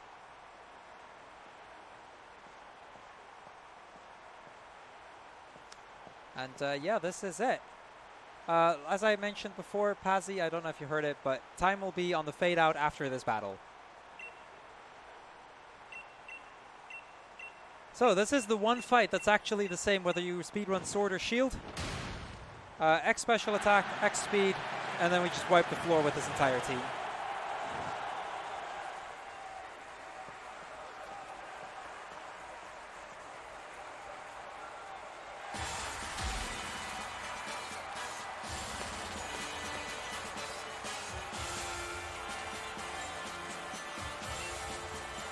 I picked up spare X items box. I picked up 2 safeties. So I'm definitely sure that I have enough.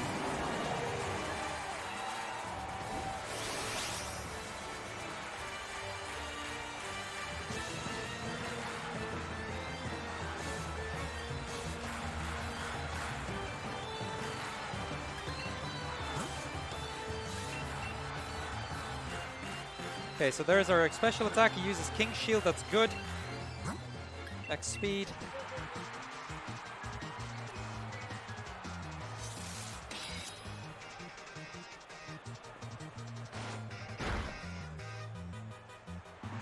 So there's a chance that he does another King's Shield here. Yeah, I figured. It's not terrible that he does. We'll get him on the next round. Now, I've already mentioned this before, but in case you missed it, if you like Pokemon speedruns like this, since we're at the last fight right now, I'd really appreciate it if you, head over to my channel, drop that follow. I run Pokemon like 5 days a week or something, and then basically anything Gen 1 through 8. So if you like Pokemon, that's a thing. It's always greatly appreciate it. But with that, we're going to finish up this last fight.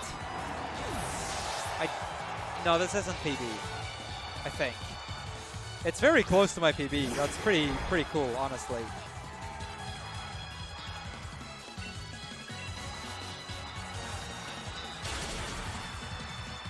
So there goes the Mr. Rhyme.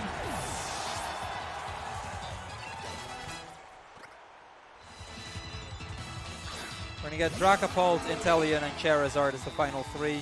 All are going to go down to 1 Dynamax Cannon.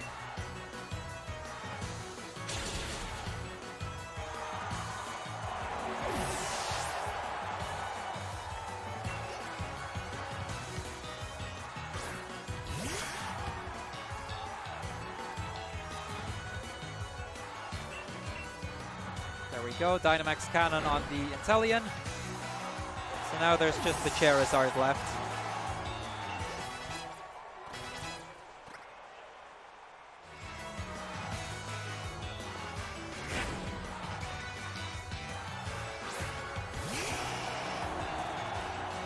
Okay, he's gonna Gigantamax though, that's why I don't think this will PB. Let's see what the time is actually. Yeah, no, PB just finished.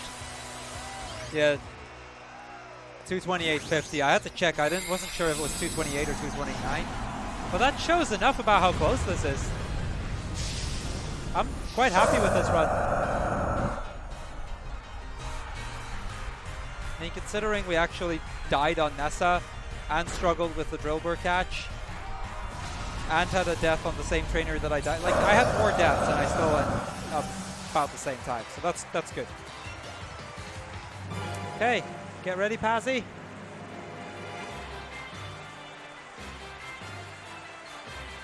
Also, mid-run nosebleed. Yeah, that too. That was something. Time. That's it. That's Pokemon Shield. Any percent. It's a pretty fun run, honestly. Like I said, Pokemon Sword and Shield have very different runs. I like the Shield run a bit more, but they're both just really fun to do. I'll be back tomorrow with some Pokemon Mystery Dungeon, Blue Rescue Team. That's going to be happening like 11 hours from now-ish, something like that. And then Nubo tomorrow evening. I hope you guys enjoyed Pokemon Shield. And yeah, I think we're just going to head on to the next run. I think we're basically back on schedule again, so yeah, enjoy.